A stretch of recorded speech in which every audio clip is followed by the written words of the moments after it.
Frankenstein, or the Modern Prometheus, by Mary Wollstonecraft Shelley. Letter 1. St. Petersburg, December 11th, at an undisclosed time in the 1700s. To Mrs. Saville, England. You will rejoice to hear that no disaster has accompanied the commencement of an enterprise which you have regarded with such evil forebodings. I arrived here yesterday, and my first task is to assure my dear sister of my welfare and increasing confidence in the success of my undertaking. I am already far north of London, and as I walk in the streets of Petersburg, I feel a cold northern breeze play upon my cheeks, which braces my nerves and fills me with delight. Do you understand this feeling? This breeze, which has travelled from the regions towards which I am advancing, gives me a foretaste of those icy climes. Inspirited by this wind of promise, my daydreams become more fervent and vivid. I try in vain to be persuaded that the pole is the seat of frost and desolation. It ever presents itself to my imagination as the region of beauty and delight. There, Margaret, the sun is forever visible, its broad disk just skirting the horizon and diffusing a perpetual splendor. There, for with your leave, my sister, I will put some trust in preceding navigators, there snow and frost are banished, and, sailing over a calm sea, we may be wafted to a land surpassing in wonders and in beauty every region hitherto discovered on the habitable globe. Its productions and features may be without example, as the phenomena of the heavenly bodies undoubtedly are in these undiscovered solitudes. What may not be expected in a country of eternal light? I may there discover the wondrous power which attracts the needle, and may regulate 1,000 celestial observations that require only this voyage to render their seeming eccentricities consistent forever. I shall satiate my ardent curiosity with the sight of a part of the world never before visited, and may tread a land never before imprinted by the foot of man. These are my enticements, and they are sufficient to conquer all fear of danger or death, and to induce me to commence this laborious voyage with the joy a child feels when he embarks in a little boat with his holiday mates on an expedition of discovery up his native river. But, supposing all these conjectures to be false, you cannot contest the inestimable benefit which I shall confer on all mankind, the last generation, by discovering a passage near the pole to these countries, to reach which at present so many months are requisite, or by ascertaining the secret of the magnet, which, if at all possible, can only be effected by an undertaking such as mine. These reflections have dispelled the agitation with which I began my letter, and I feel my heart glow with an enthusiasm which elevates me to heaven, for nothing contributes so much to tranquilize the mind as a steady purpose, a point on which the soul may fix its intellectual eye. This expedition has been the favorite dream of my early years. I have read with ardor the accounts of the various voyages which have been made in the prospect of arriving at the North Pacific Ocean, through the seas which surround the pole. You may remember that a history of all the voyages made for purposes of discovery composed the whole of our good Uncle Thomas' library. My education was neglected, yet I was passionately fond of reading. These volumes were my study day and night, and my familiarity with them increased that regret which I had felt as a child, on learning that my father's dying injunction had forbidden my uncle to allow me to embark in a seafaring life. These visions faded when I perused for the first time those poets whose effusions entranced my soul and lifted it to heaven. I also became a poet, and for 1 year lived in a paradise of my own creation. I imagined that I might also obtain a niche in the temple where the names of Homer and Shakespeare are consecrated. You are well acquainted with my failure and how heavily I bore the disappointment, but just at that time I inherited the fortune of my cousin, and my thoughts were turned into the channel of their earlier bent. 6 years have passed since I resolved on my present undertaking. I can, even now, remember the hour from which I dedicated myself to this great enterprise. I commenced by inuring my body to hardship. I accompanied the whale fishers on several expeditions to the North Sea. I voluntarily endured cold, famine, thirst, and want of sleep. I often worked harder than the common sailors during the day, and devoted my nights to the study of mathematics, the theory of medicine, and those branches of physical science from which a naval adventurer might derive the greatest practical advantage. Twice I actually hired myself as an undermate in a Greenland whaler, and acquitted myself to admiration.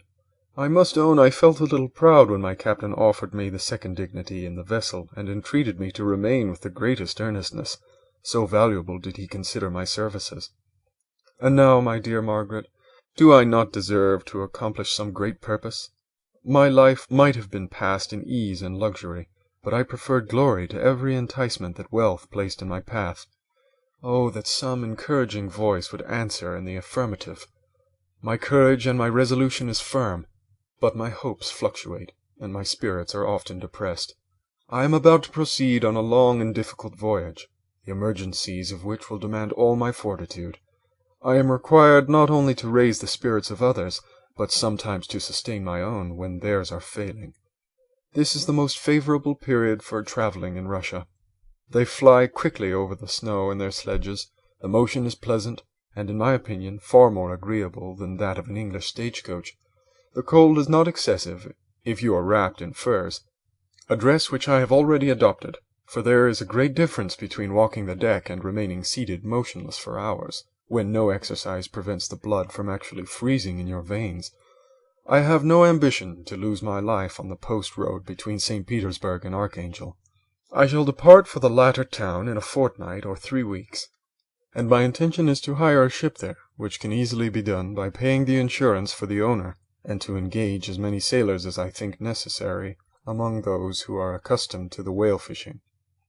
I do not intend to sail until the month of June, and when shall I return? Ah, dear sister, how can I answer this question? If I succeed, many, many months, perhaps years, will pass before you and I may meet. If I fail, you will see me again soon, or never. Farewell, my dear, excellent Margaret. Heaven shower down blessings on you, and save me, that I may again and again testify my gratitude for all your love and kindness. Your affectionate brother, R. Walton. Letter 2. Archangel, 28th March, at an undisclosed time in the 1700s. To Mrs. Saville, England. How slowly the time passes here, encompassed as I am by frost and snow! Yet a second step is taken towards my enterprise. I have hired a vessel, and am occupied in collecting my sailors. Those whom I have already engaged appear to be men on whom I can depend, and are certainly possessed of dauntless courage. But I have one want which I have never yet been able to satisfy, and the absence of the object of which I now feel as a most severe evil. I have no friend, Margaret. When I am glowing with the enthusiasm of success, there will be none to participate my joy. If I am assailed by disappointment, no one will endeavour to sustain me in dejection. I shall commit my thoughts to paper, it is true, but that is a poor medium for the communication of feeling. I desire the company of a man who could sympathize with me, whose eyes would reply to mine. You may deem me romantic, my dear sister, but I bitterly feel the want of a friend. I have no one near me, gentle yet courageous, possessed of a cultivated as well as of a capacious mind, whose tastes are like my own, to approve or amend my plans. How would such a friend repair the faults of your poor brother? I am too ardent in execution, and too impatient of difficulties. But it is still greater evil to me that I am self-educated. For the first 14 years of my life I ran wild on a common, and read nothing but our Uncle Thomas' books of voyages. At that age I became acquainted with the celebrated poets of our own country, but it was only when it had ceased to be in my power to derive its most important benefits from such a conviction that I perceived the necessity of becoming acquainted with more languages than that of my native country. Now I am 28, and am in reality more illiterate than many schoolboys of 15. It is true that I have thought more, and that my daydreams are more extended and magnificent, but they want, as the painters call it, keeping, and I greatly need a friend who would have sense enough not to despise me as a romantic, and affection enough for me to endeavour to regulate my mind. Well, these are useless complaints. I shall certainly find no friend on the wide ocean, nor even here in Archangel, among merchants and seamen. Yet some feelings, unallied to the dross of human nature, beat even these rugged bosoms. My lieutenant, for instance, is a man of wonderful courage and enterprise. He is madly desirous of glory. or rather, to word my phrase more characteristically, of advancement in his profession. He is an Englishman, and in the midst of national and professional prejudices, unsoftened by cultivation, retains some of the noblest endowments of humanity. I first became acquainted with him on board a whale vessel. Finding that he was unemployed in this city, I easily engaged him to assist in my enterprise. The master is a person of excellent disposition, and is remarkable in the ship for his gentleness and the mildness of his discipline. This circumstance, added to his well-known integrity and dauntless courage, made me very desirous to engage him. A youth passed in solitude, my best years spent under your gentle and feminine fosterage, has so refined the groundwork of my character that I cannot overcome an intense distaste to the usual brutality exercised on board ship. I have never believed it to be necessary, and when I heard of a mariner equally noted for his kindliness of heart and the respect and obedience paid to him by his crew, I felt myself peculiarly fortunate in being able to secure his services. I heard of him first in rather a romantic manner, from a lady who owes to him the happiness of her life. This, briefly, is his story. Some years ago he loved a Russian lady of moderate fortune, and having amassed a considerable sum of prize money, the father of the girl consented to the match. He saw his mistress once before the destined ceremony, but she was bathed in tears, and throwing herself at his feet, entreated him to spare her, confessing at the same time that she loved another, but that he was poor, and that her father would never consent to the union. My generous friend reassured the suppliant, and on being informed of the name of her lover, instantly abandoned his pursuit. He had already bought a farm with his money, on which he had designed to pass the remainder of his life, but he bestowed the whole on his rival, together with the remains of his prize money to purchase stock, and then himself solicited the young woman's father to consent to her marriage with her lover. But the old man decidedly refused, thinking himself bound in honor to my friend, who, when he found the father inexorable, quitted his country, nor returned until he heard that his former mistress was married according to her inclinations. What a noble fellow, you will exclaim. He is so, but then he is wholly uneducated. He is as silent as a Turk, and a kind of ignorant carelessness attends him, which, while it renders his conduct the more astonishing, detracts from the interest and sympathy which otherwise he would command. Yet do not suppose, because I complain a little, or because I can conceive a consolation for my toils which I may never know, that I am wavering in my resolutions. Those are fixed as fate, and my voyage is only now delayed until the weather shall permit my embarkation. The winter has been dreadfully severe, but the spring promises well, and it is considered as a remarkably early season, so that perhaps I may sail sooner than I expected. I shall do nothing rashly. You know me sufficiently to confide in my prudence and considerateness whenever the safety of others is committed to my care. I cannot describe to you my sensations on the near prospect of my undertaking. It is impossible to communicate to you a conception of the trembling sensation, half pleasurable and half fearful, with which I am preparing to depart. I am going to unexplored regions, to the land of mist and snow, but I shall kill no albatross, therefore do not be alarmed for my safety, or if I should come back to you as worn and woeful as the ancient mariner. You will smile at my allusion, but I will disclose a secret. I have often attributed my attachment to, my passionate enthusiasm for, the dangerous mysteries of ocean to that production of the most imaginative of modern poets. There is something at work in my soul which I do not understand. I am practically industrious, painstaking, a workman to execute with perseverance and labor, but besides this there is a love for the marvelous, a belief in the marvelous, intertwined in all my projects, which hurries me out of the common pathways of men, even to the wild sea and unvisited regions I am about to explore. But to return to dearer considerations. Shall I meet you again, after having traversed immense seas and returned by the most southern cape of Africa or America? I dare not expect such success, yet I cannot bear to look on the reverse of the picture. Continue for the present to write to me, by every opportunity. I may receive your letters on some occasions when I need them most to support my spirits. I love you very tenderly. Remember me with affection, should you never hear from me again. Your affectionate brother, Robert Walton. Letter 3. July 7th, at an undisclosed time in the 1700s. To Mrs. Saville, England. My dear sister, I write a few lines in haste to say that I am safe, and well advanced on my voyage. This letter will reach England by a merchantman, now on its homeward voyage from Archangel, more fortunate than I, who may not see my native land, perhaps for many years. I am, however, in good spirits. My men are bold and apparently firm of purpose. Nor do the floating sheets of ice that continually pass us, indicating the dangers of the region towards which we are advancing, appear to dismay them. We have already reached a very high latitude, but it is the height of summer, and although not so warm as in England, the southern gales, which blow us speedily towards those shores which I so ardently desire to attain, breathe a degree of renovating warmth which I had not expected. No incidents have hitherto befallen us that would make a figure in a letter. One or two stiff gales and the springing of a leak are accidents which experienced navigators scarcely remember to record, and I shall be well content if nothing worse should happen to us during our voyage. Adieu, my dear Margaret. Be assured that for my own sake, as well as yours, I will not rashly encounter danger. I will be cool, persevering, and prudent. But success shall crown my endeavours. Wherefore not?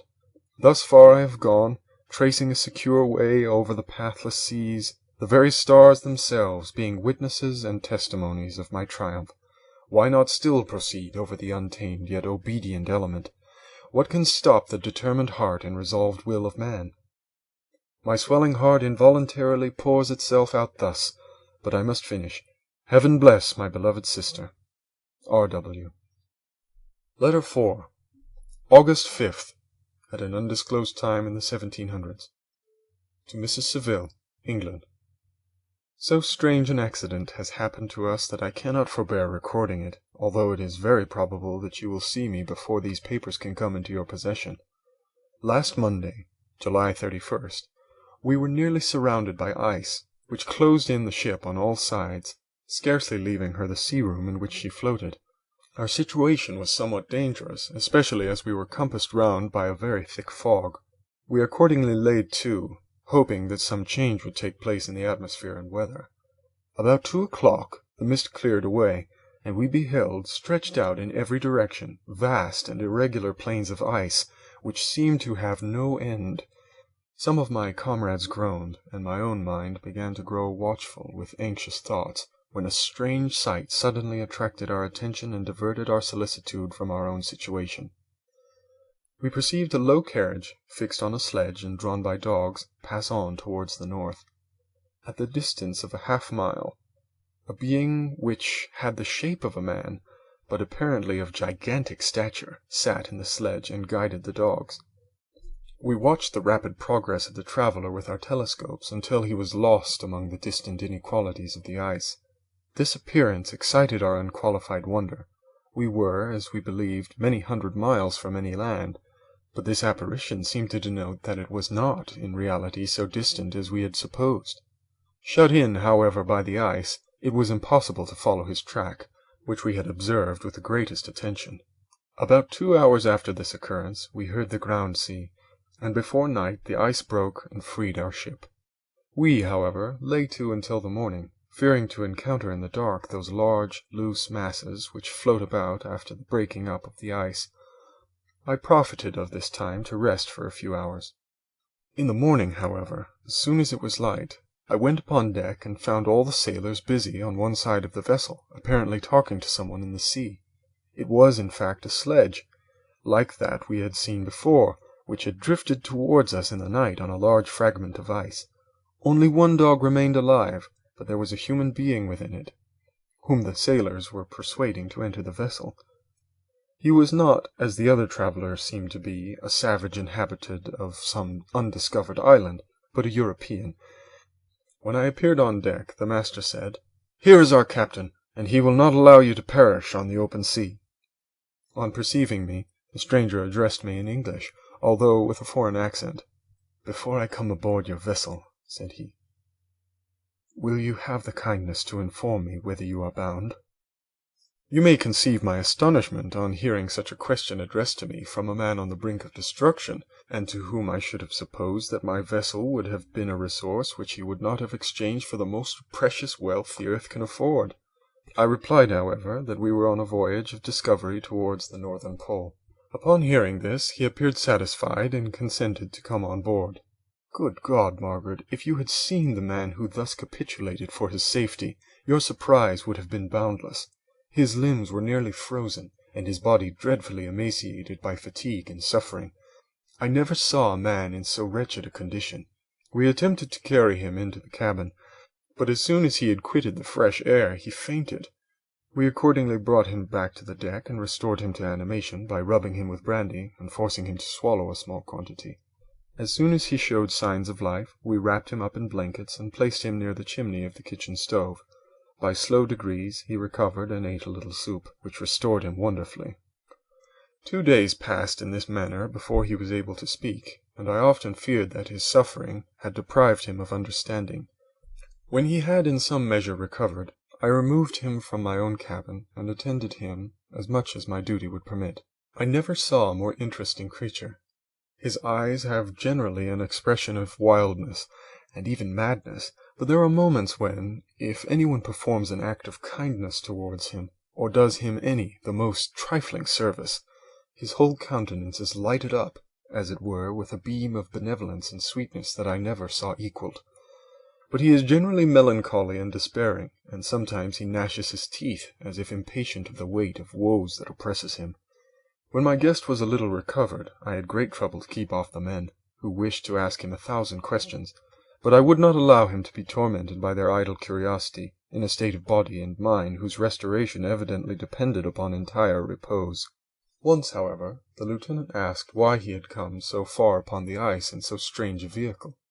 His countenance instantly assumed an aspect of the deepest gloom, and he replied, "To seek the one who fled from me." "And did the man whom you pursued travel in the same fashion?" "Yes." "Then I fancy we have seen him, for the day before we picked you up, we saw some dogs drawing a sledge, with a man in it, across the ice." This aroused the stranger's attention, and he asked a multitude of questions concerning the route which the demon, as he called him, had pursued. Soon after, when he was alone with me, he said, "I have doubtless excited your curiosity, as well as that of these good people, but you are too considerate to make inquiries." "Certainly. It would indeed be very impertinent and inhuman in me to trouble you with any inquisitiveness of mine. And yet you rescued me from a strange and perilous situation. You have benevolently restored me to life." Soon after this he inquired if I thought that the breaking up of the ice had destroyed the other sledge. I replied that I could not answer with any degree of certainty, for the ice had not broken until near midnight, and the traveller might have arrived at a place of safety before that time. But of this I could not judge. From this time a new spirit of life animated the decaying frame of the stranger. He manifested the greatest eagerness to be upon deck to watch for the sledge which had before appeared, but I have persuaded him to remain in the cabin, for he is far too weak to sustain the rawness of the atmosphere. I have promised that someone should watch for him, and give him instant notice if any new object should appear in sight. Such is my journal of what relates to this strange occurrence up to the present day. The stranger has gradually improved in health, but is very silent and appears uneasy when anyone except myself enters his cabin. Yet his manners are so conciliating and gentle that the sailors are all interested in him, although they have had very little communication with him. For my own part, I began to love him as a brother, and his constant and deep grief fills me with sympathy and compassion. He must have been a noble creature in his better days, being even now in wreck so attractive and amiable. I said in one of my letters, my dear Margaret, that I should find no friend on the wide ocean. Yet I have found a man who, before his spirit had been broken by misery, I should have been happy to have possessed as the brother of my heart. I shall continue my journal concerning the stranger at intervals, should I have any fresh incidents to record. August 13th, at an undisclosed time in the 1700s. My affection for my guest increases every day. He excites at once my admiration and my pity to an astonishing degree. How can I see so noble a creature destroyed by misery without feeling the most poignant grief? He is so gentle, yet so wise. His mind is so cultivated, and when he speaks, although his words are culled with the choicest art, yet they flow with rapidity and unparalleled eloquence. He is now much recovered from his illness, and is continually on the deck, apparently watching for the sledge that preceded his own. Yet although unhappy, he is not so utterly occupied by his own misery, but that he interests himself deeply in the projects of others. He has frequently conversed with me on mine, which I have communicated to him without disguise. He entered attentively into all my arguments in favor of my eventual success, and into every minute detail of the measures I had taken to secure it. I was easily led by the sympathy which he evinced to use the language of my heart, to give utterance to the burning ardor of my soul, and to say, with all the fervor that warmed me, how gladly I would sacrifice my fortune, my existence, my every hope, to furtherance of my enterprise. One man's life or death were but a small price to pay for the acquirement of the knowledge which I sought, for the dominion I should acquire and transmit over the elemental foes of our race. As I spoke, a dark gloom spread over my listener's countenance. At first I perceived that he tried to suppress his emotion. He placed his hands before his eyes, and my voice quivered and failed me, as I beheld tears trickle fast from between his fingers. A groan burst from his heaving breast. I paused. At length he spoke in broken accents. "Unhappy man, do you share my madness? Have you drunk also of the intoxicating draught? Hear me. Let me reveal my tale, and you will dash the cup from your lips." Such words, you may imagine, strongly excited my curiosity, but the paroxysm of grief that had seized the stranger overcame his weakened powers, and many hours of repose and tranquil conversation were necessary to restore his composure. Having conquered the violence of his feelings, he appeared to despise himself for being the slave of passion and quelling the dark tyranny of despair. He led me again to converse concerning myself personally. He asked me the history of my earlier years. The tale was quickly told, but it awakened various trains of reflection. I spoke of my desire of finding a friend, of my thirst for a more intimate sympathy with a fellow mind than had ever fallen to my lot, and expressed my conviction that a man could boast of little happiness who did not enjoy this blessing. "I agree with you," replied the stranger. "We are unfashioned creatures, but half made up. If one wiser, better, dearer than ourselves, such a friend ought to be, do not lend his aid to perfectionate our weak and faulty natures. I once had a friend, the most noble of human creatures, and I am entitled, therefore, to judge respecting friendship.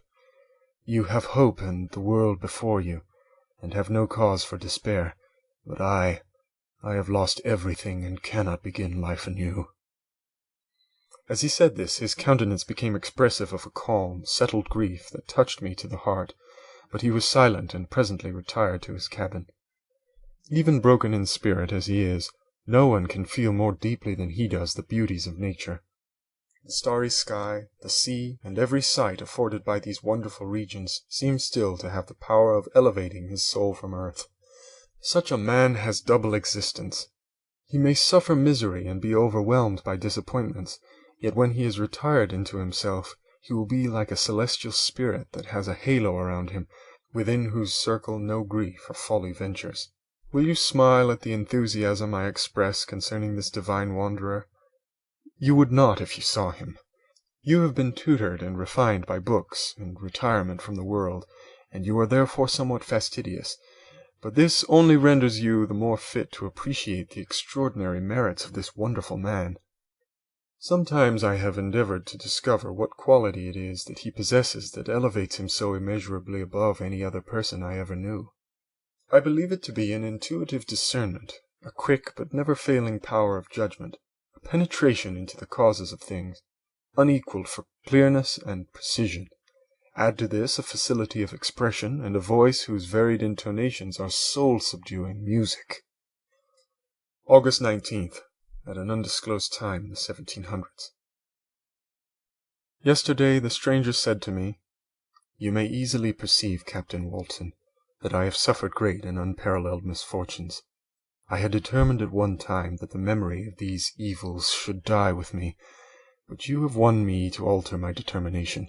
You seek for knowledge and wisdom as I once did, and I ardently hope that the gratification of your wishes may not be a serpent to sting you, as mine has been.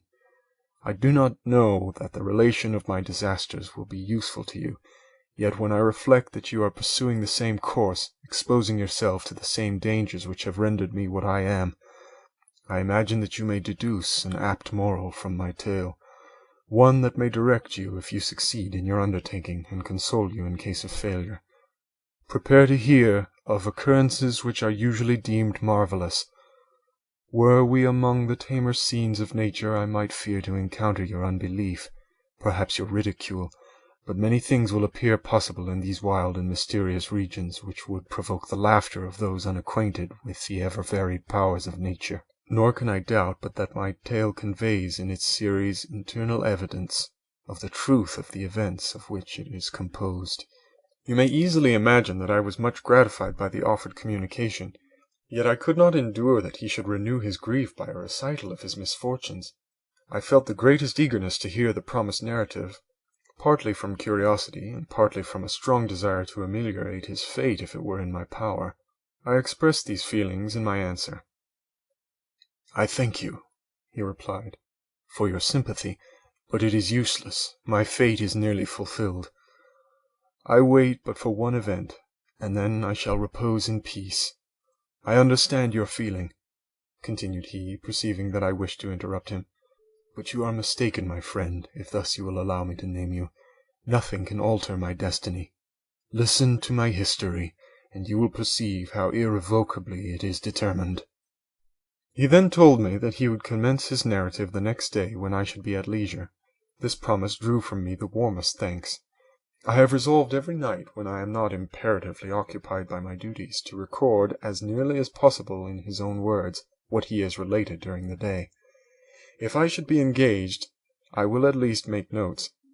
This manuscript will doubtless afford you the greatest pleasure, but to me, who know him, and who hear it from his own lips, with what interest and sympathy shall I read it in some future day?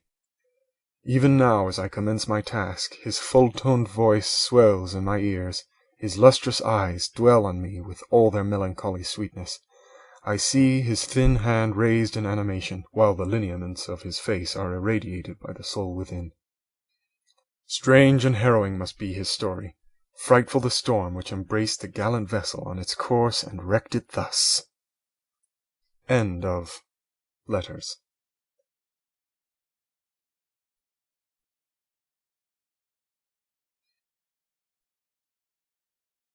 Chapter 1 of Frankenstein, or the Modern Prometheus, by Mary Wollstonecraft Shelley.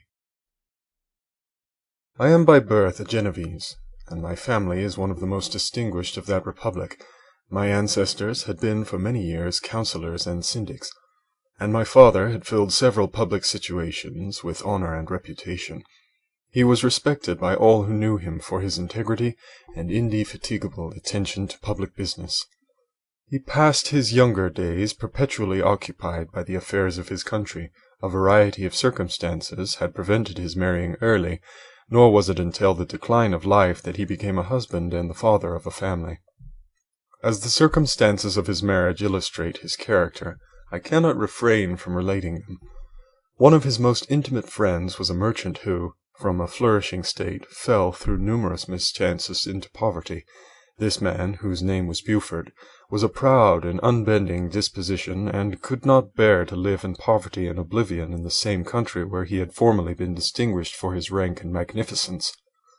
Having paid his debts, therefore, in the most honourable manner, he retreated with his daughter to the town of Lucerne, where he lived unknown and in wretchedness. My father loved Buford with the truest friendship, and was deeply grieved by his retreat in these unfortunate circumstances. He bitterly deplored the false pride which led his friend to a conduct so little worthy of the affection that united them. He lost no time in endeavouring to seek him out, with the hope of persuading him to begin the world again through his credit and assistance. Buford had taken effectual measures to conceal himself, and it was 10 months before my father discovered his abode. Overjoyed at this discovery, he hastened to the house, which was situated in a mean street near the roofs. But when he entered, misery and despair alone welcomed him. Beaufort had saved but a very small sum of money from the wreck of his fortunes, but it was sufficient to provide him with sustenance for some months, and in the meantime he hoped to procure some respectable employment in a merchant's house. The interval was, consequently, spent in inaction. His grief only became more deep and rankling when he had leisure for reflection, and at length it took so fast hold of his mind that at the end of 3 months he lay on a bed of sickness, incapable of any exertion. His daughter attended him with the greatest tenderness, but she saw with despair that their little fund was rapidly decreasing, and that there was no other prospect of support. But Caroline Beaufort possessed a mind of an uncommon mould, and her courage rose to support her in her adversity. She procured plain work. She plaited straw, and by various means contrived to earn a pittance scarcely sufficient to support life. Several months passed in this manner. Her father grew worse. Her time was more entirely occupied in attending him. Her means of subsistence decreased, and in the 10th month her father died in her arms, leaving her an orphan and a beggar. This last blow overcame her, and she knelt by Beaufort's coffin, weeping bitterly. When my father entered the chamber, he came like a protecting spirit to the poor girl, who committed herself to his care, and after the interment of his friend, he conducted her to Geneva and placed her under the protection of a relation. 2 years after this event, Caroline became his wife. There was a considerable difference between the ages of my parents, but this circumstance seemed to unite them only closer in bonds of devoted affection. There was a sense of justice in my father's upright mind which rendered it necessary that he should approve highly to love strongly. Perhaps during former years he had suffered from the late discovered unworthiness of one beloved, and so was disposed to set a greater value on tried worth. There was a show of gratitude and worship in his attachment to my mother, differing wholly from the doting fondness of age, for it was inspired by reverence for her virtues, and a desire to be the means of, in some degree, recompensing her for the sorrows she had endured, but which gave inexpressible grace to his behaviour to her. Everything was made to yield to her wishes and her convenience. He strove to shelter her, as a fair exotic is sheltered by the gardener, from every rougher wind, and to surround her with all that could tend to excite pleasurable emotion in her soft and benevolent mind. Her health, and even the tranquillity of her hitherto constant spirit, had been shaken by what she had gone through. During the 2 years that had elapsed previous to their marriage, my father had gradually relinquished all his public functions, and immediately after their union they sought the pleasant climate of Italy, and the change of scene and interest attendant on a tour through that land of wonders as a restorative for her weakened frame. From Italy they visited Germany and France.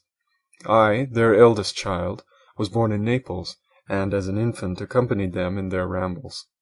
I remained for several years their only child. Much as they were attached to each other, they seemed to draw inexhaustible stores of affection from a very mine of love to bestow them upon me. My mother's tender caresses and my father's smile of benevolent pleasure while regarding me are my first recollections. I was their plaything and their idol, and something better, their child, the innocent and helpless creature bestowed on them by heaven, whom to bring up to good, and whose future lot it was in their hands to direct to happiness or misery, according as they fulfilled their duties towards me.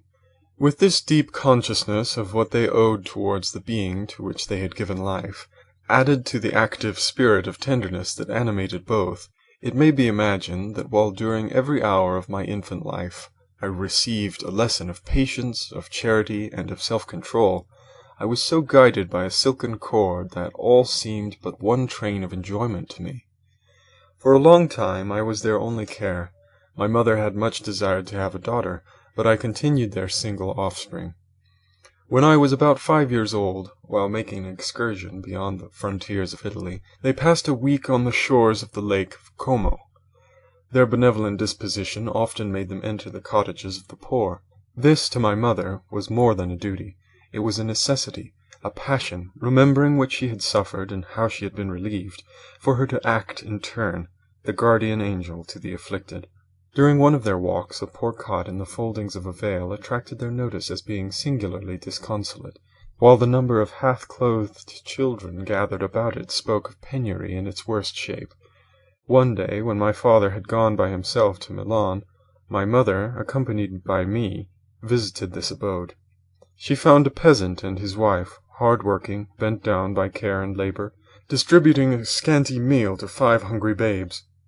Among these there was one which attracted my mother far above all the rest. She appeared of a different stock. The 4 others were dark-eyed, hardy little vagrants. This child was thin and very fair.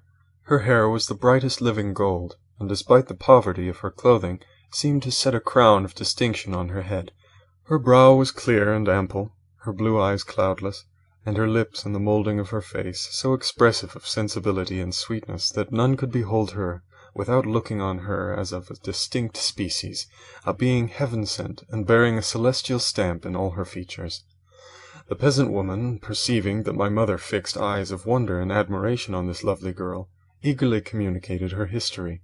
She was not her child, but the daughter of a Milanese nobleman. Her mother was a German and had died on giving birth. The infant had been placed with these good people to nurse. They were better off then. They had not been long married, and their eldest child was but just born. The father of their charge was one of those Italians nursed in the memory of the antique glory of Italy, one among the Schiavi Agnor Frumenti, who exerted himself to obtain the liberty of his country. He became the victim of its weakness. Whether he had died or still lingered in the dungeons of Austria was not known. His property was confiscated. His child became an orphan and a beggar.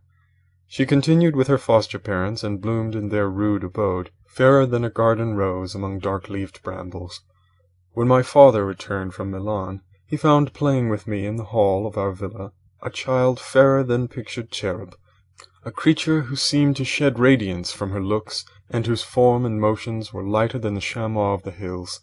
The apparition was soon explained. With his permission, my mother prevailed on her rustic guardians to yield their charge to her.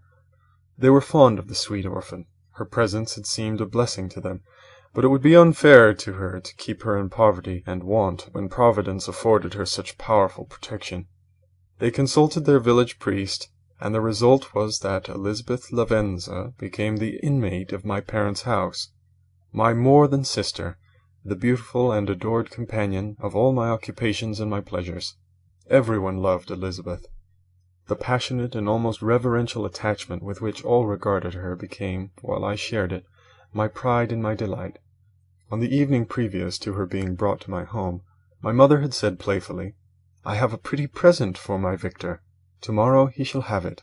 And when on the morrow she presented Elizabeth to me as her promised gift, I, with childish seriousness, interpreted her words literally, and looked upon Elizabeth as mine to protect, love, and cherish. All praises bestowed on her I received as made to a possession of my own. We called each other familiarly by the name of cousin.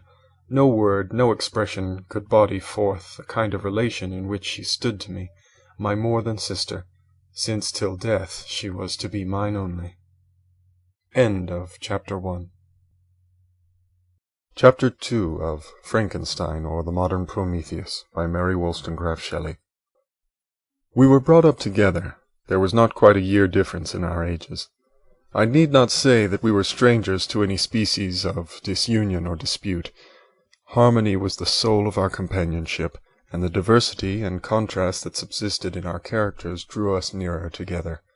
Elizabeth was of a calmer and more concentrated disposition, but with all my ardor I was capable of more intense application, and was more deeply smitten with the thirst for knowledge.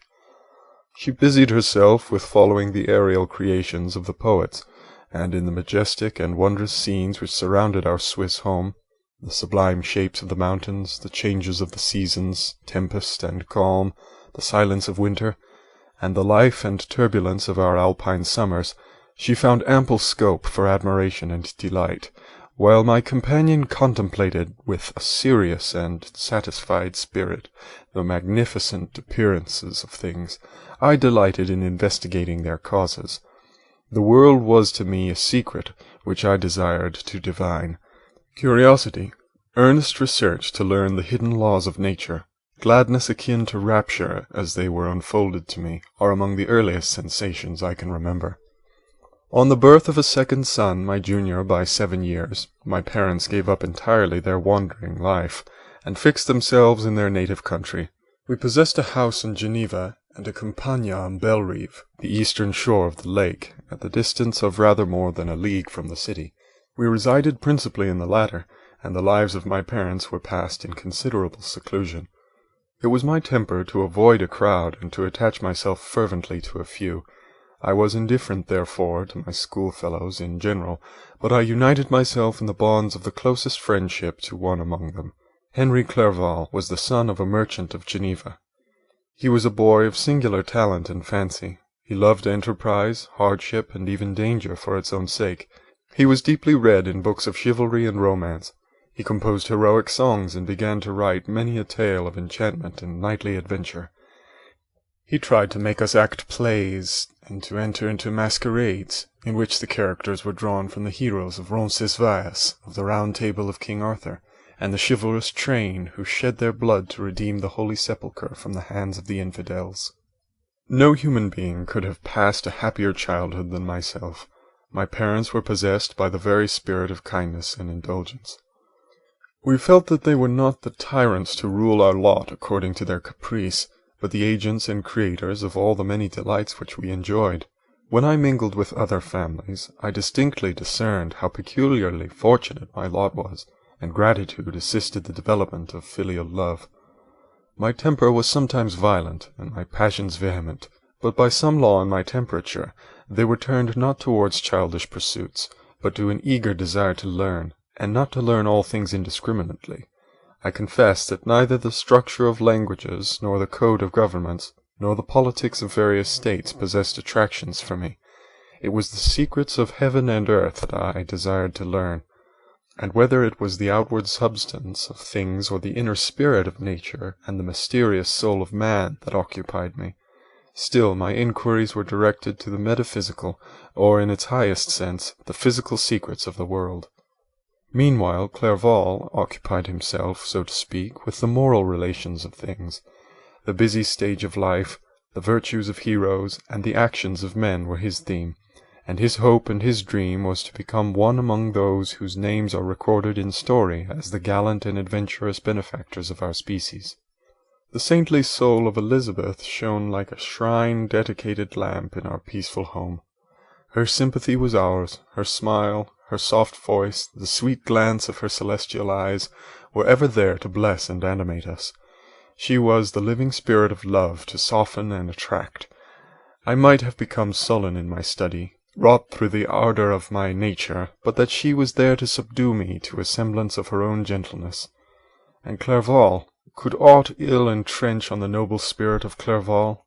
Yet he might not have been so perfectly humane, so thoughtful in his generosity, so full of kindness and tenderness amidst his passion for adventurous exploit, had she not unfolded to him the real loveliness of beneficence, and made the doing good the end and aim of his soaring ambition. I feel exquisite pleasure on dwelling on the recollections of childhood, before misfortune had tainted my mind and changed its bright visions of extensive usefulness into gloomy and narrow reflections upon self. Besides, in drawing the picture of my early days, I also record those events which led by insensible steps to my after-tale of misery, for when I would account to myself for the birth of that passion which afterwards ruled my destiny, I find it arise, like a mountain river, from ignoble and almost forgotten sources, but swelling as it proceeded, it became the torrent which, in its course, has swept away all my hopes and joys. Natural philosophy is the genius that has regulated my fate. I desire, therefore, in this narration, to state those facts which led to my predilection for that science. When I was 13 years of age, we all went on a party of pleasure to the baths near Thonon. The inclemency of the weather obliged us to remain a day confined to the inn. In this house I chanced to find a volume of the works of Cornelius Agrippa. I opened it with apathy. The theory with which he attempts to demonstrate, and the wonderful facts which he relates, soon changed this feeling into enthusiasm. A new light seemed to dawn upon my mind, and bounding with joy I communicated my discovery to my father. My father looked carelessly at the title page of my book, and said, "Ah, Cornelius Agrippa, my dear Victor, do not waste your time upon this. It is sad trash. If instead of this remark my father had taken the pains to explain to me that the principles of Agrippa had been entirely exploded, and that a modern system of science had been introduced which possessed much greater powers than the ancient, because the powers of the latter were chimerical, while those of the former were real and practical, under such circumstances I should certainly have thrown Agrippa aside and have contented my imagination, warmed as it was, by returning with greater ardor to my former studies. It is even possible that the train of my ideas would never have received the fatal impulse that led to my ruin, but the cursory glance my father had taken of my volume by no means assured me that he was acquainted with its contents, and I continued to read with the greatest avidity. When I returned home, my first care was to procure the whole works of this author, and afterwards of Paracelsus and Albertus Magnus. I read and studied the wild fancies of these writers with delight. They appeared to me treasures known to few besides myself. I have described myself as always having been imbued with a fervent longing to penetrate the secrets of nature. In spite of the intense labor and wonderful discoveries of modern philosophers, I always come from my studies discontented and unsatisfied. Sir Isaac Newton is said to have avowed that he felt like a child picking up shells beside the great and unexplored ocean of truth. Those of his successors in each branch of natural philosophy with whom I was acquainted appeared even to my boy's apprehensions as tyros engaged in the same pursuit. The untaught peasant beheld the elements around him and was acquainted with their practical uses. The most learned philosopher knew little more. He had partially unveiled the face of nature, but her immortal lineaments were still a wonder and a mystery. He might dissect, anatomize, and give names, but not to speak of a final cause. Causes in their secondary and tertiary grades were utterly unknown to him. I had gazed upon the fortifications and impediments that seemed to keep human beings from entering the citadel of nature, and rashly and ignorantly I had repined. But here were books, and here were men who had penetrated deeper and knew more. I took their word for all that they averred, and I became their disciple. It may appear strange that such should arise in the 18th century, but while I followed the routine of education in the schools of Geneva, I was to a great degree self-taught with regard to my favorite studies. My father was not scientific, and I was left to struggle with a child's blindness, added to a student's thirst for knowledge.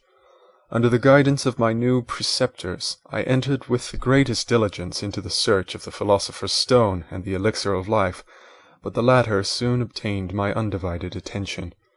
Wealth was an inferior object, but what glory would attend the discovery if I could banish disease from the human frame, and render man invulnerable to any but a violent death? Nor were these my only visions. The raising of ghosts or devils was a promise liberally accorded by my favorite authors, the fulfilment of which I most eagerly sought, and if my incantations were always unsuccessful, I attributed the failure rather to my own inexperience and mistake than to a want of skill or fidelity in my instructors. And thus for a time I was occupied by exploded systems, mingling, like an unadept, 1,000 contradictory theories and floundering desperately in a very slough of multifarious knowledge, guided by an ardent imagination and childish reasoning, till an accident again changed the current of my ideas. When I was about 15 years old, we had retired to our house near Bellerive, when we witnessed a most violent and terrible thunderstorm. It advanced from behind the mountains of Jura, and the thunder burst at once with frightful loudness from various quarters of the heavens. I remained, while the storm lasted, watching its progress with curiosity and delight. As I stood at the door, on a sudden I beheld a stream of fire issue from an old and beautiful oak, which stood about 20 yards from our house. And so soon as the dazzling light vanished, the oak had disappeared, and nothing remained but a blasted stump. When we visited it the next morning, we found the tree shattered in a singular manner. It was not splintered by the shock, but entirely reduced to thin ribbons of wood.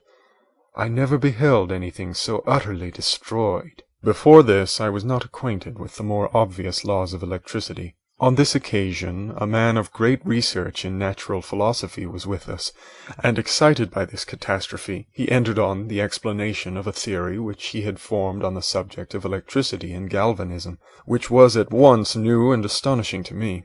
All that he said threw greatly into the shade Cornelius Agrippa, Albertus Magnus, and Paracelsus, the lords of my imagination. But by some fatality the overthrow of these men disinclined me to pursue my accustomed studies. It seemed to me as if nothing would or could ever be known. All that had so long engaged my attention suddenly grew despicable.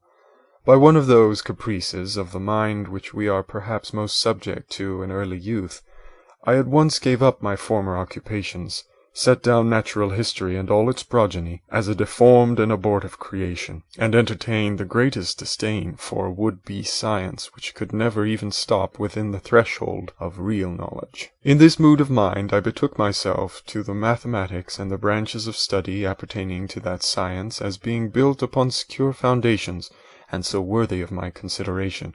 Thus strangely are our souls constructed, and by such slight ligaments are we bound to prosperity or ruin.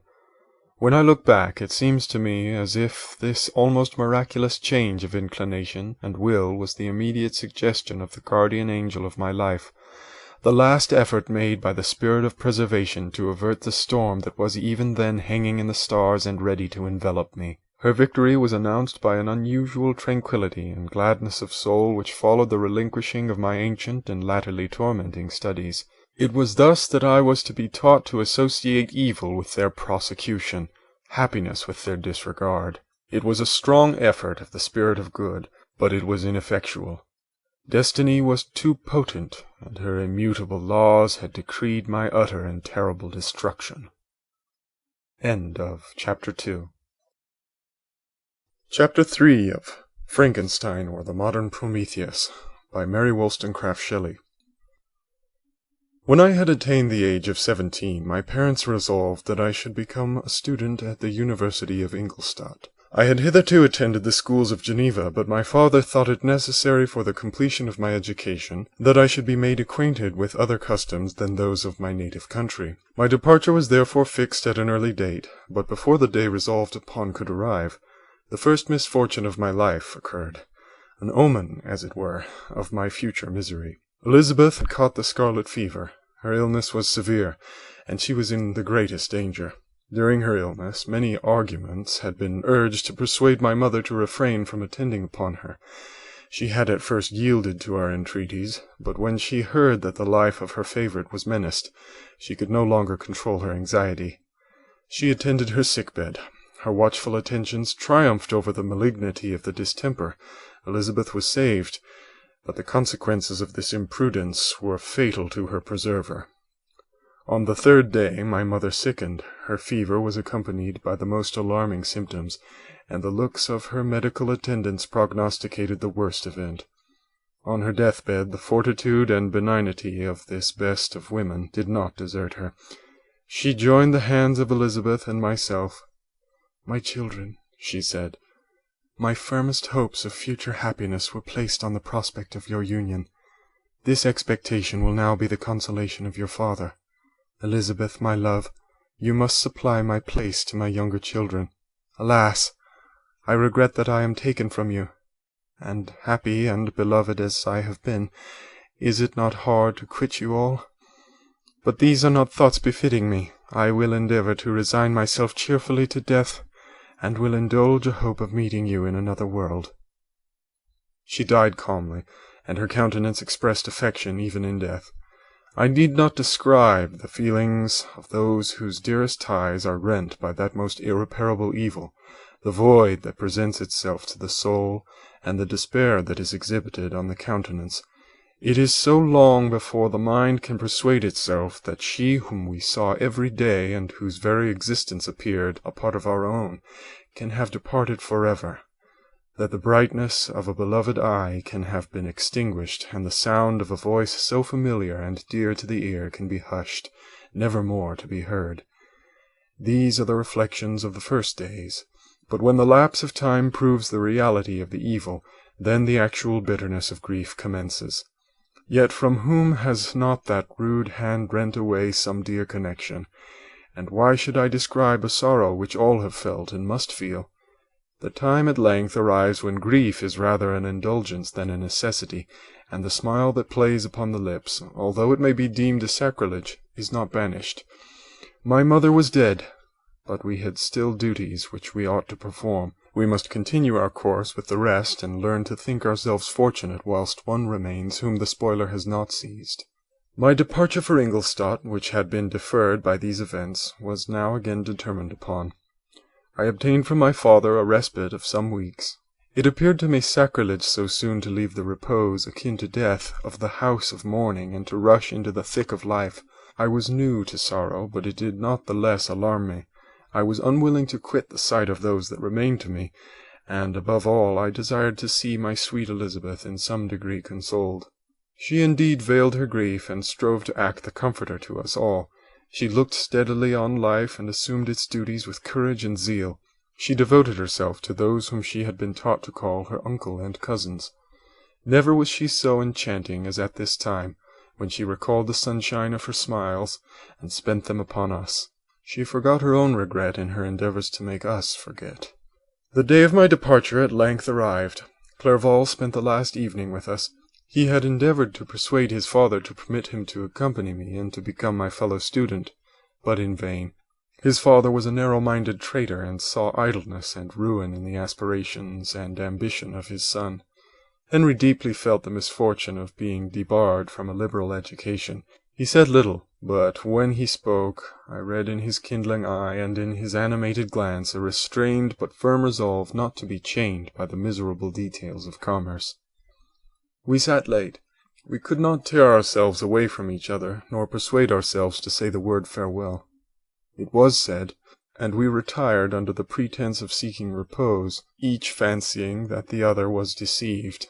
But when at morning's dawn I descended to the carriage which was to convey me away, they were all there. My father again to bless me, Clerval to press my hand once more, my Elizabeth to renew her entreaties that I would write often, and to bestow the last feminine attentions on her playmate and friend. I threw myself into the chaise that was to convey me away, and indulged in the most melancholy reflections. I, who had ever been surrounded by amiable companions, continually engaged in endeavouring to bestow mutual pleasure, I was now alone. In the university whither I was going, I must form my own friends and be my own protector. My life had hitherto been remarkably secluded and domestic, and this had given me invincible repugnance to new countenances. I loved my brothers, Elizabeth and Clerval. These were old familiar faces, but I believed myself totally unfitted for the company of strangers. Such were my reflections as I commenced my journey, but as I proceeded, my spirits and hopes rose. I ardently desired the acquisition of knowledge. I had often, when at home, thought it hard to remain during my youth cooped up in one place, and had longed to enter the world and take my station among other human beings. Now my desires were complied with, and it would indeed have been folly to repent. I had sufficient leisure for these and many other reflections during my journey to Ingolstadt, which was long and fatiguing. At length the high white steeple of the town met my eyes. I alighted and was conducted to my solitary apartment to spend the evening as I pleased. The next morning I delivered my letters of introduction and paid a visit to some of the principal professors. Chance, or rather the evil influence, the angel of destruction, which asserted omnipotent sway over me from the moment I turned my reluctant steps from my father's door, led me first to Monsieur Krempe, professor of natural philosophy. He was an uncouth man, but deeply imbued in the secrets of his science. He asked me several questions concerning my progress in the different branches of science appertaining to natural philosophy. I replied carelessly, and partly in contempt, mentioned the names of the alchemists as the principal authors I had studied. The professor stared. "Have you," he said, "really spent your time in studying such nonsense?" I replied in the affirmative. "Every minute," continued Monsieur Krempe with warmth, "every instant that you have wasted on those books is utterly and entirely lost. You have burdened your memory with exploded systems and useless names. Good God! In what desert land have you lived, where no one was kind enough to inform you that these fancies which you have so greedily imbibed are 1,000 years old and as musty as they are ancient? I little expected in this enlightened and scientific age to find a disciple of Albertus Magnus and Paracelsus. My dear sir, you must begin your studies entirely anew." So saying, he stepped aside and wrote down a list of several books treating of natural philosophy, which he desired me to procure, and dismissed me after mentioning that in the beginning of the following week he intended to commence a course of lectures upon natural philosophy in its general relations, and that Monsieur Waldman, a fellow professor, would lecture upon chemistry the alternate days that he omitted. I returned home not disappointed, for I have said that I had long considered those authors useless whom the professor reprobated, but I returned not at all the more inclined to recur to those studies in any shape. Monsieur Krempe was a little squat man with a gruff voice and a repulsive countenance. The teacher therefore did not prepossess me in favour of his pursuits. In rather a too philosophical and connected a strain, perhaps, I have given an account of the conclusions I had come to concerning them in my early years. As a child I had not been content with the results promised by the modern professors of natural science, with a confusion of ideas only to be accounted for by my extreme youth and my want of a guide on such matters. I had retrod the steps of knowledge along the paths of time, and exchanged the discoveries of recent inquirers for the dreams of forgotten alchemists. Besides, I had a contempt for the uses of modern natural philosophy. It was very different when the masters of science sought immortality and power. Such views, although futile, were grand. But now the scene was changed. The ambition of the inquirer seemed to limit itself to the annihilation of those visions on which my interest in science was chiefly founded. I was required to exchange chimeras of boundless grandeur for realities of little worth. Such were my reflections during the first 2 or 3 days of my residence at Ingolstadt, which were chiefly spent in becoming acquainted with the localities and the principal residents in my new abode. But as the ensuing week commenced, I thought of the information which Monsieur Krempe had given me concerning the lectures, and although I could not consent to go and hear that little conceited fellow deliver sentences out of a pulpit, I recollected what he said of Monsieur Waldman, whom I had never seen, as he had hitherto been out of town. Partly from curiosity, and partly from idleness, I went into the lecturing room, which Monsieur Waldman entered shortly after. The professor was very unlike his colleague. He appeared about 50 years of age, but with an aspect expressive of the greatest benevolence. A few grey hairs covered his temples, but those at the back of his head were nearly black. His person was short, but remarkably erect, and his voice the sweetest I had ever heard. He began his lecture by a recapitulation of the history of chemistry, and the various improvements made by different men of learning, pronouncing with fervour the names of the most distinguished discoverers. He then took a cursory view of the present state of the science, and explained many of its elementary terms. After having made a few preparatory experiments, he concluded with a panegyric upon modern chemistry, the terms of which I shall never forget. "The ancient teachers of this science," said he, "promised impossibilities and performed nothing. The modern masters promise very little. They know that metals cannot be transmuted, and that the elixir of life is a chimera. But these philosophers, whose hands seem only made to dabble in dirt, and their eyes to pore over the microscope or crucible, have indeed performed miracles. They penetrate into the recesses of nature and show how she works in her hiding places. They ascend into the heavens. They have discovered how the blood circulates, and the nature of the air we breathe. They have acquired new and almost unlimited powers. They can command the thunders of heaven, mimic the earthquakes, and even mock the invisible world with its own shadows." Such were the professor's words. Rather, let me say, such the words of the fate, announced to destroy me. As he went on, I felt as if my soul were grappling with a palpable enemy. One by one the various keys were touched which formed the mechanism of my being. Chord after chord was sounded, and soon my mind was filled with one thought, one conception, one purpose. So much has been done, exclaimed the soul of Frankenstein.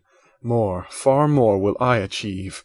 Treading in the steps already marked, I will pioneer a new way, explore unknown powers, and unfold to the world the deepest mysteries of creation. I closed my eyes that night. My internal being was in a state of insurrection and turmoil. I felt that order would thence arise, but I had no power to produce it.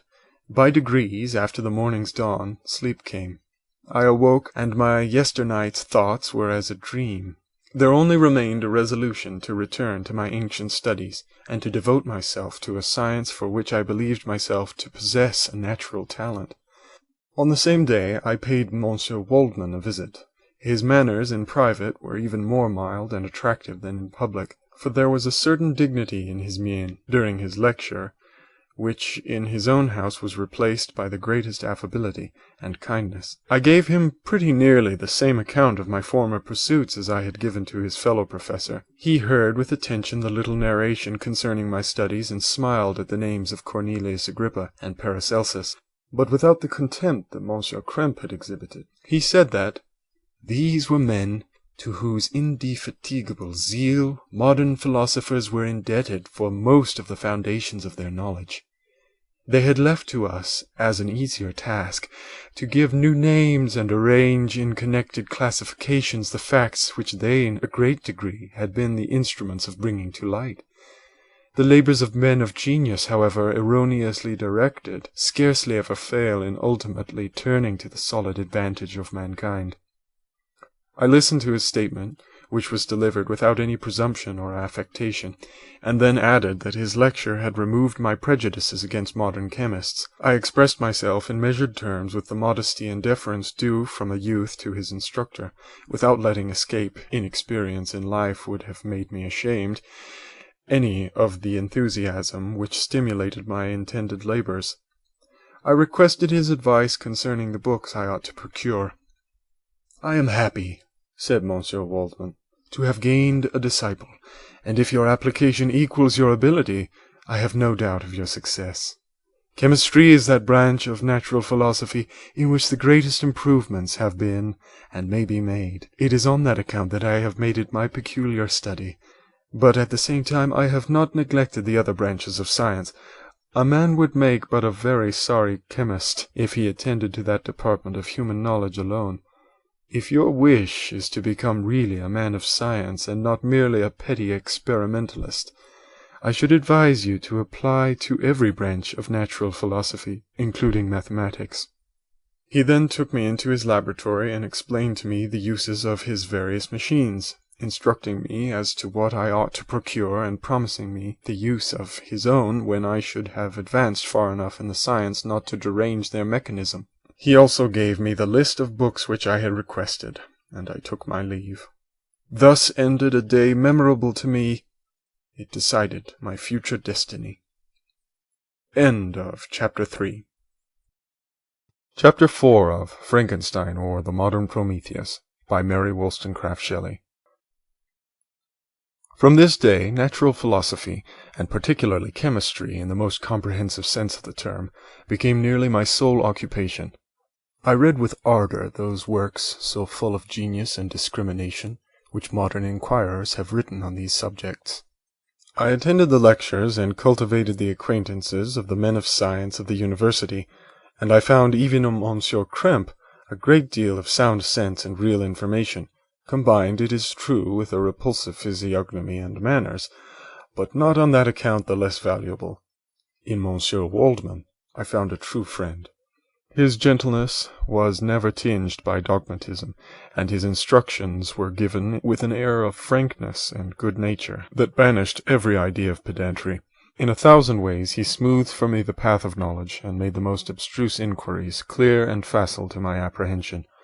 My application was at first fluctuating and uncertain. It gained strength as I proceeded, and soon became so ardent and eager that the stars often disappeared in the light of morning, whilst I was yet engaged in my laboratory. As I applied so closely, it may be easily conceived that my progress was rapid. My ardour was indeed the astonishment of the students, and my proficiency that of the masters.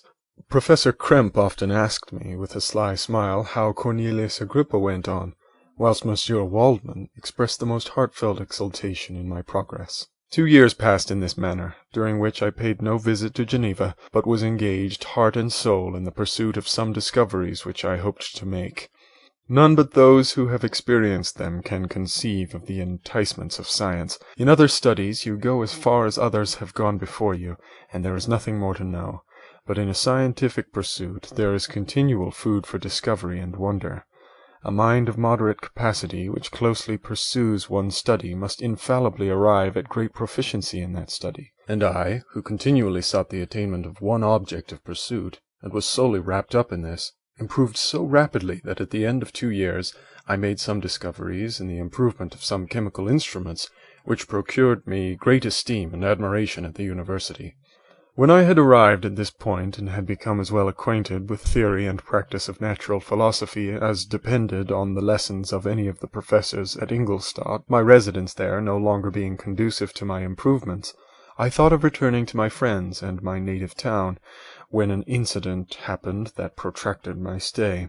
One of the phenomena which had peculiarly attracted my attention was the structure of the human frame, and, indeed, any animal endued with life. Whence, I often asked myself, did the principle of life proceed? It was a bold question, and one which has ever been considered as a mystery. Yet with how many things are we upon the brink of becoming acquainted, if cowardice or carelessness did not restrain our inquiries. I revolved these circumstances in my mind, and determined thenceforth to apply myself more particularly to those branches of natural philosophy which relate to physiology. Unless I had been animated by an almost supernatural enthusiasm, my application to this study would have been irksome and almost intolerable. To examine the causes of life, we must first have recourse to death. I became acquainted with the science of anatomy, but this was not sufficient. I must also observe the natural decay and corruption of the human body. In my education, my father had taken the greatest precautions that my mind should be impressed with no supernatural horrors. I do not ever remember to have troubled at a tale of superstition, or to have feared the apparition of a spirit. Darkness had no effect on my fancy, and a churchyard was to me merely the receptacle of bodies deprived of life, which, from being the seat of beauty and strength, had become food for the worm.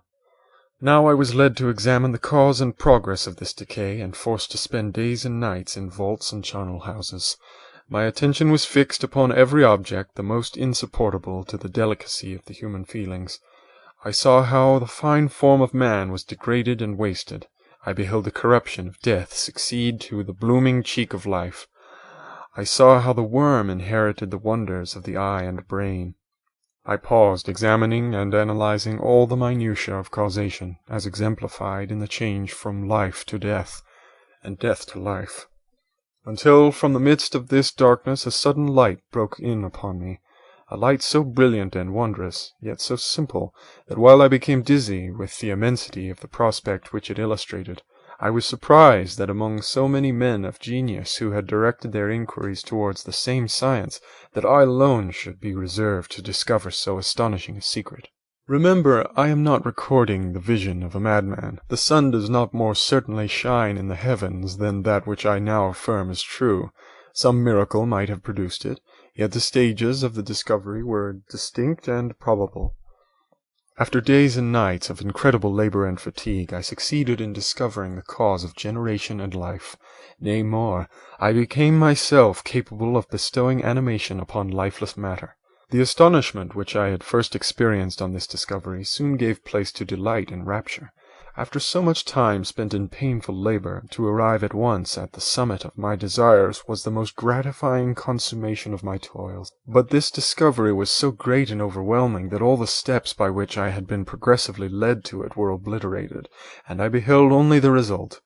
What had been the study and desire of the wisest men since the creation of the world was now within my grasp. Not that, like a magic scene, it all opened upon me at once.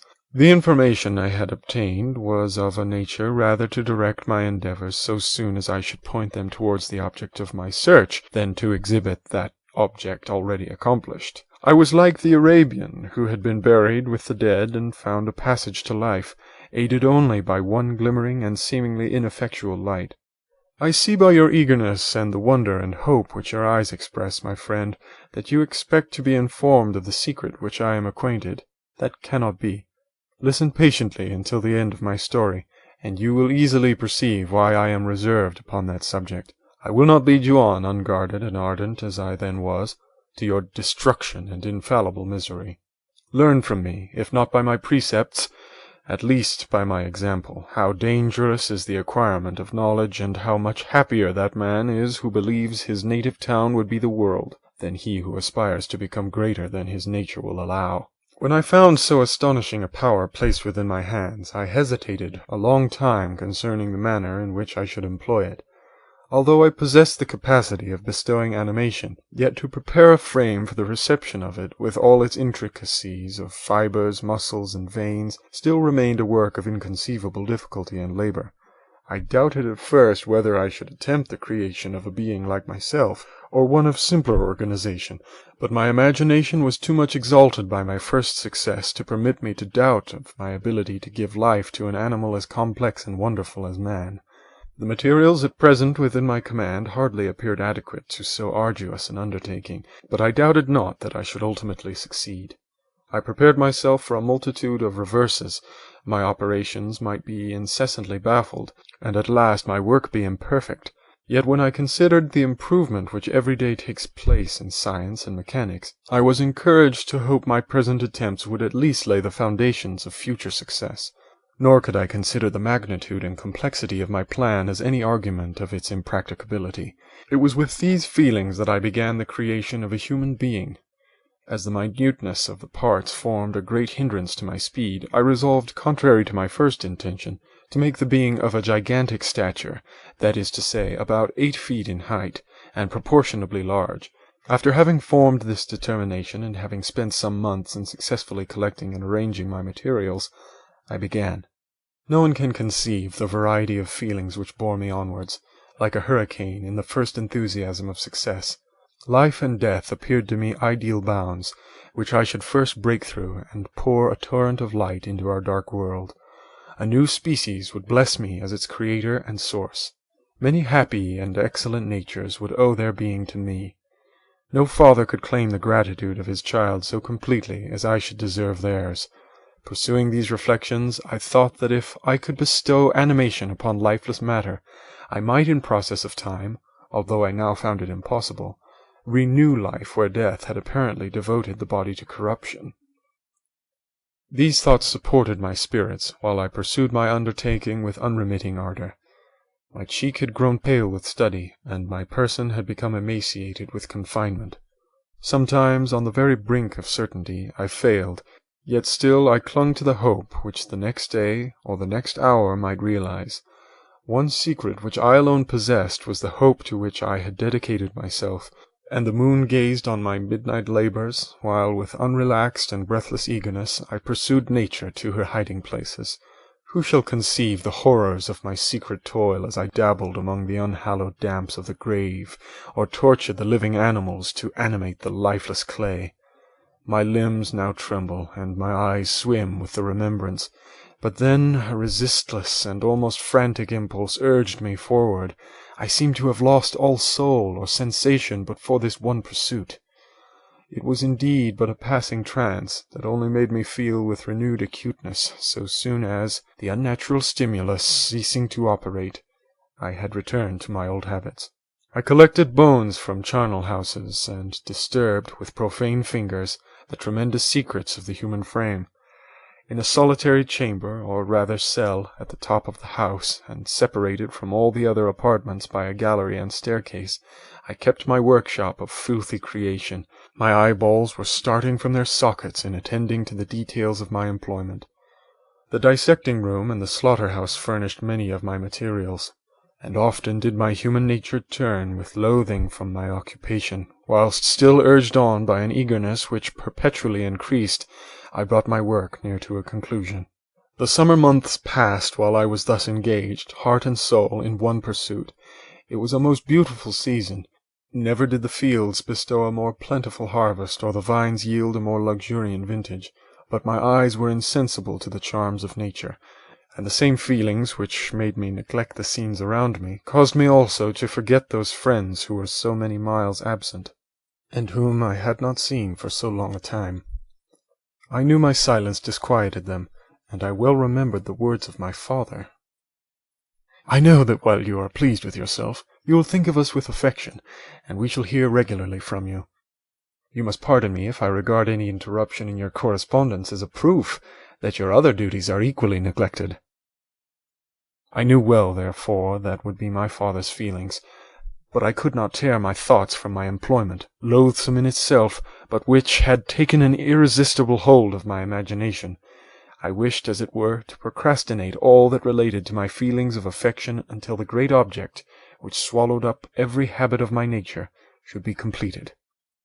I then thought that my father would be unjust if he ascribed my neglect to vice or faultiness on my part, but I am now convinced that he was justified in conceiving that I should not be altogether free from blame.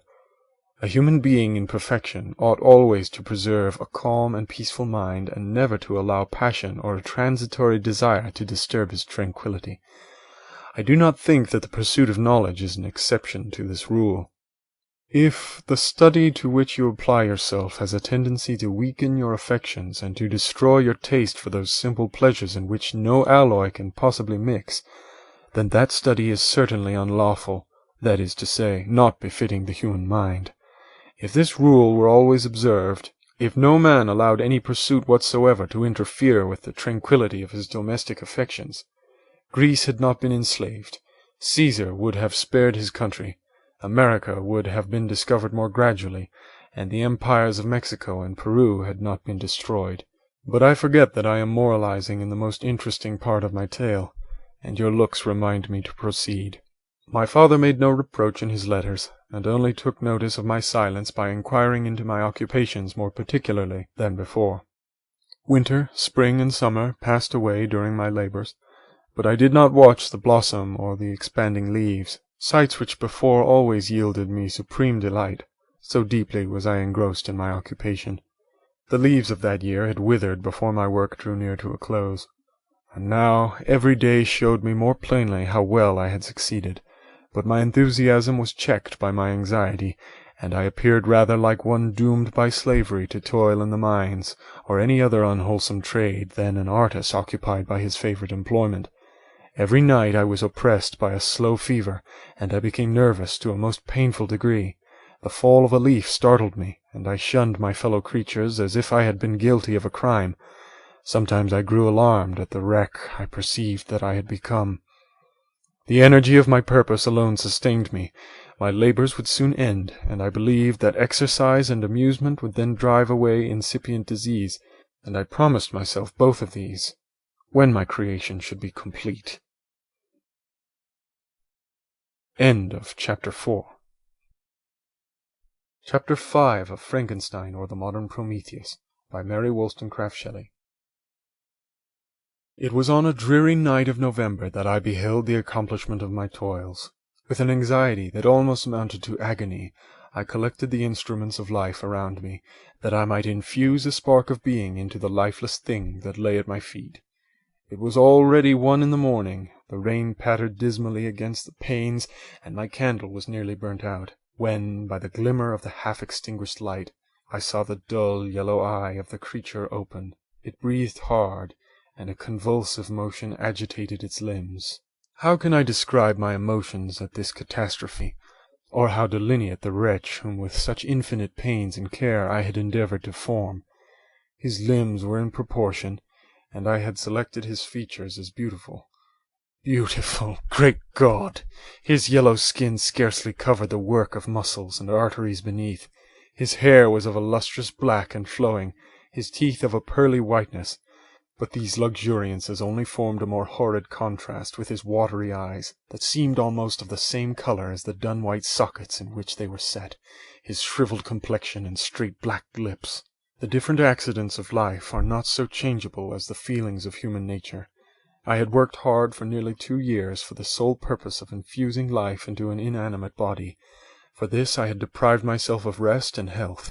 I had desired it with an ardour that far exceeded moderation, but now that I had finished, the beauty of the dream vanished, and breathless horror and disgust filled my heart. Unable to endure the aspect of the being I had created, I rushed out of the room, and continued a long time traversing my bedchamber, unable to compose my mind to sleep. At length lassitude succeeded to the tumult I had before endured, and I threw myself on the bed in my clothes, endeavouring to seek a few moments of forgetfulness. But it was in vain. I slept indeed, but I was disturbed by the wildest dreams. I thought I saw Elizabeth, in the bloom of health, walking in the streets of Ingolstadt. Delighted and surprised, I embraced her, but as I imprinted the first kiss on her lips, they became livid with the hue of death. Her features appeared to change, and I thought that I held the corpse of my dead mother in my arms. A shroud enveloped her form, and I saw the grave worms crawling in the folds of the flannel. I started from my sleep with horror.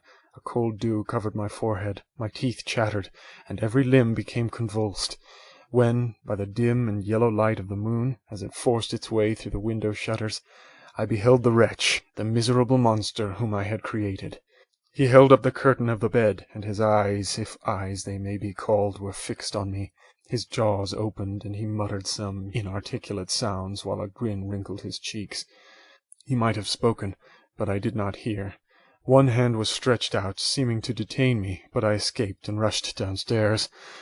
I took refuge in the courtyard belonging to the house which I inhabited, where I remained during the rest of the night, walking up and down in the greatest agitation, listening attentively, catching and fearing each sound as if it were to announce the approach of the demoniacal corpse to which I had so miserably given life. Oh, no mortal could support the horror of that countenance. A mummy again endued with animation could not be so hideous as that wretch.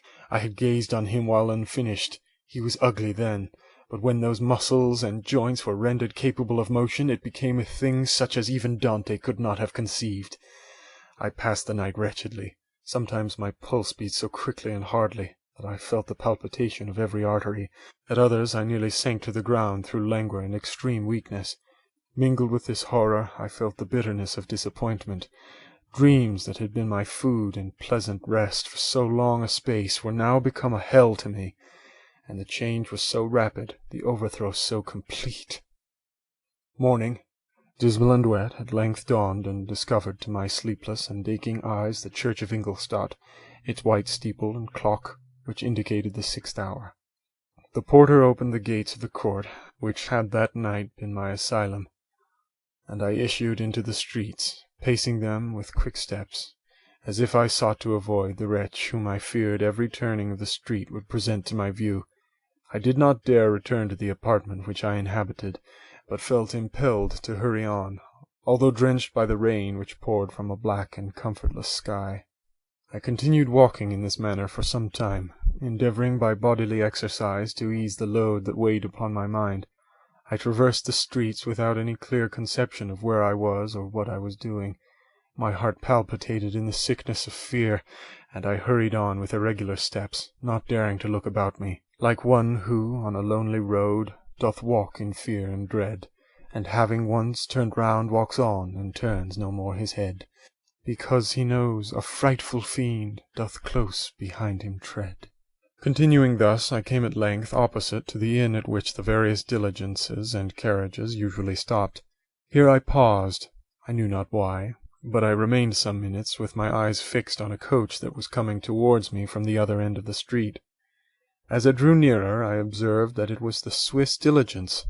It stopped just where I was standing, and on the door being opened, I perceived Henry Clerval, who, on seeing me, instantly sprung out.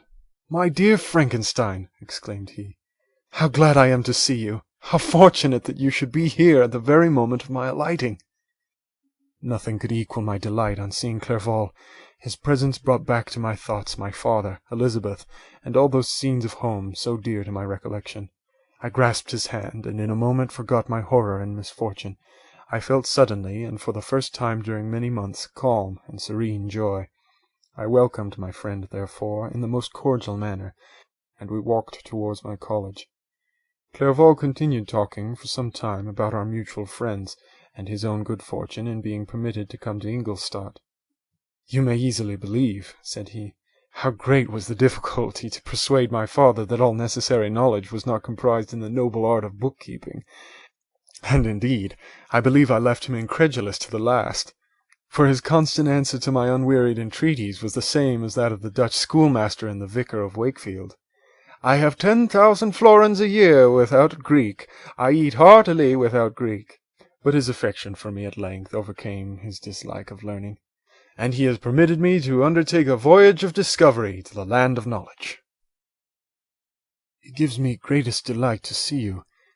But tell me how you left my father, brothers, and Elizabeth. Very well and very happy, only a little uneasy that they hear from you so seldom. By the by, I mean to lecture you a little upon their account myself. But my dear Frankenstein, continued he, stopping short and gazing full at my face, I did not before remark how very ill you appear, so thin and pale. You look as if you have been watching for several nights. You have guessed right. I have lately been so deeply engaged in one occupation that I have not allowed myself sufficient rest, as you see. But I sincerely hope that all these employments are now at an end, and that I am at length free. I trembled excessively. I could not endure to think of, and far less to allude to, the occurrences of the preceding night. I walked with a quick pace, and we soon arrived at my college. I then reflected, and the thought made me shiver, that the creature whom I had left in my apartment might still be there, alive and walking about. I dreaded to behold this monster, but I feared still more that Henry should see him. Entreating him, therefore, to remain a few minutes at the bottom of the stairs, I darted up towards my room. My hand was already on the lock of the door before I recollected myself. I then paused, and a cold shivering came over me. I threw the door forcibly open, as children are accustomed to do when they expect a spectre to stand in waiting for them on the other side, but nothing appeared. I stepped fearfully in. The apartment was empty, and my bedroom was also freed from its hideous guest. I could hardly believe that so great a good fortune could have befallen me, but when I became assured that my enemy had indeed fled, I clapped my hands for joy and ran down to Clerval. We ascended into my room, and the servant presently brought breakfast, but I was unable to contain myself. It was not joy only that possessed me. I felt my flesh tingle with excess of sensitiveness, and my pulse beat rapidly. I was unable to remain for a single instant in the same place. I jumped over the chairs, clapped my hands, and laughed aloud. Clerval at first attributed my unusual spirits to joy on his arrival, but when he observed me more attentively, he saw a wildness in my eyes for which he could not account, and my loud, unrestrained, heartless laughter frightened and astonished him. "My dear Victor," cried he, "what for God's sake is the matter? Do not laugh in that manner. How ill are you? What is the cause of all this?"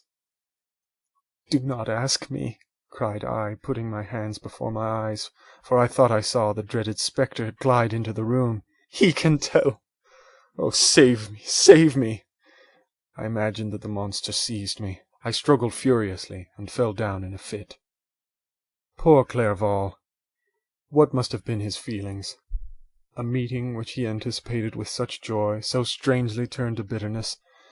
But I was not the witness of his grief, for I was lifeless and did not recover my senses for a long, long time. This was the commencement of a nervous fever which confined me for several months. During all that time Henry was my only nurse. I afterwards learned that, knowing my father's advanced age and unfitness for so long a journey, and how wretched my sickness would make Elizabeth, he spared them this grief by concealing the extent of my disorder. He knew that I could not have a more kind and attentive nurse than himself, and, firm in the hope he felt of my recovery, he did not doubt that, instead of doing harm, he performed the kindest action that he could towards them. But I was in reality very ill, and surely nothing but the unbounded and unremitting attentions of my friend could have restored me to life. The form of the monster on whom I had bestowed existence was forever before my eyes, and I raved incessantly concerning him. Doubtless my words surprised Henry. He at first believed them to be the wanderings of my disturbed imagination, but the pertinacity with which I continually recurred to the same subject persuaded him that my disorder indeed owed its origin to some uncommon and terrible event. By very slow degrees, and with frequent relapses that alarmed and grieved my friend, I recovered. I remember the first time I became capable of observing outward objects with any kind of pleasure. I perceived that the fallen leaves had disappeared, and that the young buds were shooting forth from the trees that shaded my window. It was a divine spring, and the season contributed greatly to my convalescence. I felt also sentiments of joy and affection revive in my bosom. My gloom disappeared, and in a short time I became as cheerful as before I was attacked by the fatal passion. "Dearest Clerval," exclaimed I, "how kind, how very good you are to me! This whole winter, instead of being spent in study, as you promised yourself, has been consumed in my sick room. How shall I ever repay you? I feel the greatest remorse for the disappointment of which I have been the occasion, but you will forgive me." "You will repay me entirely if you do not discompose yourself. But get well as fast as you can, and since you appear in such good spirits, I may speak to you on one subject, may I not?" I trembled. One subject, what could it be? Could he allude to an object on whom I dared not even think? "Compose yourself," said Clerval, who observed my change of colour. "I will not mention it if it agitates you, but your father and cousin would be very happy if they received a letter from you in your own handwriting. They hardly know how ill you have been, and are uneasy at your long silence." "Is that all, my dear Henry? How could you suppose that my first thought would not fly towards those dear, dear friends whom I love, and who are so deserving of my love? If this is your present temper, my friend, you will perhaps be glad to see a letter that has been lying here some days for you. It is from your cousin, I believe."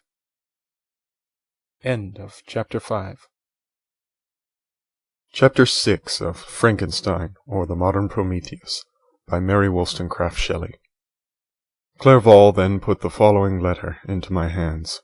It was from my own Elizabeth. "My dearest cousin, you have been ill, very ill, and even the constant letters of dear kind Henry are not sufficient to reassure me on your account. You are forbidden to write, to hold a pen, yet one word from you, dear Victor, is necessary to calm our apprehensions.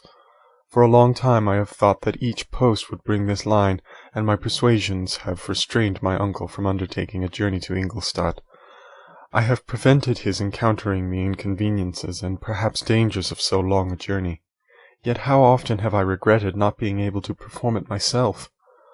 I figure to myself that the task of attending on your sick-bed has devolved on some mercenary old nurse, who could never guess your wishes, nor minister to them with the care and affection of your poor cousin. Yet that is over now. Clerval writes that indeed you are getting better. I eagerly hope that you will confirm this intelligence soon in your own handwriting. Get well, and return to us. You will find a happy, cheerful home, and friends who love you dearly. Your father's health is vigorous, and he asks but to see you, but to be assured that you are well, and not a care will ever cloud his benevolent countenance. How pleased you would be to remark the improvement of our Ernest! He is now 16, and full of activity and spirit.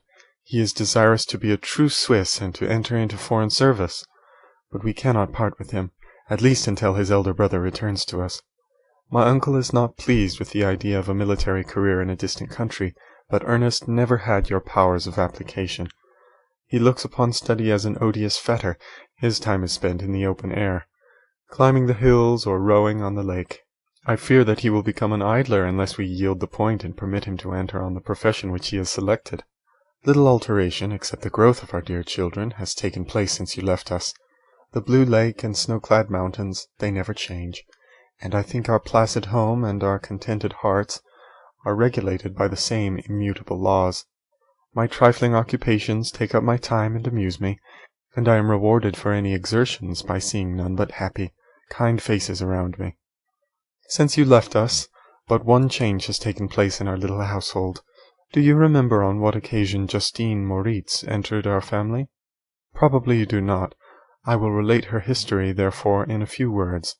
Madame Moritz, her mother, was a widow with 4 children, of whom Justine was the third. This girl had always been the favourite of her father, but through a strange perversity her mother could not endure her, and after the death of Monsieur Moritz treated her very ill. My aunt observed this, and when Justine was 12 years of age, prevailed on her mother to allow her to live at our house. The republican institutions of our country have produced simpler and happier manners than those which prevail in the great monarchies that surround it. Hence, there is less distinction between the several classes of its inhabitants, and the lower orders, being neither so poor nor so despised, their manners are more refined and moral. A servant in Geneva does not mean the same thing as a servant in France and England. Justine, thus received in our family, learned the duties of a servant, a condition which, in our fortunate country, does not include the idea of ignorance and a sacrifice of the dignity of a human being. Justine, you may remember, was a great favourite of yours, and I recollect you once remarked that if you were in an ill humour, one glance from Justine could dissipate it, for the same reason that Ariosto gives concerning the beauty of Angelica. She looked so frank-hearted and happy. My aunt conceived a great attachment for her, by which she was induced to give her an education superior to that which she had at first intended. This benefit was fully repaid. Justine was the most grateful little creature in the world. I do not mean that she made any professions. I have never heard one pass her lips, but you could see by her eyes that she almost adored her protectress. Although her disposition was gay and in many respects inconsiderate, yet she paid the greatest attention to every gesture of my aunt. She thought her the model of all excellence and endeavoured to imitate her phraseology and manners, so that even now she often reminds me of her.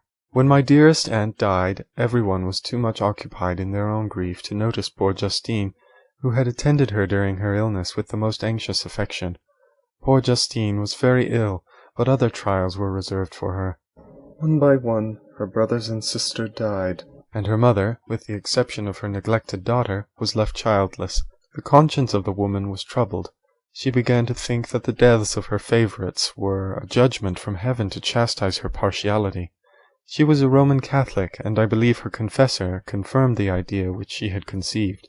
Accordingly, a few months after your departure for Ingolstadt, Justine was called home by her repentant mother. Poor girl! She wept when she quitted our house. She was much altered since the death of my aunt. Grief had given softness and a winning mildness to her manners, which had before been remarkable for vivacity, nor was her residence at her mother's house of a nature to restore her gaiety. The poor woman was very vacillating in her repentance. She sometimes begged Justine to forgive her unkindness, but much oftener accused her of having caused the deaths of her brothers and sister. Perpetual fretting at length threw Madame Moritz into a decline which at first increased her irritability, but she is now at peace forever. She died on the first approach of cold weather at the beginning of this last winter. Justine has just returned to us, and I assure you I love her tenderly. She is very clever and gentle, and extremely pretty, as I mentioned before. Her mien and her expression continually remind me of my dear aunt. I must say also a few words to you, my dear cousin, of little darling William. I wish you could see him. He is very tall of his age, with sweet laughing blue eyes, dark eyelashes, and curling hair. When he smiles, 2 little dimples appear on each cheek, which are rosy with health. He has already had 1 or 2 little wives, but Louisa Byron is his favourite, a pretty little girl of 5 years of age. Now, dear Victor, I dare say you wish to be indulged in a little gossip concerning the good people of Geneva. The pretty Miss Mansfield has already received the congratulatory visits on her approaching marriage with a young Englishman, John Melbourne, Esquire. Her ugly sister, Manon, married Monsieur Duviard, the rich banker, last autumn. Your favourite schoolfellow, Louis Manoir, has suffered several misfortunes since the departure of Clerval from Geneva, but he has already recovered his spirits, and is reported to be on the point of marrying a lively, pretty Frenchwoman, Madame Tavernier. She is a widow, and much older than Manoir, but he is very much admired, and a favourite with everybody. I have written myself into better spirits, dear cousin, but my anxiety returns upon me as I conclude. Write, dearest Victor. 1 line, 1 word will be a blessing to us. 10,000 thanks to Henry for his kindness, his affection, and his many letters. We are sincerely grateful. Adieu, my dear cousin. Take care of yourself, and I entreat you, write. Elizabeth Lavenza, Geneva, March 18th, at an undisclosed time in the 1700s. Dear, dear Elizabeth, I exclaimed when I had read her letter. I will write instantly and relieve them from the anxiety they must feel. I wrote, and this exertion greatly fatigued me, but my convalescence had commenced, and proceeded regularly. In another fortnight I was able to leave my chamber. One of my first duties on my recovery was to introduce Clerval to the several professors of the university. In doing this, I underwent a kind of rough usage, ill befitting the wounds that my mind had sustained. Ever since that fatal night, the end of my labours, and the beginning of my misfortunes, I had conceived a violent antipathy even to the name of natural philosophy. When I was otherwise quite restored to health, the sight of a chemical instrument would renew all the agony of my nervous symptoms. Henry saw this, and had removed all my apparatus from my view. He had also changed my apartment, for he perceived that I had acquired a dislike for the room which had previously been my laboratory. But these cares of Clerval were made of no avail when I visited the professors. Monsieur Waldman inflicted torture when he praised, with kindness and warmth, the astonishing progress I had made in the sciences. He soon perceived that I disliked the subject, but not guessing the real cause, he attributed my feelings to modesty, and changed the subject from my improvement to the science itself, with a desire, as I evidently saw, of drawing me out. What could I do? He meant to please, and he tormented me. I felt as if he had placed carefully, one by one, in my view those instruments which were to be afterwards used in putting me to a slow and cruel death. I writhed under his words, yet dared not exhibit the pain I felt. Clerval, whose eyes and feelings were always quick in discerning the sensations of others, declined the subject, alleging in excuse his total ignorance, and the conversation took a more general turn. I thanked my friend from my heart, but I did not speak. I saw plainly that he was surprised, but he never attempted to draw my secret from me, and although I loved him with a mixture of affection and reverence that knew no bounds, yet I could never persuade myself to confide in him that event which was so often present to my recollection, but which I feared the detail to another would only impress more deeply. Monsieur Krempe was not equally docile, and in my condition at that time, of almost insupportable sensitiveness, his harsh, blunt encomiums gave me even more pain than the benevolent approbation of Monsieur Waldman. "Damn the fellow!" cried he. "Why, Monsieur Clerval, I assure you he has outstripped us all. Aye, stare if you please, but it is nevertheless true. A youngster who, but a few years ago, believed in Cornelius Agrippa as firmly as in the Gospel, has now set himself at the head of the university, and if he is not soon pulled down, we shall all be out of countenance. Aye, aye," continued he, observing my face expressive of suffering. "Monsieur Frankenstein is modest, an excellent quality in a young man. Young men should be diffident in themselves, you know, Monsieur Clerval. I was myself when young, but that wears out in a very short time." Monsieur Krempe had now commenced an eulogy on himself, which happily turned the conversation from a subject that was so annoying to me. Clerval had never sympathized in my tastes for natural sciences, and his literary pursuits differed wholly from those which had occupied me. He came to the university with the design of making himself complete master of the Oriental languages, and thus he should open a field for the plan of life he had marked out for himself.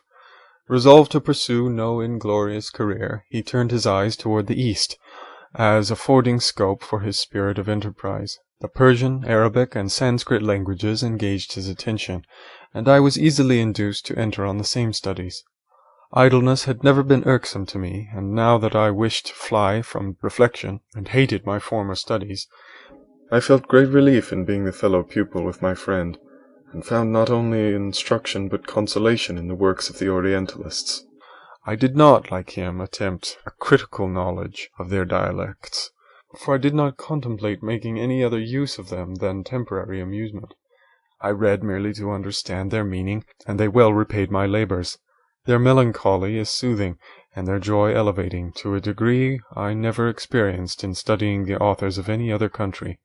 When you read their writings, life appears to consist in a warm sun and a garden of roses, in the smiles and frowns of a fair enemy, and the fire that consumes your own heart, how different from the manly and heroic poetry of Greece and Rome. Summer passed away in these occupations, and my return to Geneva was fixed for the latter end of autumn. But being delayed by several accidents, winter and snow arrived. The roads were deemed impassable, and my journey was retarded until the ensuing spring. I felt this delay very bitterly, for I longed to see my native town and my beloved friends. My return had only been delayed so long, from an unwillingness to leave Clerval in a strange place, before he had become acquainted with any of its inhabitants. The winter, however, was spent cheerfully, and although the spring was uncommonly late, when it came its beauty compensated for its dilatoriness. The month of May had already commenced, and I expected the letter daily which was to fix the date of my departure, when Henry proposed a pedestrian tour in the environs of Ingolstadt, that I might bid a personal farewell to the country I had so long inhabited. I acceded with pleasure to this proposition. I was fond of exercise, and Clerval had always been my favourite companion in the ramble of this nature that I had taken among the scenes of my native country. We passed a fortnight in these perambulations, and my health and spirits had long been restored, and they gained additional strength from the salubrious air I breathed, the natural incidents of our progress, and the conversation of my friend. Study had before secluded me from the intercourse of my fellow creatures, and rendered me unsocial, but Clerval called forth the better feelings of my heart. He again taught me to love the aspect of nature, and the cheerful faces of children. Excellent friend, how sincerely you did love me, and endeavour to elevate my mind until it was on a level with your own. A selfish pursuit has cramped and narrowed me, until your gentleness and affection warmed and opened my senses. I became the same happy creature who, a few years ago, loved and beloved by all, had no sorrow or care. When happy, inanimate nature had the power of bestowing on me the most delightful sensations. A serene sky and verdant fields filled me with ecstasy. The present season was indeed divine. The flowers of spring bloomed in the hedges, while those of summer were already in bud. I was undisturbed by thoughts which during the preceding year had pressed upon me, notwithstanding my endeavours to throw them off with an invincible burden. Henry rejoiced in my gaiety, and sincerely sympathized in my feelings. He exerted himself to amuse me, while he expressed the sensations that filled his soul. The resources of his mind on this occasion were truly astonishing. His conversation was full of imagination, and very often, in imitation of the Persian and Arabic writers, he invented tales of wonderful fancy and passion. At other times he repeated my favourite poems, or drew me out into arguments, which he supported with great ingenuity. We returned to our college on a Sunday afternoon. The peasants were dancing, and every one we met appeared gay and happy. My own spirits were high, and I bounded along with feelings of unbridled joy and hilarity. End of Chapter 6. Chapter 7 of Frankenstein, or the Modern Prometheus, by Mary Wollstonecraft Shelley. On my return I found the following letter from my father. My dear Victor, you have probably waited impatiently for a letter to fix the date of your return to us, and I was at first tempted to write only a few lines, merely mentioning the day on which I should expect you, but that would be a cruel kindness, and I dare not do it.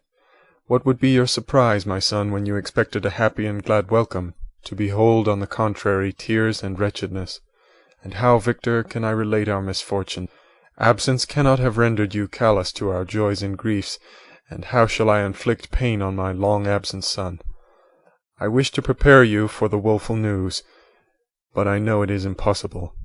Even now your eye skims over the page to seek the words which are to convey to you the horrible tidings. William is dead. That sweet child whose smiles delighted and warmed my heart, who was so gentle yet so gay. Victor, he is murdered. I will not attempt to console you, but will simply relate the circumstances of the transaction. Last Thursday, May 7th, I, my niece, and your two brothers went to walk in Plainpalais. The evening was warm and serene, and we prolonged our walk farther than usual. It was already dusk before we thought of returning, and then we discovered that William and Ernest, who had gone on before, were not to be found. We accordingly rested on a seat until they should return. Presently Ernest came and inquired if we had seen his brother. He said that he had been playing with him, that William had run away to hide himself, and that he vainly sought for him, and afterwards waited for a long time, but that he did not return. This account rather alarmed us, and we continued to search for him until night fell, when Elizabeth conjectured that he might have returned to the house. He was not there. We returned again with torches, for I could not rest. When I thought that my sweet boy had lost himself and was exposed to all the damps and dews of night, Elizabeth also suffered extreme anguish. About 5 in the morning I discovered my lovely boy, whom the night before I had seen blooming and active in health, stretched on the grass, livid and motionless. The print of the murderous finger was on his neck. He was conveyed home, and the anguish that was visible in my countenance betrayed the secret to Elizabeth. She was very earnest to see the corpse. At first I attempted to prevent her, but she persisted, and entering the room where it lay, hastily examined the neck of the victim, and clasping her hands exclaimed, "Oh God, I have murdered my darling child!" She fainted, and was restored with extreme difficulty. When she again lived, it was only to weep and sigh. She told me that same evening William had teased her to let him wear a very valuable miniature that she possessed of your mother. This picture is gone, and was doubtless the temptation which urged the murderer to the deed. We have no trace of him at present, although our exertions to discover him are unremitted, but they will not restore my beloved William. Come, dearest Victor, you alone can console Elizabeth. She weeps continually, and accuses herself unjustly as the cause of his death. Her words pierce my heart. We are all unhappy, but will not that be an additional motive for you, my son, to return and be our comforter? Your dear mother, alas, Victor, I now say, thank God she did not live to witness the cruel, miserable death of her youngest darling.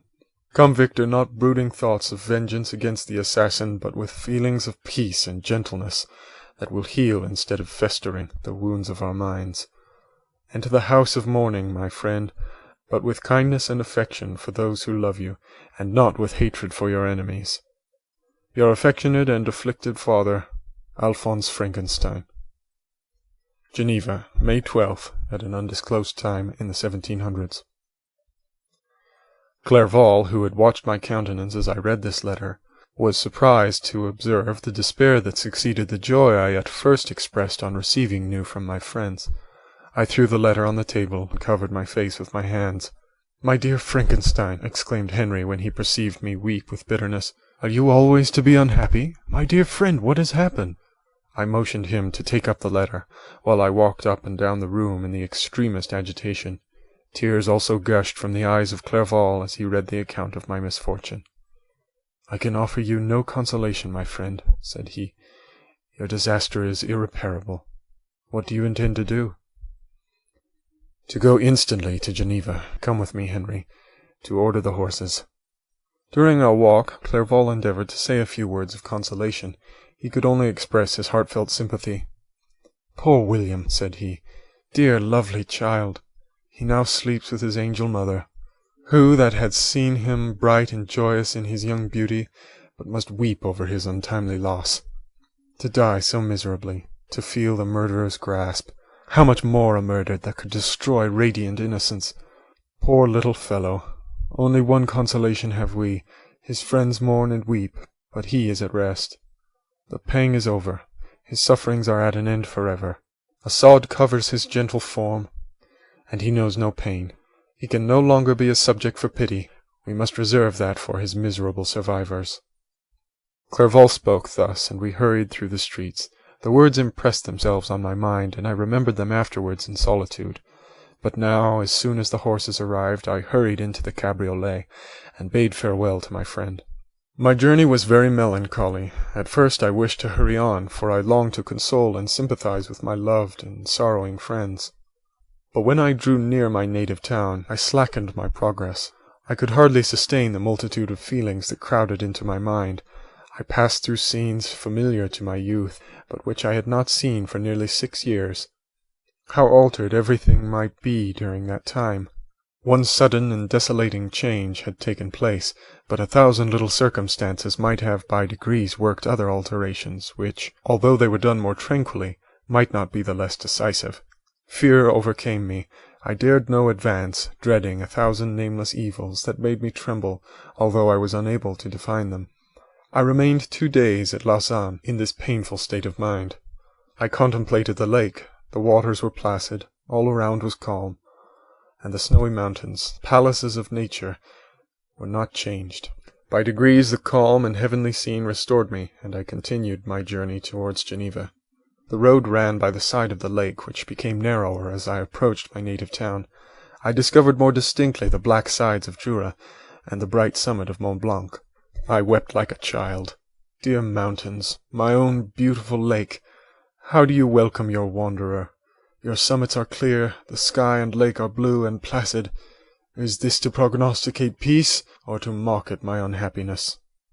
I fear, my friend, that I shall render myself tedious by dwelling on these preliminary circumstances, but they were days of comparative happiness, and I think of them with pleasure. My country, my beloved country, who but a native can tell the delight I took in again, beholding the streams, thy mountains, and more than all, thy lovely lake. Yet as I drew nearer home, grief and fear again overcame me. Night also closed around, and when I could hardly see the dark mountains, I felt still more gloomily. The picture appeared a vast and dim scene of evil, and I foresaw obscurely that I was destined to become the most wretched of human beings. Alas! I prophesied truly, and failed only in one single circumstance, that in all the misery I imagined and dreaded, I did not conceive the 100th part of the anguish I was destined to endure. It was completely dark when I arrived in the environs of Geneva. The gates of the town were already shut, and I was obliged to pass the night at Secaron, a village at the distance of half a league from the city. The sky was serene, and as I was unable to rest, I resolved to visit the spot where my poor William had been murdered. As I could not pass through the town, I was obliged to cross the lake in a boat to arrive at Plainpalais. During this short voyage, I saw the lightning playing on the summit of Mont Blanc, in the most beautiful figures. The storm appeared to approach rapidly, and on landing I ascended a low hill that I might observe its progress.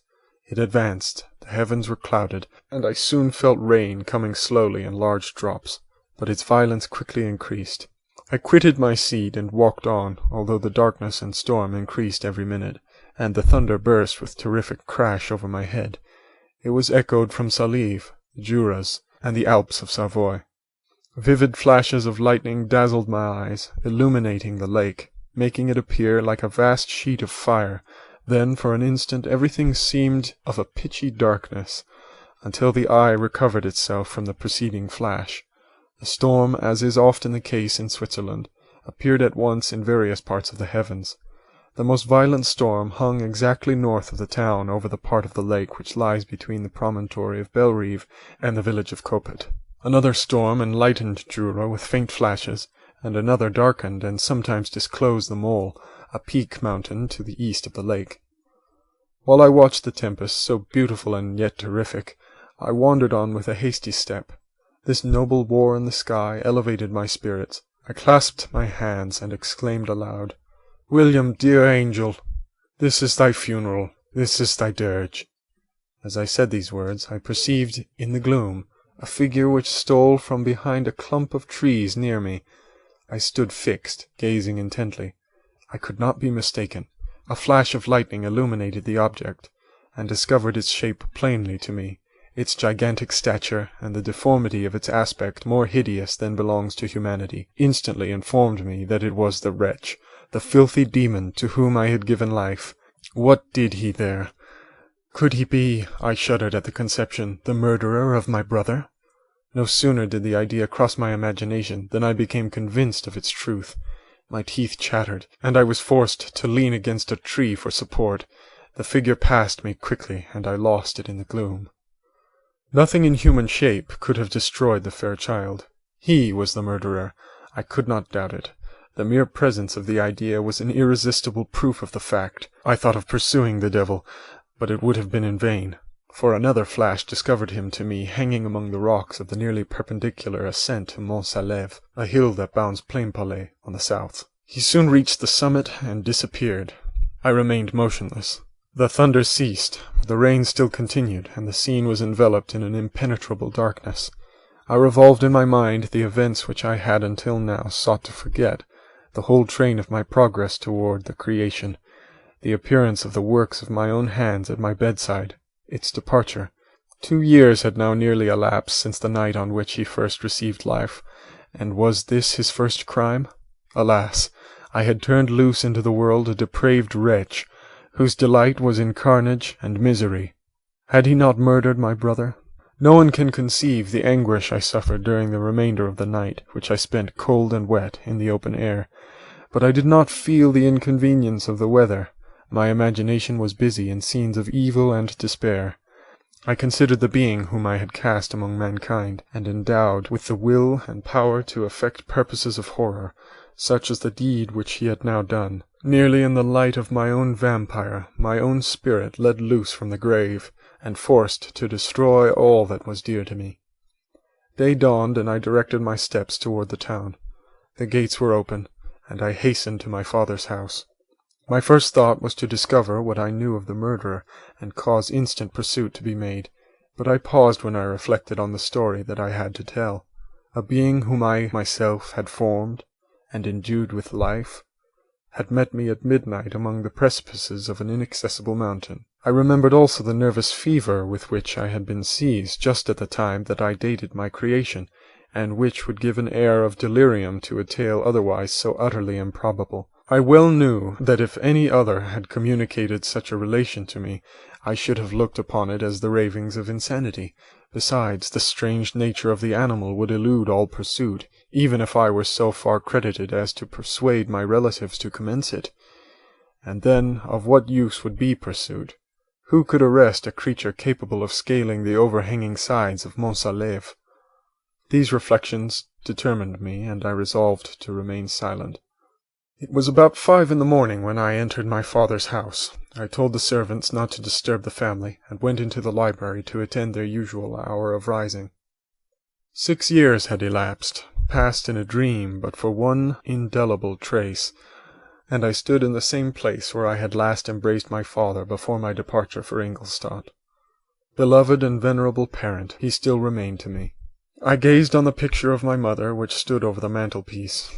It was an historical subject, painted at my father's desire, and represented Caroline Beaufort in an agony of despair, kneeling by the coffin of her dead father. Her garb was rustic and her cheek pale, but there was an air of dignity and beauty that hardly permitted the sentiment of pity. Below this picture was a miniature of William, and my tears flowed when I looked upon it. While I was thus engaged, Ernest entered. He had heard me arrive, and hastened to welcome me. "Welcome, my dearest Victor," said he. "Oh, I wish you had come 3 months ago, and then you would have found us all joyous and delighted. You come to us now to share a misery which nothing can alleviate, yet your presence will, I hope, revive our father, who seems sinking under his misfortune, and your persuasions will induce poor Elizabeth to cease her vain and tormenting self-accusations. Poor William, he was our darling and our pride." Tears unrestrained fell from my brother's eyes. A sense of mortal agony crept over my frame. Before, I had only imagined the wretchedness of my desolated home. The reality came on me as a new and a not less terrible disaster. I tried to calm Ernest. I inquired more minutely concerning my father, and here I named my cousin.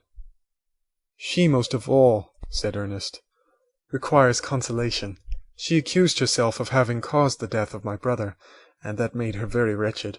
But since the murderer has been discovered—" "The murderer discovered? Good God, how can that be? Who could attempt to pursue him? It is impossible. One might as well try to overtake the winds, or confine a mountain stream with a straw. I saw him too. He was free last night." "I do not know what you mean," replied my brother, in accents of wonder. "But to us the discovery we have made completes our misery. No one would believe it at first, and even now Elizabeth will not be convinced, notwithstanding all the evidence. Indeed, who would credit that Justine Moritz, who was so amiable and fond of all the family, could suddenly become so capable of so frightful, so appalling a crime?" "Justine Moritz? Poor, poor girl, is she the accused? But it is wrongfully. Everyone knows that. No one believes it, surely, Ernest." "No one did at first, but several circumstances came out that have almost forced conviction upon us, and her own behaviour has been so confused as to add to the evidence of facts a weight that, I fear, leaves no hope for doubt. But she will be tried to-day, and you will then hear all." He then related that the morning on which the murder of poor William had been discovered, Justine had been taken ill and confined to her bed for several days. During this interval, One of the servants, happening to examine the apparel she had worn on the night of the murder, had discovered in her pocket the picture of my mother, which had been judged to be the temptation of the murder.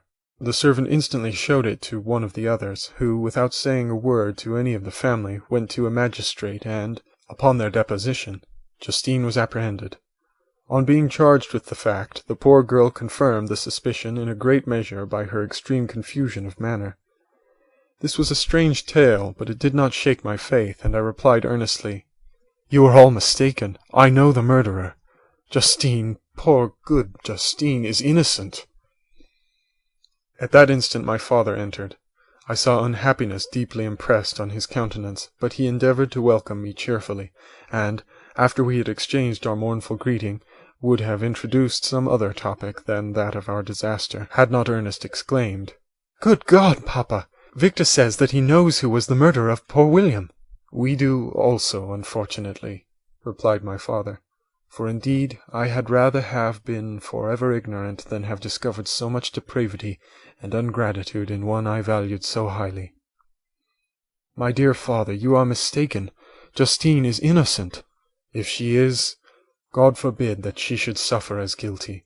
She is to be tried today, and I sincerely hope, that she will be acquitted." This speech calmed me. I was firmly convinced in my own mind that Justine, and indeed every human being, was guiltless of this murder. I had no fear, therefore, that any circumstantial evidence could be brought forward strong enough to convict her. My tale was not one to announce publicly. Its astounding horror would be looked upon as madness by the vulgar.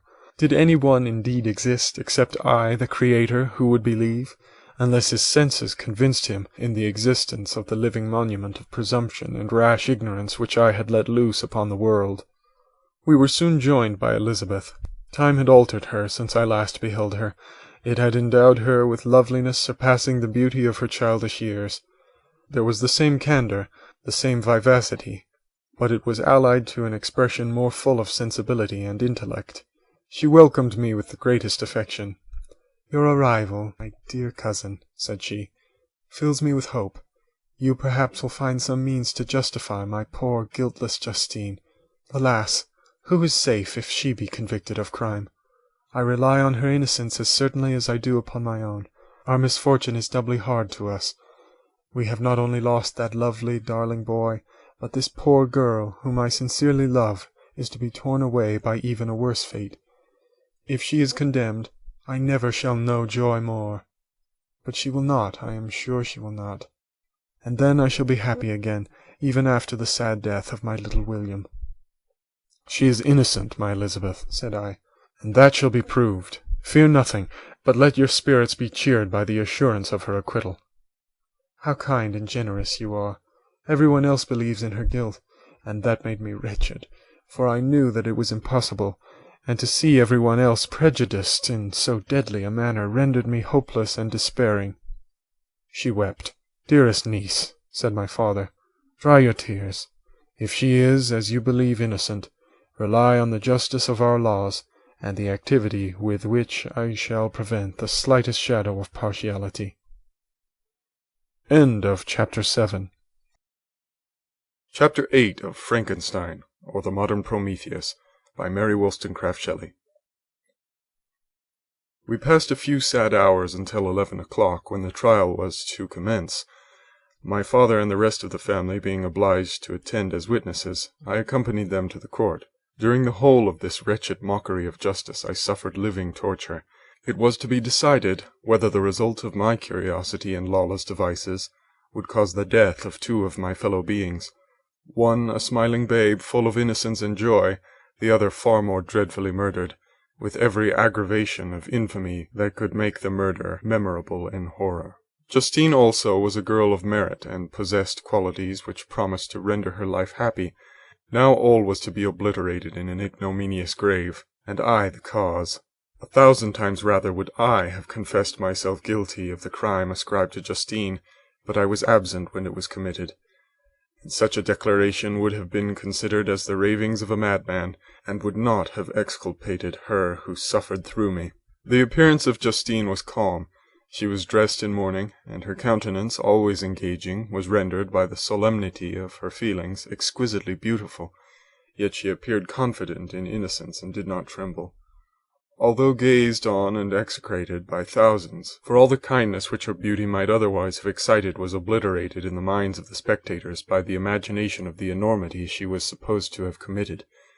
She was tranquil, yet her tranquillity was evidently constrained, and as her confusion had before been adduced as proof of her guilt, she worked up her mind into an appearance of courage.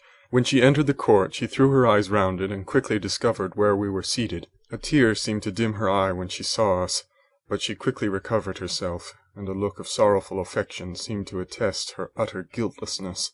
The trial began, and after the advocate against her had stated the charge, several witnesses were called. Several strange facts combined against her, which might have staggered anyone who had not such proof of her innocence as I had. She had been out the whole of the night on which the murder had been committed, and towards morning had been perceived by a market woman not far from the spot where the body of the murdered child had been afterwards found. The woman asked her what she did there, but she looked very strangely and only returned a confused and unintelligible answer. She returned to the house about 8 o'clock, and when one inquired where she had passed the night, she replied that she had been looking for the child, and demanded earnestly if anything had been heard concerning him. When shown the body, she fell into violent hysterics, and kept her bed for several days. The picture was then produced, which the servant had found in her pocket, and when Elizabeth, in a faltering voice, proved that it was the same which, an hour before, the child had been missed, she had placed round his neck, a murmur of horror and indignation filled the court. Justine was called on for her defence. As the trial had proceeded, her countenance had altered. Surprise, horror, and misery were strongly expressed. Sometimes she struggled with her tears, but when she was desired to plead, she collected her powers and spoke in an audible, although variable voice. "God knows," she said, "how entirely I am innocent, but I do not pretend that my protestations should acquit me. I rest my innocence on a plain and simple explanation of the facts which have been adduced against me, and I hope the character I have always borne will incline my judges to a favourable interpretation where any circumstance appears doubtful or suspicious." She then related that, by the permission of Elizabeth, she had passed the evening of the night on which the murder had been committed at the house of an aunt at Chêne, a village situated about a league from Geneva. On her return, at about 9 o'clock, she met a man who asked her if she had seen anything of the child who was lost. She was alarmed by this account, and passed several hours in looking for him, when the gates of Geneva were shut, and she was forced to remain several hours of the night in a barn belonging to a cottage, being unwilling to call up the inhabitants, to whom she was well known. Most of the night she spent here, watching. Towards morning, she believed that she slept for a few minutes. Some steps disturbed her, and she awoke.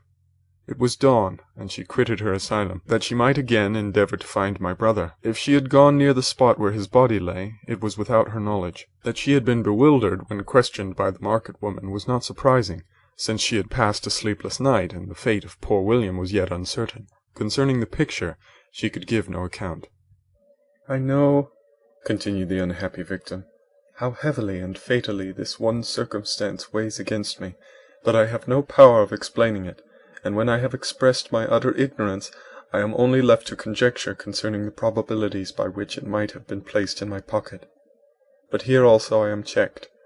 I believe that I have no enemy on earth, and none surely would have been so wicked as to destroy me wantonly. Did the murderer place it there? I know of no opportunity afforded him for doing so, or if I had, why should he have stolen the jewel, to part with it again so soon? I commit my cause to the justice of my judges, yet I see no room for hope. I beg permission to have a few witnesses examined concerning my character, and if their testimony shall not overweigh my supposed guilt, I must be condemned, although I would pledge my salvation on my innocence." Several witnesses were called, who had known her for many years, and they spoke well of her, but fear and hatred of the crime of which they supposed her guilty rendered them timorous and unwilling to come forward. Elizabeth saw even the last resource, her excellent dispositions and irreproachable conduct, about to fail the accused, when, although violently agitated, she desired permission to address the court. "I am," said she, "the cousin of the unhappy child who was murdered, or rather his sister. for I was educated by and have lived with his parents ever since and even long before his birth. It may therefore be judged indecent in me to come forward on this occasion, but when I see a fellow creature about to perish through the cowardice of her pretended friends, I wish to be allowed to speak, that I may say what I know of her character. I am well acquainted with the accused. I have lived in the same house with her, at one time for 5 and at another for nearly 2 years. During all that period she appeared to me the most amiable and benevolent of human creatures. She nursed Madame Frankenstein, my aunt, in her last illness, with the greatest affection and care, and afterwards attended her own mother during a tedious illness in a manner that excited the admiration of all who knew her. After which she again lived in my uncle's house, where she was beloved by all the family. She was warmly attached to the child who is now dead, and acted towards him like a most affectionate mother. For my own part, I do not hesitate to say that, notwithstanding all the evidence produced against her, I believe and rely on her perfect innocence. She had no temptation for such an action. As to the bauble on which the chief proof rests, if she had earnestly desired it, I should have willingly given it to her. So much do I esteem and value her." A murmur of approbation followed Elizabeth's simple and powerful appeal, but it was excited by her generous interference, and not in favour of poor Justine, on whom the public indignation was turned with renewed violence, charging her with the blackest ingratitude. She herself wept as Elizabeth spoke, but she did not answer. My own agitation and anguish was extreme during the whole trial. I believed in her innocence. I knew it. Could the demon who had, I did not for a minute doubt, murdered my brother also in his hellish sport have betrayed the innocent to death and ignominy? I could not sustain the horror of my situation, and when I perceived that the popular voice and the countenances of the judges had already condemned my unhappy victim, I rushed out of the court in agony. The tortures of the accused did not equal mine. She was sustained by innocence, but the fangs of remorse tore my bosom and would not forego their hold. I passed the night of unmingled wretchedness. In the morning I went to the court. My lips and throat were parched. I dared not ask the fatal question, but I was known, and the officer guessed the cause of my visit. The ballots had been thrown. They were all black, and Justine was condemned. I cannot pretend to describe what I then felt. I had before experienced sensations of horror, and have endeavoured to bestow upon them adequate expressions, but words cannot convey an idea of the heart-sickening despair that I then endured. The person to whom I addressed myself added that Justine had already confessed her guilt. "That evidence," he observed, "was hardly required in so glaring a case, but I am glad of it, and indeed none of our judges like to condemn a criminal upon circumstantial evidence, be it ever so decisive." This was strange and unexpected intelligence. What could it mean? Had my eyes deceived me, and was I really as mad as the whole world would believe me to be if I disclosed the object of my suspicions? I hastened to return home, and Elizabeth eagerly demanded the result. "My cousin," replied I, "it is decided as you may have expected. All judges had rather that 10 innocent should suffer than that 1 guilty should escape. But she has confessed." This was a dire blow to poor Elizabeth, who had relied with firmness upon Justine's innocence. "Alas," said she, "how shall I ever again believe in human goodness? Justine, whom I loved and esteemed as my sister, how could she put on those smiles of innocence, only to betray? Her mild eyes seemed incapable of any severity or guile, and yet she has committed a murder." Soon after we heard that the poor victim had expressed a desire to see my cousin. My father wished her not to go, but said that he left it to her own judgment and feelings to decide. "Yes," said Elizabeth, "I will go. Although she is guilty, and you, Victor, shall accompany me, I cannot go alone." The idea of this visit was torture to me, yet I could not refuse.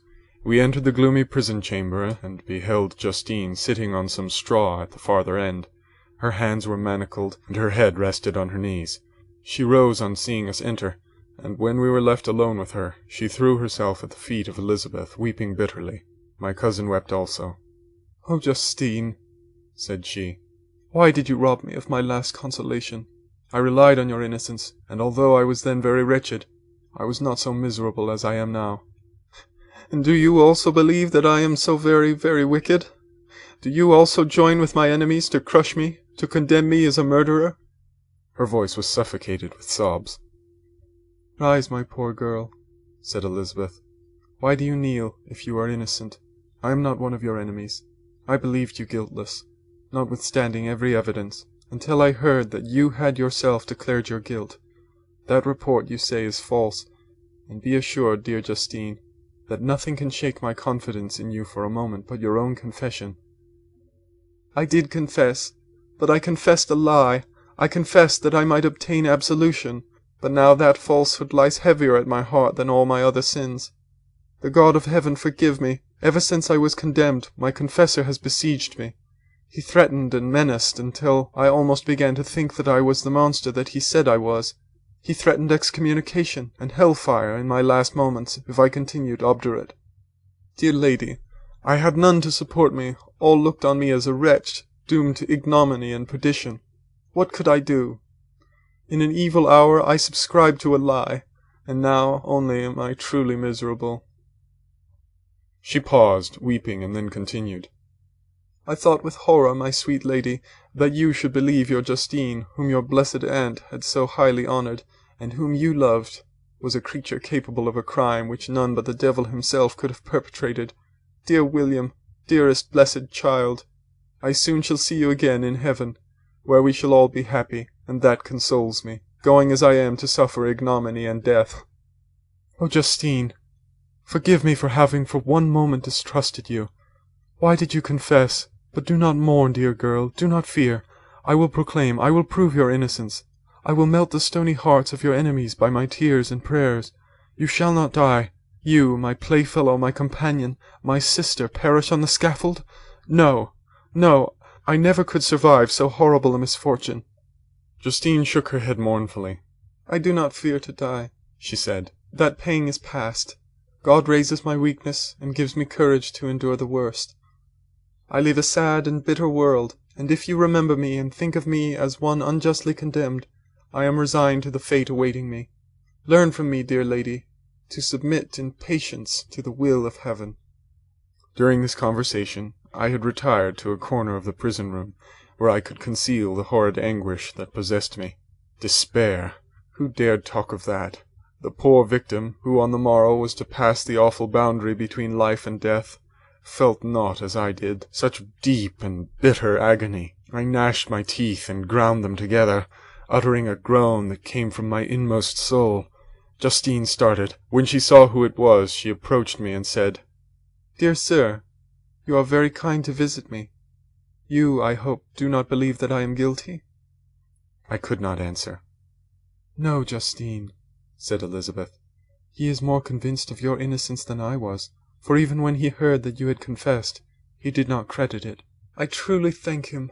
In these last moments I feel the sincerest gratitude towards those who think of me with kindness. How sweet is the affection of others to such a wretch as I am! It removes more than half my misfortune, and I feel as if I could die in peace now that my innocence is acknowledged by you, dear lady, and your cousin. Thus the poor sufferer tried to comfort others and herself. She indeed gained the resignation she desired, but I, the true murderer, felt the never-dying worm alive in my bosom, which allowed of no hope or consolation. Elizabeth also wept and was unhappy, but hers also was the misery of innocence, which, like a cloud that passes over the fair moon, for a while hides but cannot tarnish its brightness. Anguish and despair had penetrated into the core of my heart. I bore a hell within me which nothing could extinguish. We stayed several hours with Justine, and it was with great difficulty that Elizabeth could tear herself away. I wish, cried she, that I were to die with you. I cannot live in this world of misery. Justine assumed an air of cheerfulness, while she with difficulty repressed her bitter tears. She embraced Elizabeth, and said in a voice of half-suppressed emotion, Farewell, sweet lady. Dearest Elizabeth, my beloved and only friend, may heaven in its bounty bless and preserve you. May this be the last misfortune that you will ever suffer. Live and be happy, and make others so. And on the morrow Justine died. Elizabeth's heart-rending eloquence failed to move the judges from their settled conviction in the criminality of the saintly sufferer. My passionate and indignant appeals were lost upon them, and when I received their cold answers and heard the harsh, unfeeling reasoning of these men, my purposed avowal died away on my lips. Thus I might proclaim myself a madman, but not revoke the sentence passed upon my wretched victim. She perished on the scaffold as a murderess. From the tortures of my own heart I turned to contemplate the deep and voiceless grief of my Elizabeth. This also was my doing, and my father's woe and the desolation of that late so smiling home was all the work of my thrice accursed hands. Ye weep, unhappy ones, but these are not your last tears. Again shall you raise the funeral wail, and the sound of your lamentations shall again and again be heard. Frankenstein, your son, your kinsman, your early, much-loved friend, he who would spend each vital drop of blood for your sakes, who has no thought nor sense of joy except as it is mirrored also in your dear countenances, who would fill the air with blessings and spend his life in serving you, he bids you weep, to shed countless tears, happy beyond his hopes, if thus inexorable fate be satisfied, and if the destruction paused before the peace of the grave have succeeded in your sad torments. Thus spoke my prophetic soul, as, torn by remorse, horror, and despair, I beheld those I loved spend vain sorrow upon the graves of William and Justine, the first hapless victims to my unhallowed arts. End of Chapter 8. Chapter 9 of Frankenstein, or the Modern Prometheus, by Mary Wollstonecraft Shelley. Nothing is more painful to the human mind than, after the feelings have been worked up by a quick succession of events, the dead calmness of inaction and certainty which follows and deprives the soul both of hope and fear. Justine died, she rested, and I was alive. The blood flowed freely in my veins, but a weight of despair and remorse pressed on my heart which nothing could remove. Sleep fled from my eyes. I wandered like an evil spirit, for I had committed deeds of mischief beyond description, horrible, and more, much more, I persuaded myself, was yet behind. Yet my heart overflowed with kindness and the love of virtue. I had begun life with benevolent intentions, and thirsted for the moment when I should put them in practice and make myself useful to my fellow beings. Now all was blasted. Instead of that serenity of conscience which allowed me to look back upon the past with self-satisfaction, and from thence to gather promise of new hopes, I was seized by remorse and the sense of guilt, which hurried me away to a hell of intense tortures such as no language can describe. This state of mind preyed upon my health, which had perhaps never entirely recovered from the first shock it had sustained. I shunned the face of man.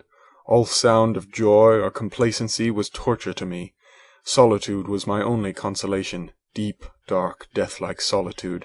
My father observed with pain the alteration perceptible in my disposition and habits, and endeavoured by arguments, deduced from the feelings of his serene conscience and guiltless life, to inspire me with fortitude and awaken in me courage to dispel the dark cloud which brooded over me. "Do you think, Victor," said he, "that I do not suffer also? No one could love a child more than I loved your brother." Tears came into his eyes as he spoke. "But is it not a duty to the survivors that we should refrain from augmenting their unhappiness by an appearance of immoderate grief? It is also a duty owed to yourself, for excessive sorrow prevents improvement or enjoyment, or even the discharge of daily usefulness, without which no man is fit for society." This advice, although good, was totally inapplicable to my case. I should have been the first to hide my grief and console my friends, if remorse had not mingled its bitterness, and terror its alarm, with my other sensations. Now I could only answer my father with a look of despair, and endeavour to hide myself from his view. About this time we retired to our house at Belrive. The change was particularly agreeable to me.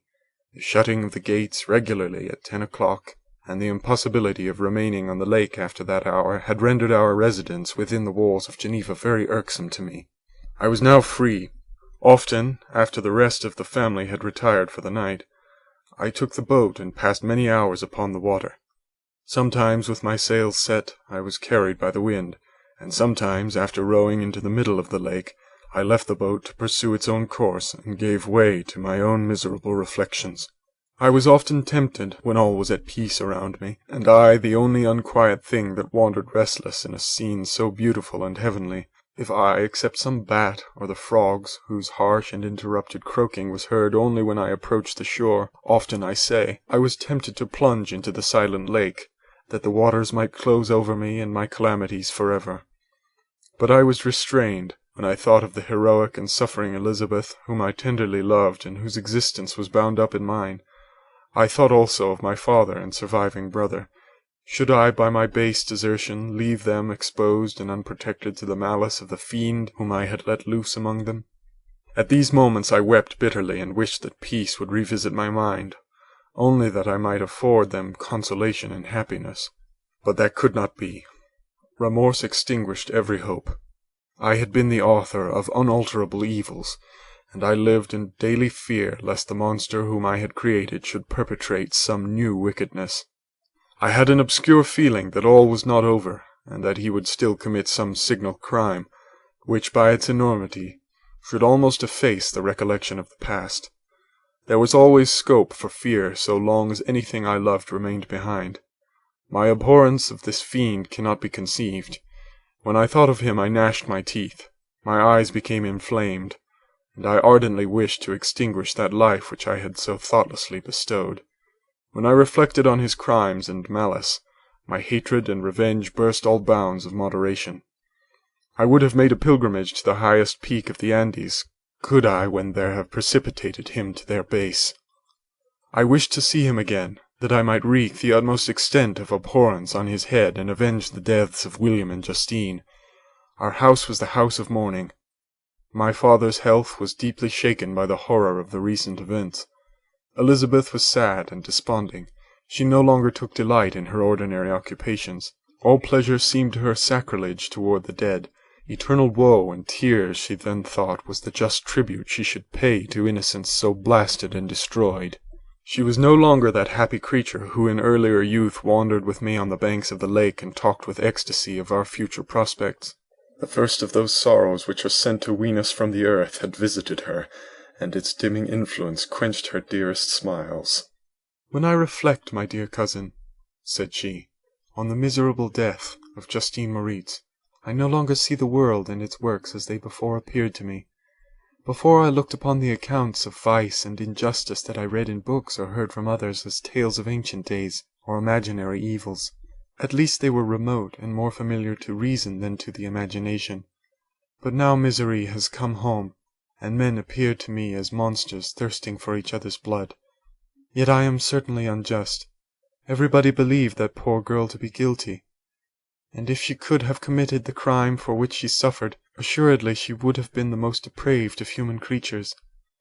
For the sake of a few jewels, to have murdered the son of her benefactor and friend, a child whom she had nursed from its birth, and appeared to love as if it had been her own. I could not consent to the death of any human being, but certainly I should have thought such a creature unfit to remain in the society of men. But she was innocent. I feel she was innocent. You are of the same opinion, and that confirms me. Alas, Victor, when falsehood can look so like the truth, who can assure themselves of certain happiness? I feel as if I were walking on the edge of a precipice, towards which thousands are crowding and endeavouring to plunge me into the abyss. William and Justine were assassinated, and the murderer escapes. He walks about the free world, and perhaps respected. But even if I were condemned to suffer on the scaffold for the same crimes, I would not change places with such a wretch." I listened to this discourse with the extremest agony. I, not in deed, but in effect, was the true murderer. Elizabeth read my anguish in my countenance, and kindly taking my hand, said, "My dearest friend, you must calm yourself. These events have affected me, God knows how deeply, but I am not so wretched as you are. There is an expression of despair, and sometimes of revenge, in your countenance that makes me tremble. Dear Victor, banish these dark passions. Remember the friends around you, who centre all their hopes in you. Have we lost the power of rendering you happy?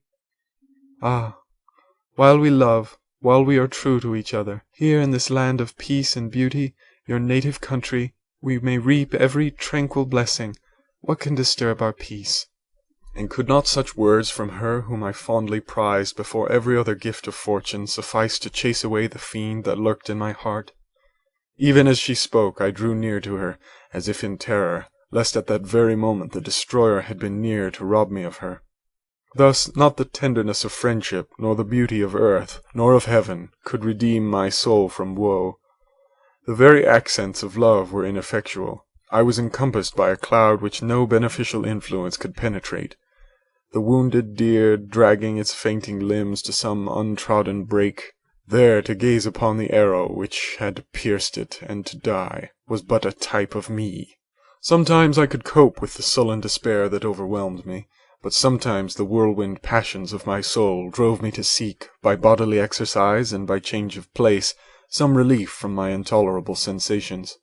It was during an access of this kind that I suddenly left my home, and bending my steps towards the near Alpine valleys, sought in the magnificence, the eternity of such scenes, to forget myself in my ephemeral, because human, sorrows. My wanderings were directed towards the valley of Chamonix. I had visited it frequently during my boyhood. 6 years had passed since then. I was a wreck, but naught had changed in those savage and enduring scenes. I performed the first part of my journey on horseback. I afterwards hired a mule, as the more sure-footed and least liable to receive injury on these rugged roads. The weather was fine. It was about the middle of the month of August, nearly 2 months after the death of Justine, that miserable epoch from which I dated all my woe. The weight upon my spirit was sensibly lightened as I plunged yet deeper in the ravine of Arve. The immense mountains and precipices that overhung me on every side, the sound of the river raging among the rocks, and the dashing of the waterfalls around spoke of a power mighty as omnipotence, and I ceased to fear or to bend before any being less almighty than that which had created and ruled the elements, here displayed in their most terrific guise. Still, as I ascended higher, the valley assumed a more magnificent and astonishing character. Ruined castles hanging on the precipices of piny mountains, the impetuous Arve, and the cottages every here and there peeping forth from among the trees, formed a scene of singular beauty. But it was augmented and rendered sublime by the mighty Alps, whose white and shining pyramids and domes towered above all, as belonging to another earth, the habitations of another race of beings. I passed the bridge of Pelissier, where the ravine which the river forms opened before me, and I began to ascend the mountain that overhangs it. Soon after I entered the valley of Chamonix. This valley is more wonderful and sublime, but not so beautiful and picturesque as that of Cervaux, through which I had just passed. The height and snowy mountains were its immediate boundaries, but I saw no more ruined castles and fertile fields. Immense glaciers approached the road. I heard the rumbling thunder of the falling avalanche and marked the smoke of its passage. Mont Blanc, the supreme and magnificent Mont Blanc, raised itself from the surrounding Arguiers, and its tremendous dome overlooked the valley. A tingling, long-lost sense of pleasure often came across me during this journey. Some turn in the road, some new object suddenly perceived and recognized, reminded me of days gone by, and were associated with the light-hearted gaiety of boyhood. The very winds whispered in soothing accents, and maternal nature bade me weep no more. Then again the kindly influence ceased to act. I found myself fettered again to grief and indulging in all the misery of reflection. Then I spurred on my animal, striving so to forget the world, my fears, and more than all, myself. Or, in a more desperate fashion, I alighted and threw myself on the grass, weighed down by horror and despair. At length I arrived at the village of Chamonix. Exhaustion succeeded to the extreme fatigue both of body and of mind which I had endured. For a short space of time I remained at the window, watching the pallid lightnings that played above Mont Blanc, and listening to the rushing of the Arve, which pursued its noisy way beneath. The same lulling sounds acted as a lullaby to my too keen sensations. When I placed my head upon my pillow, sleep crept over me. I felt it as it came and blessed the giver of oblivion. End of Chapter 9. Chapter 10 of Frankenstein, or the Modern Prometheus, by Mary Wollstonecraft Shelley. I spent the following day roaming through the valley. I stood beside the sources of the Aveyron, which take their rise in a glacier that with slow pace is advancing down from the summit of the hills to barricade the valley. The abrupt sides of vast mountains were before me. The icy wall of the glacier overhung me. A few shattered pines were scattered around, and the solemn silence of this glorious presence chamber of imperial nature was broken only by the brawling waves, or the fall of some vast fragment, the thunder sound of the avalanche, or the cracking, reverberated along the mountains, of the accumulated ice, which, through the silent working of immutable laws, was ever and anon rent and torn, as if it had been but a plaything in their hands. These sublime and magnificent scenes afforded me the greatest consolation that I was capable of receiving. They elevated me from all littleness of feeling, and although they did not remove my grief, they subdued and tranquilized it. In some degree, also, they diverted my mind from the thoughts over which it had brooded for the last month. I retired to rest at night. My slumbers, as it were, waited on and ministered to by the semblance of grand shapes which I had contemplated during the day. They congregated round me, the unstained snowy mountain top, the glittering pinnacle, the pine woods and ragged bare ravine, the eagle soaring amidst the clouds. They all gathered round me and bade me be at peace. Where had they fled when the next morning I awoke? All of soul inspiriting fled with sleep. The dark melancholy clouded every thought. The rain was pouring in torrents. The thick mist hid the summits of the mountains, so that I even saw not the faces of those mighty friends. Still I would penetrate their misty veil, and seek them in their cloudy retreats. What were rain and storm to me?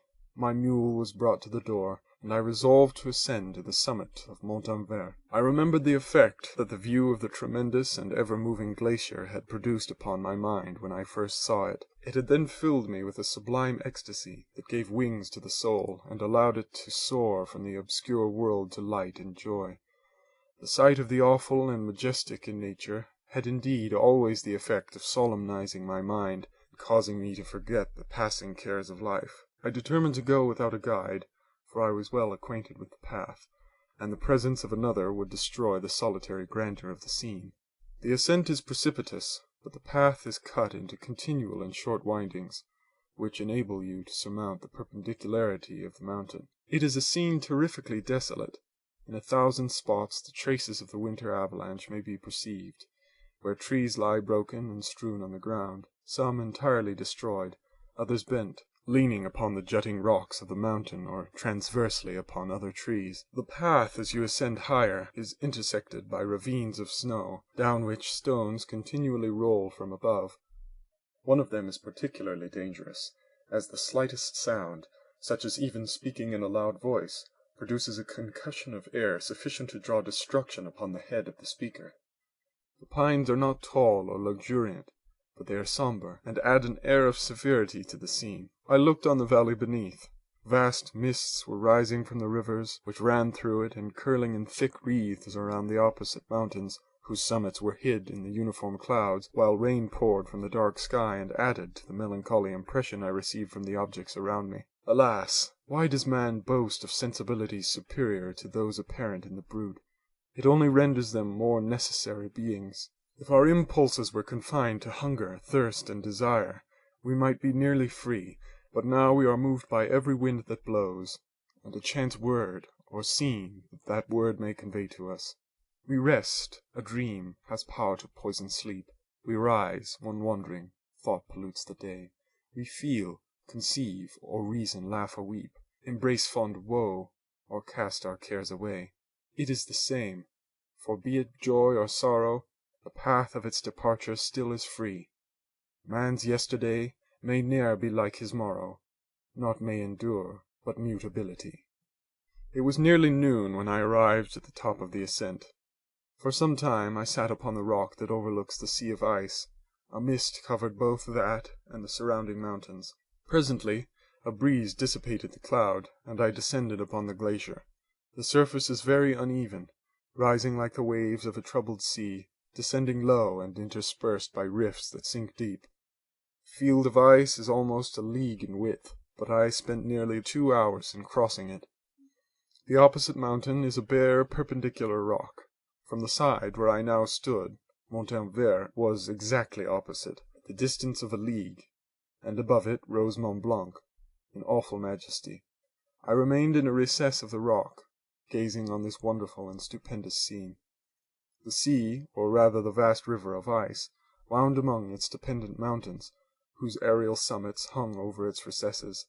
Their icy and glittering peaks shone in the sunlight over the clouds. My heart, which was before sorrowful, now swelled with something like joy. I exclaimed, "Wandering spirits, if indeed ye wander and do not rest in your narrow beds, allow me this faint happiness, or take me as your companion away from the joys of life." As I said this, I suddenly beheld the figure of a man, at some distance, advancing towards me with superhuman speed. He bounded over the crevices in the ice, among which I had walked with caution. His stature, also, as he approached, seemed to exceed that of a man. I was troubled. A mist came over my eyes, and I felt a faintness seize me, but I was quickly restored by the cold gale of the mountains. I perceived, as the shape came nearer, sight tremendous and abhorred, that it was the wretch whom I had created. I trembled with rage and horror, resolving to wait his approach, and then close with him in mortal combat. He approached, his countenance bespoke bitter anguish, combined with disdain and malignity, while its unearthly ugliness rendered it almost too horrible for human eyes.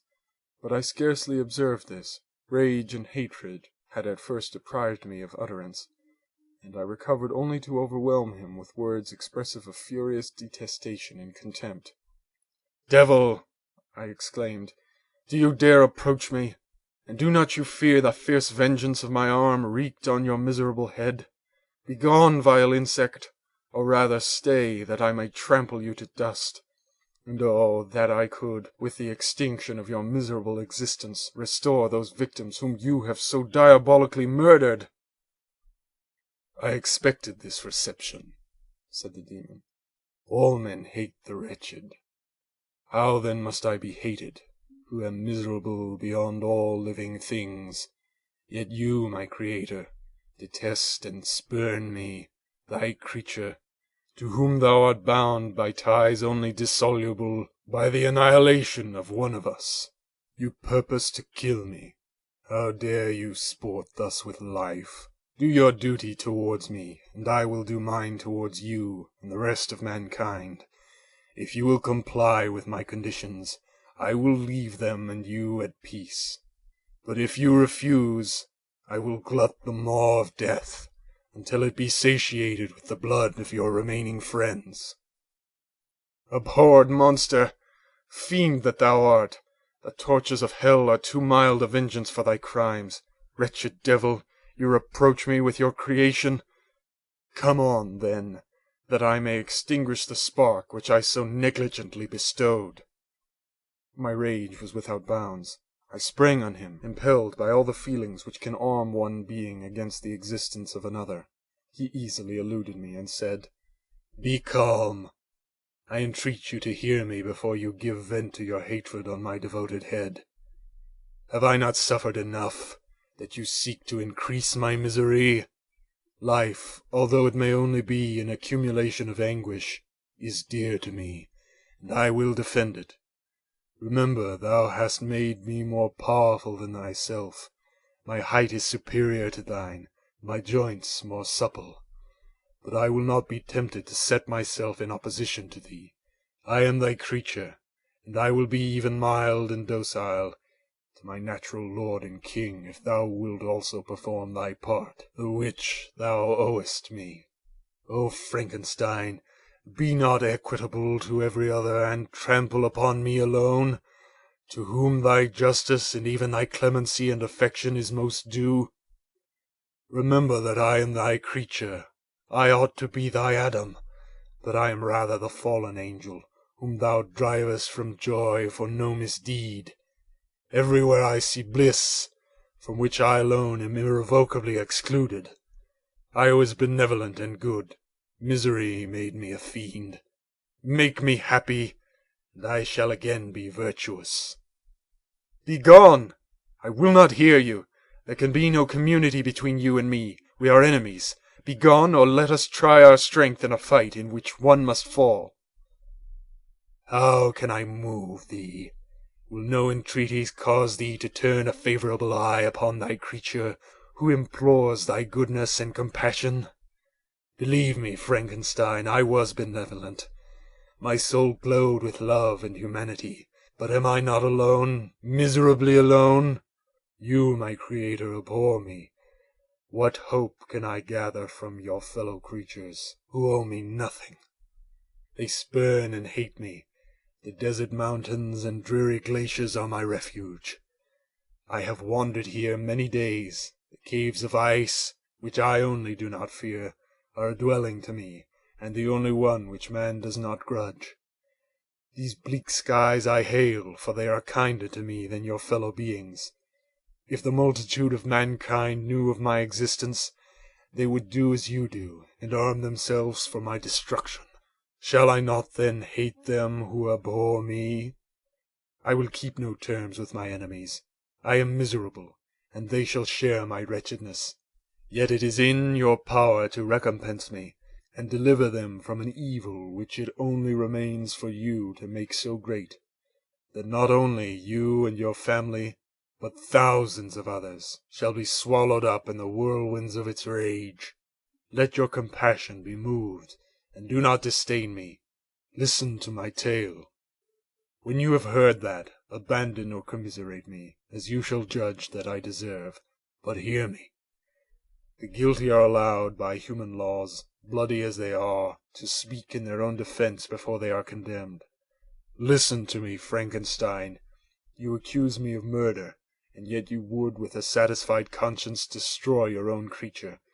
Oh, praise the eternal justice of man, yet I ask you not to spare me. Listen to me, and then, if you can, and if you will, destroy the work of your hands. Why do you call to my remembrance, I rejoined, circumstances of which I shudder to reflect, that I have been the miserable origin and author? Cursed be the day, abhorred devil, in which you first saw light. Cursed, although I curse myself, be the hands that formed you. You have made me wretched beyond expression. You have left me no power to consider whether I am just to you or not. Begone! Relieve me from the sight of your detested form. Thus I relieve thee, my creator, he said, and placed his hated hands before my eyes, which I flung from me with violence. Thus I take from thee a sight which you abhor. Still thou canst listen to me, and grant me thy compassion. By the virtues that I once possessed, I demand this from you. Hear my tale. It is long and strange, and the temperature of this place is not fitting to your fine sensations. Come to the hut upon the mountain. The sun is yet high in the heavens, before it descends to hide itself behind your snowy precipices and illuminate another world. You will have heard my story and can decide.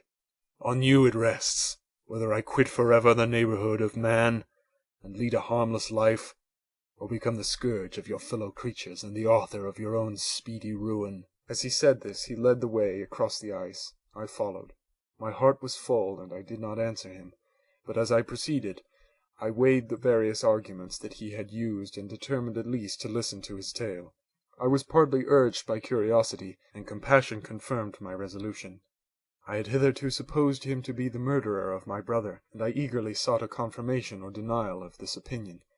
For the first time, also, I felt what the duties of a creator towards his creature were, and that I ought to render him happy before I complained of his wickedness.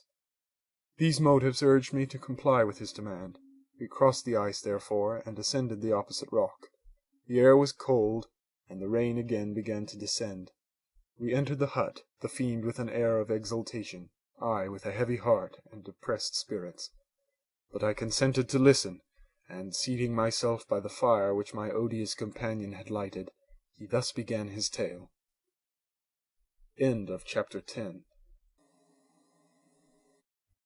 Chapter 11 of Frankenstein, or the Modern Prometheus, by Mary Wollstonecraft Shelley. It is with considerable difficulty that I remember the original era of my being. All the events of that period appear confused and indistinct. A strange multiplicity of sensations seized me, and I saw, felt, heard, and smelt at the same time, and it was, indeed, a long time before I learned to distinguish between the operations of my various senses. By degrees I remember a stronger light pressed upon my nerves, so that I was obliged to shut my eyes. Darkness then came over me and troubled me, but hardly had I felt this when, by opening my eyes, as I now suppose, the light poured in upon me again. I walked, and, I believe, descended, but I presently found a great alteration in my sensations. Before, dark and opaque bodies had surrounded me, impervious to my touch or sight, but I now found that I could wander on at liberty, with no obstacles which I could not either surmount or avoid. The light became more and more oppressive to me, and the heat wearying me as I walked. I sought a place where I could receive shade. This was the forest near Ingolstadt, and here I lay by the side of a brook, resting from my fatigue, until I felt tormented by hunger and thirst. This roused me from my nearly dormant state, and I ate some berries which I found hanging on the trees or lying on the ground. I slaked my thirst at the brook, and then lying down was overcome by sleep. It was dark when I awoke. I felt cold also, and half frightened, as it were, instinctively, finding myself so desolate. Before I had quitted your apartment, on a sensation of cold, I had covered myself with some clothes, but these were insufficient to secure me from the dews of night. I was a poor, helpless, miserable wretch. I knew and could distinguish nothing. But feeling pain invade me on all sides, I sat down and wept. Soon a gentle light stole over the heavens and gave me a sensation of pleasure. I started up and beheld a radiant form rise from among the trees. The moon. I gazed with a kind of wonder. It moved slowly, but it enlightened my path, and I again went out in search of berries. I was still cold when under one of the trees I found a huge cloak, with which I covered myself, and sat down upon the ground. No distinct ideas occupied my mind. All was confused. I felt light, and hunger, and thirst, and darkness. Innumerable sounds rang in my ears, and on all sides various scents saluted me. The only object that I could distinguish was the bright moon, and I fixed my eyes on that with pleasure. Several changes of day and night passed, and the orb of night had greatly lessened when I began to distinguish my sensations from each other. I gradually saw plainly the clear stream that supplied me with drink and the trees that shaded me with their foliage. I was delighted when I first discovered that a pleasant sound, which often saluted my ears, proceeded from the throats of the little winged animals who had often intercepted the light from my eyes. I began also to observe with greater accuracy the forms that surrounded me, and to perceive the boundaries of the radiant roof of light which canopied me. Sometimes I tried to imitate the pleasant songs of the birds, but was unable. Sometimes I wished to express my sensations in my own mode, but the uncouth and inarticulate sounds which broke from me frightened me into silence again. The moon had disappeared from the night, and again, with a lessened form, showed itself while I still remained in the forest. My sensations had by this time become distinct, and my mind received every day additional ideas. My eyes became accustomed to the light and to perceive objects in their right forms. I distinguished the insects from the herb, and by degrees one herb from another.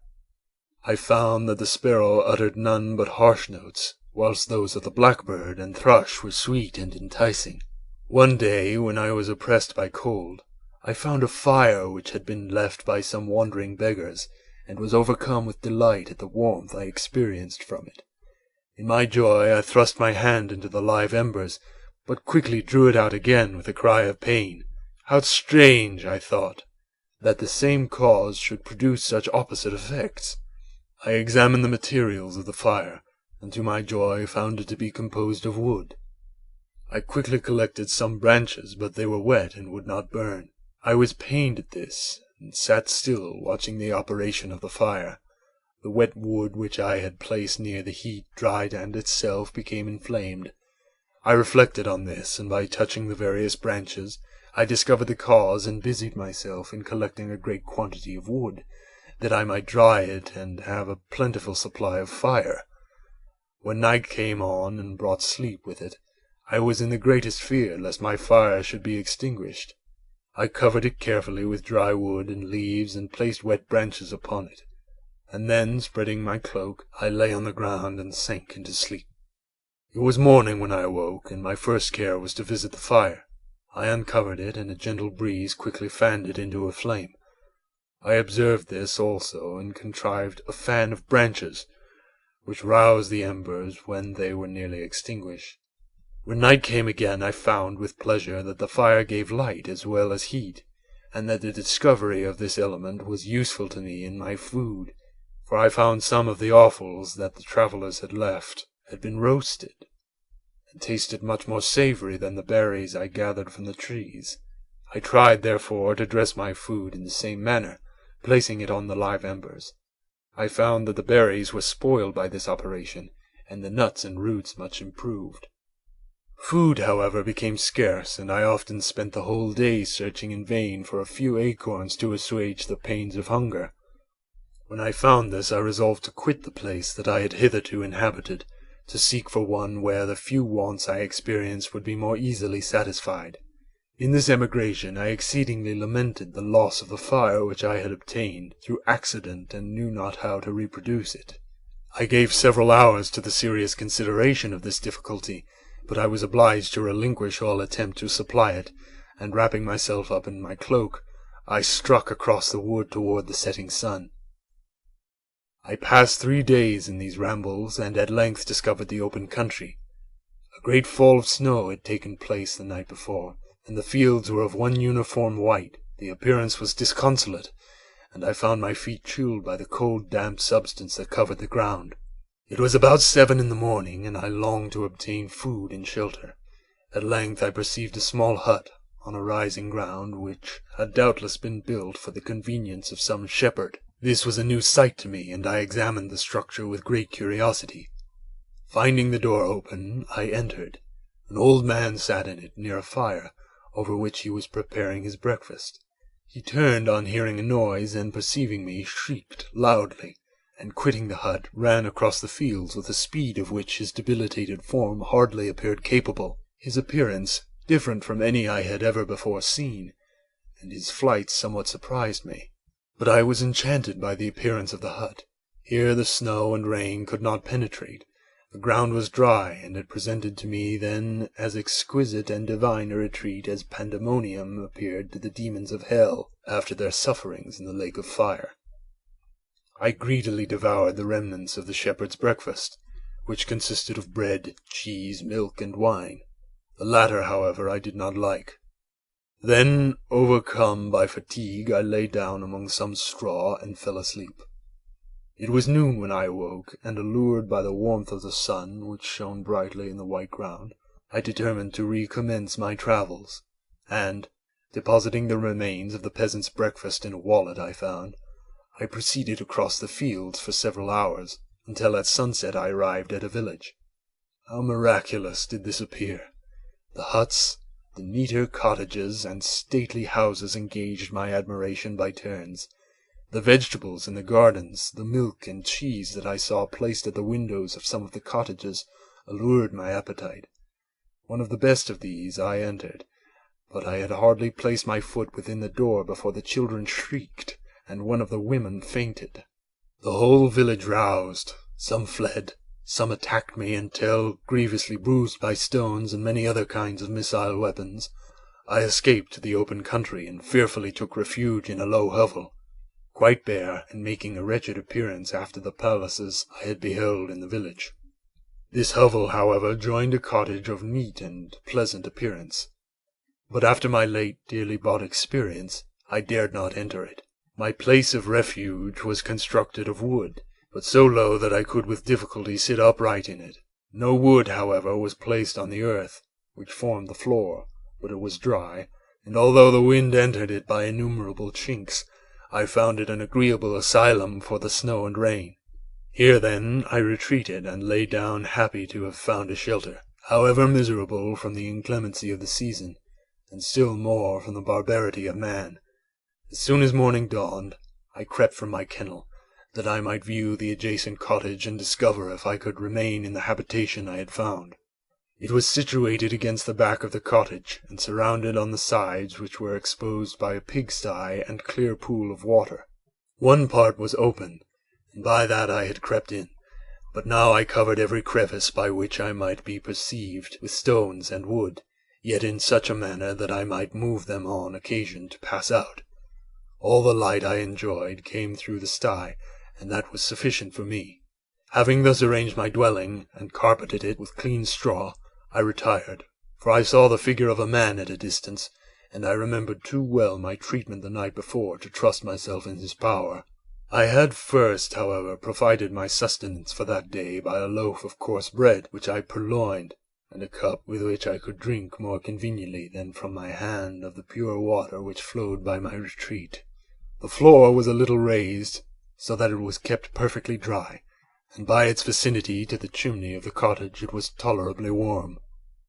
Being thus provided, I resolved to reside in this hovel until something should occur which might alter my determination. It was indeed a paradise compared to the bleak forest, my former residence, the rain-dropping branches and dank earth.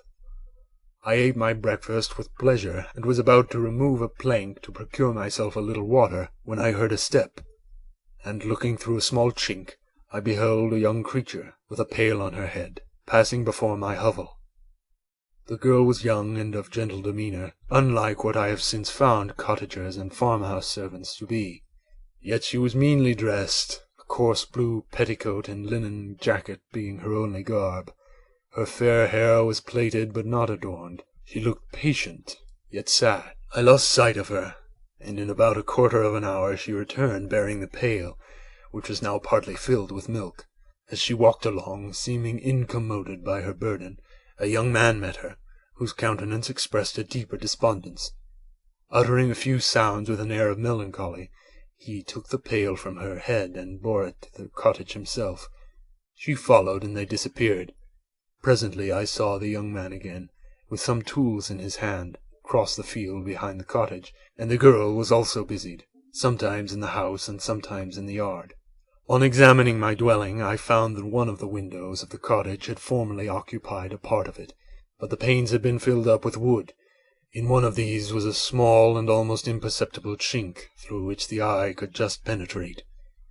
Through this crevice a small room was visible, whitewashed and clean, but very bare of furniture. In one corner, near a small fire, sat an old man, leaning his head on his hands in a disconsolate attitude. The young girl was occupied in arranging the cottage, but presently she took something out of a drawer, which employed her hands, and she sat down beside the old man, who, taking up an instrument, began to play and produce sounds sweeter than the voice of the thrush or the nightingale. It was a lovely sight even to me, poor wretch who had never beheld aught beautiful before. The silver hair and benevolent countenance of the aged cottager won my reverence, while the gentle manners of the girl enticed my love. He played a sweet mournful air, which I perceived drew tears from the eyes of his amiable companion, of which the old man took no notice, until she sobbed audibly. He then pronounced a few sounds, and the fair creature, leaving her work, knelt at his feet. He raised her and smiled with such kindness and affection that I felt sensations of a peculiar and overpowering nature. They were a mixture of pain and pleasure, such as I had never before experienced, either from hunger or cold, warmth or food, and I withdrew from the window, unable to bear these emotions. Soon after this the young man returned, bearing on his shoulders a load of wood. The girl met him at the door, helped to relieve him of his burden, and taking some of the fuel into the cottage, placed it on the fire. Then she and the youth went apart into a nook of the cottage, and he showed her a large loaf and piece of cheese. She seemed pleased, and went into the garden for some roots and plants, which she placed in water, and then upon the fire. She afterwards continued her work, whilst the young man went into the garden and appeared busily employed in digging and pulling up roots. After he had been employed thus about an hour, the young woman joined him, and they entered the cottage together. The old man had, in the meantime, been pensive, but on the appearance of his companions he assumed a more cheerful air, and they sat down to eat. The meal was quickly dispatched. The young woman was again occupied in arranging the cottage. The old man walked before the cottage in the sun for a few minutes, leaning on the arm of the youth. Nothing could exceed in beauty the contrast between these two excellent creatures. One was old, with silver hairs and a countenance beaming with benevolence and love.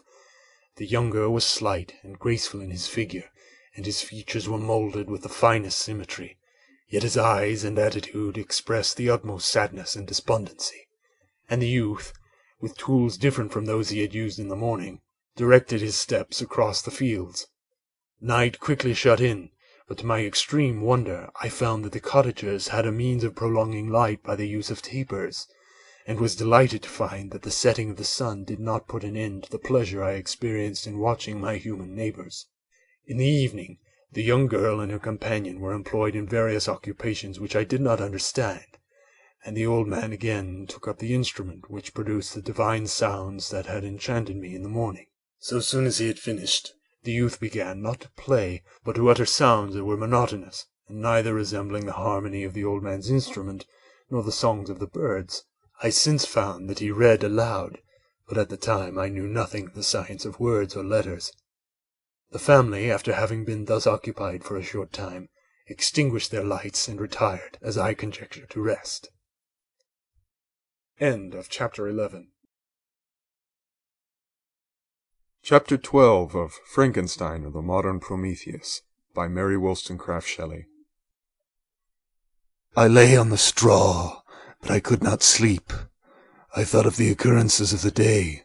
What chiefly struck me was the gentle manners of these people, and I longed to join them, but dared not. I remembered too well the treatment I had suffered the night before from the barbarous villagers, and resolved whatever course of conduct I might hereafter think it right to pursue, that for the present I would remain quietly in my hovel, watching and endeavoring to discover the motives which influenced their actions. The cottagers arose the next morning before the sun. The young woman arranged the cottage and prepared the food, and the youth departed after the first meal. This day was passed in the same routine as that which preceded it. The young man was constantly employed out of doors, and the girl in various laborious occupations within. The old man, whom I soon perceived to be blind, employed his leisure hours on his instrument or in contemplation. Nothing could exceed the love and respect which the younger cottagers exhibited towards their venerable companion. They performed towards him every little office and affection and duty with gentleness, and he rewarded them by his benevolent smiles. They were not entirely happy. The young man and his companion often went apart and appeared to weep. I saw no cause for their unhappiness, but I was deeply affected by it. If such lovely creatures were miserable, it was less strange that I, an imperfect and solitary being, should be wretched. Yet why were these gentle beings unhappy? They possessed a delightful house, for such it was in my eyes, and every luxury. They had a fire to warm them when chill and delicious viands were hungry. They were dressed in excellent clothes, and still more they enjoyed one another's company and speech, interchanging each day looks of affection and kindness. What did their tears imply? Did they really express pain? I was at first unable to solve these questions, but perpetual attention and time explained to me many appearances which were at first enigmatic. A considerable period elapsed before I discovered one of the causes of the uneasiness of this amiable family. It was poverty, and they suffered that evil in a very distressing degree. Their nourishment consisted entirely of the vegetables of their garden and the milk of one cow, which gave very little during the winter when its masters could scarcely procure food to support it. They often, I believe, suffered the pangs of hunger very poignantly, especially the two younger cottagers, for several times they placed food before the old man when they reserved none for themselves. This trait of kindness moved me sensibly. I had been accustomed, during the night, to steal a part of their store for my own consumption, but when I found that in doing this I inflicted pain on the cottagers, I abstained and satisfied myself with berries, nuts, and roots which I gathered from a neighboring wood. I discovered also another means through which I was enabled to assist their labors.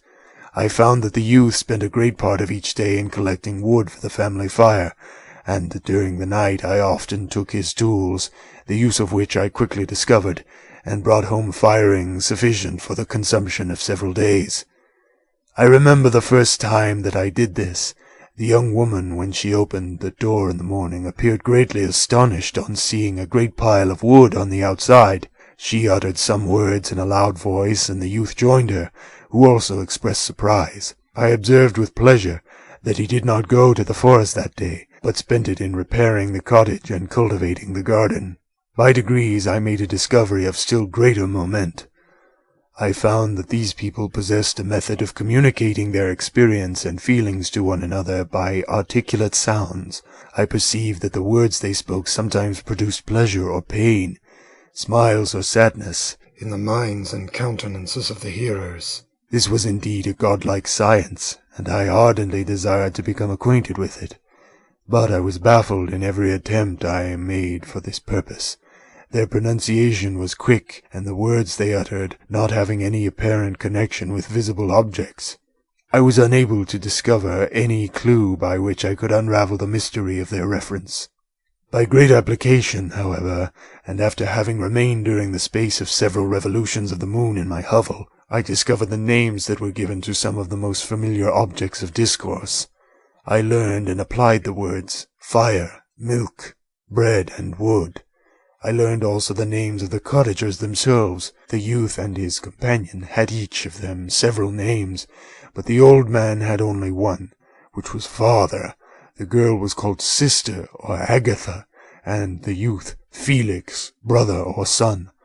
I cannot describe the delight I felt when I learned the ideas appropriated to each of these sounds and was able to pronounce them. I distinguished several other words without being able as yet to understand or apply them, such as good, dearest, unhappy. I spent the winter in this manner. The gentle manners and beauty of the cottagers greatly endeared them to me. When they were unhappy, I felt depressed. When they rejoiced, I sympathized in their joys. I saw few human beings besides them, and if any other happened to enter the cottage, their harsh manners and rude gait only enhanced to me the superior accomplishments of my friends. The old man, I could perceive, often endeavored to encourage his children, as sometimes I found that he called them, to cast off their melancholy. He would talk in a cheerful accent, with an expression of goodness that bestowed pleasure even upon me. Agatha listened with respect, her eyes sometimes filled with tears, which she endeavored to wipe away unperceived, but I generally found that her countenance and tone were more cheerful after having listened to the exhortations of her father. It was not thus with Felix. He was always the saddest of the group, and even to my unpractised senses he appeared to have suffered more deeply than his friends. But if his countenance was more sorrowful, his voice was more cheerful than that of his sister, especially when he addressed the old man. I could mention innumerable instances which, although slight, marked the dispositions of these amiable cottagers in the midst of poverty and want. Felix carried with pleasure to his sister the first little white flower that peeped out from beneath the snowy ground. Early in the morning, before she had risen, he cleared away the snow that obstructed her path to the milk-house, drew water from the well, and brought the wood from the outhouse, where, to his perpetual astonishment, he found his store always replenished by an invisible hand. In the day, I believe, he worked sometimes for a neighbouring farmer, because he often went forth and did not return until dinner, yet brought no wood with him. At other times he worked in the garden, but as there was little to do in the frosty season, he read to the old man and Agatha. This reading had puzzled me extremely at first, but by degrees I discovered that he uttered many of the same sounds when he read as when he talked. I conjectured, therefore, that he found on the paper signs for speech which he understood, and I ardently longed to comprehend these also. But how is that possible when I did not even understand the sounds for which they stood as signs? I improved, however, sensibly in this science, but not sufficiently to follow up any kind of conversation, although I applied my whole mind to the endeavour, for I easily perceived that, although I eagerly longed to discover myself to the cottagers, I ought not to make the attempt until I had first become master of their language, which knowledge might enable me to make them overlook the deformity of my figure, for with this also the contrast perpetually presented to my eyes had made me acquainted. I admired the perfect forms of my cottagers, their grace, beauty, and delicate complexions, but how was I terrified when I viewed myself in a transparent pool.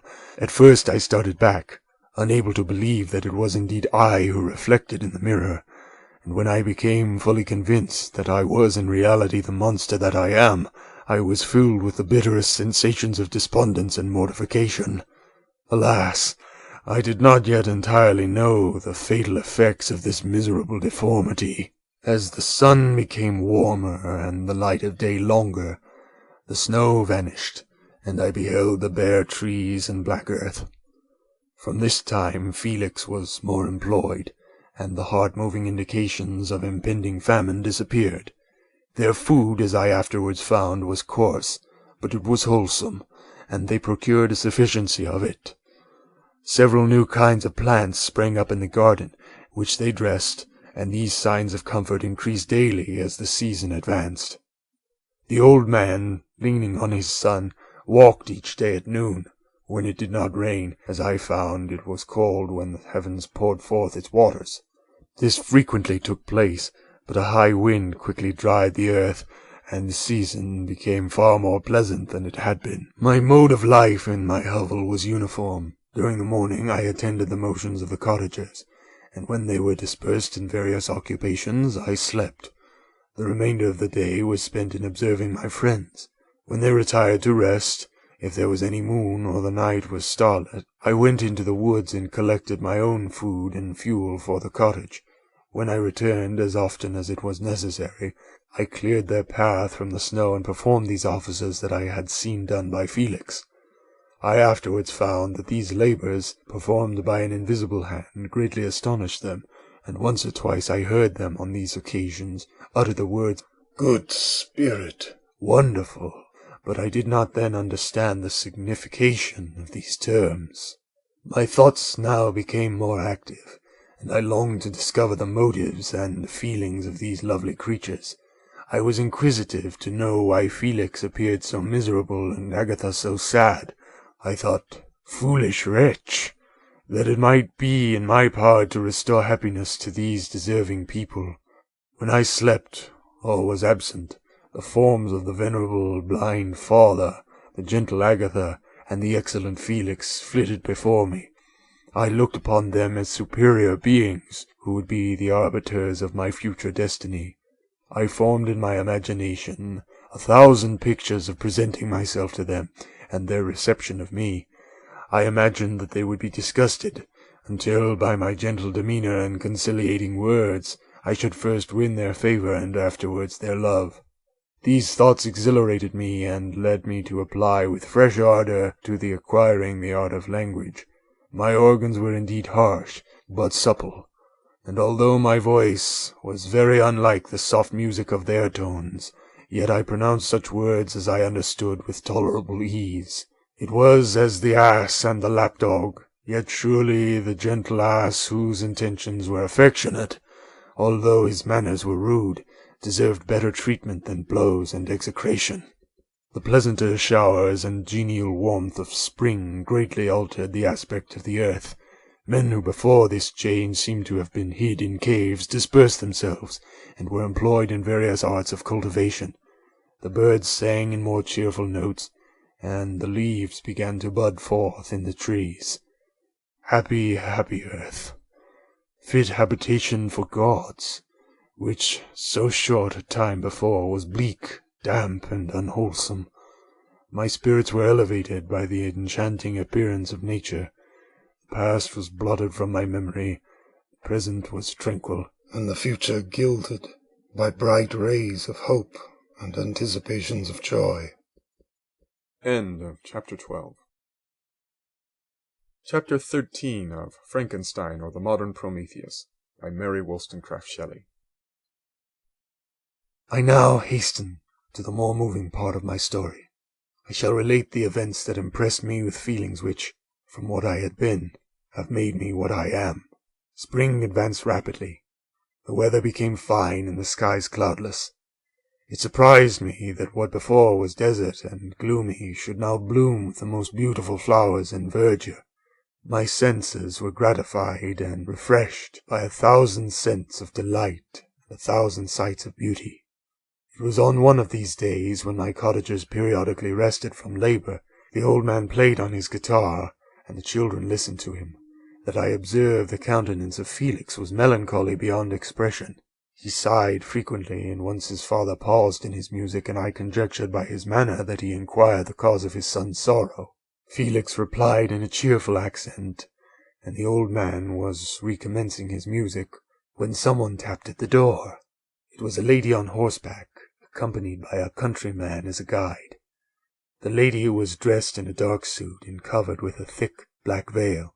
Agatha asked a question, to which the stranger only replied by pronouncing, in a sweet accent, the name of Felix. Her voice was musical, but unlike that of either of my friends. On hearing this word, Felix came up hastily to the lady, who, when she saw him, threw up her veil, and I beheld a countenance of angelic beauty and expression. Her hair of a shining raven black, and curiously braided. Her eyes were dark, but gentle, although animated. Her features of a regular proportion, and her complexion wondrously fair, each cheek tinged with a lovely pink. Felix seemed ravished with delight when he saw her. Every trait of sorrow vanished from his face, and it instantly expressed a degree of ecstatic joy, of which I could hardly have believed it capable. His eyes sparkled as his cheek flushed with pleasure, and at that moment I thought him as beautiful as the stranger. She appeared affected by different feelings. Wiping a few tears from her lovely eyes, she held out her hand to Felix, who kissed it rapturously and called her, as well as I could distinguish, his sweet Arabian. She did not appear to understand him, but smiled. He assisted her to dismount, and dismissing her guide, conducted her into the cottage. Some conversation took place between him and his father, and the young stranger knelt at the old man's feet, and would have kissed his hand, but he raised her and embraced her affectionately. I soon perceived that although the stranger uttered articulate sounds, and appeared to have a language of her own, she was neither understood by, nor herself understood the cottagers. They made many signs which I did not comprehend, but I saw that her presence diffused gladness through the cottage, dispelling their sorrow as the sun dissipates the morning mists. Felix seemed peculiarly happy, and with the smiles of delight welcomed his Arabian. Agatha, the ever-gentle Agatha, kissed the hands of the lovely stranger, and pointing to her brother, made signs which appeared to me to mean that he had been sorrowful until she came. Some hours passed thus, while they by their countenances expressed joy, the cause of which I did not comprehend. Presently I found, by the frequent recurrence of some sound which the stranger repeated after them, that she was endeavouring to learn their language, and the idea instantly occurred to me that I should make use of the same instruction to the same end. The stranger learned about 20 words at the first lesson. Most of them, indeed, were those which I had before understood, but I profited by the others. As night came on, Agatha and the Arabian retired early. When they separated, Felix kissed the hand of the stranger and said, "Good night, sweet Safie." He sat up much longer, conversing with his father, and by the frequent repetition of her name I conjectured that their lovely guest was the subject of their conversation. I ardently desired to understand them, and bent every faculty towards that purpose, but found it utterly impossible. The next morning Felix went out to his work, and after the usual occupations of Agatha were finished, the Arabian sat at the feet of the old man, and, taking his guitar, played some airs so entrancingly beautiful that they at once drew tears of sorrow and delight from my eyes. She sang, and her voice flowed in a rich cadence, swelling or dying away like a nightingale of the woods. When she had finished, she gave the guitar to Agatha, who had first declined it. She played a simple air, and her voice accompanied it in sweet accents, but unlike the wondrous strain of the stranger. The old man appeared enraptured, and said some words, which Agatha endeavoured to explain to Safie, and by which he appeared to wish to express that she bestowed on him the greatest delight by her music. The days now passed as peaceably as before, with the sole alteration that joy had taken place of sadness in the countenances of my friends. Safie was always gay and happy. She and I improved rapidly in the knowledge of language, so that in 2 months I began to comprehend most of the words uttered by my protectors. In the meanwhile also the black ground was covered with herbage, and the green banks interspersed with innumerable flowers, sweet to the scent in the eyes, stars of pale radiance among the moonlight woods.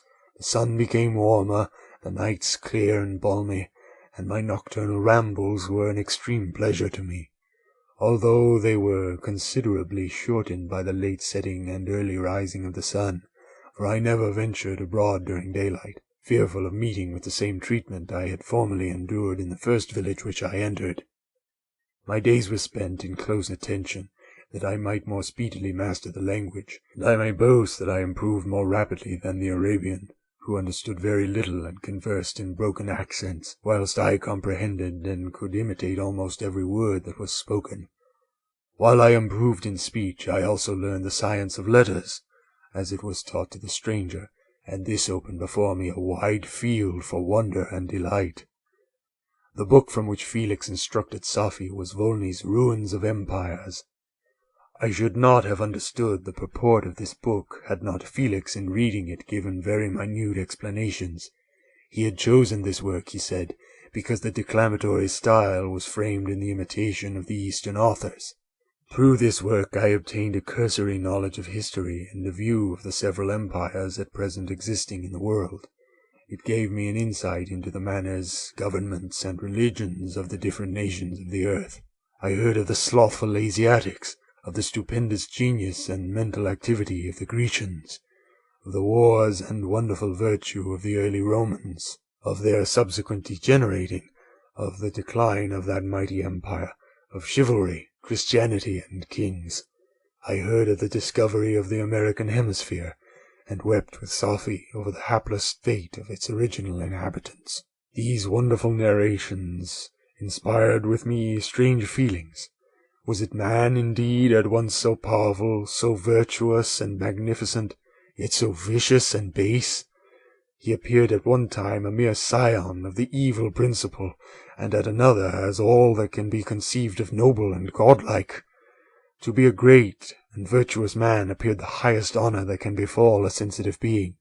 To be base and vicious, as many on record have been, appeared the lowest degradation, a condition more abject than that of the blind mole or harmless worm. For a long time I could not conceive how one man could go forth to murder his fellow, or even why there were laws and governments. But when I heard details of vice and bloodshed, my wonder ceased, and I turned away with disgust and loathing.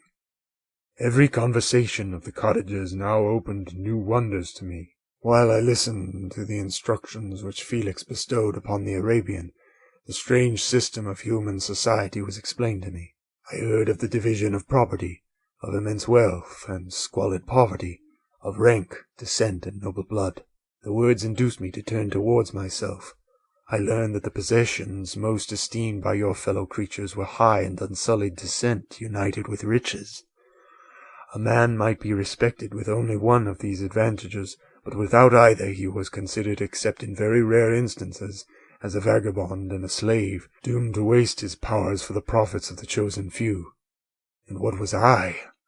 Of my creation and creator I was absolutely ignorant, but I knew that I possessed no money, no friends, no kind of property. I was, besides, endued with a figure hideously deformed and loathsome. I was not even of the same nature as man. I was more agile than they, and could subsist upon a coarser diet.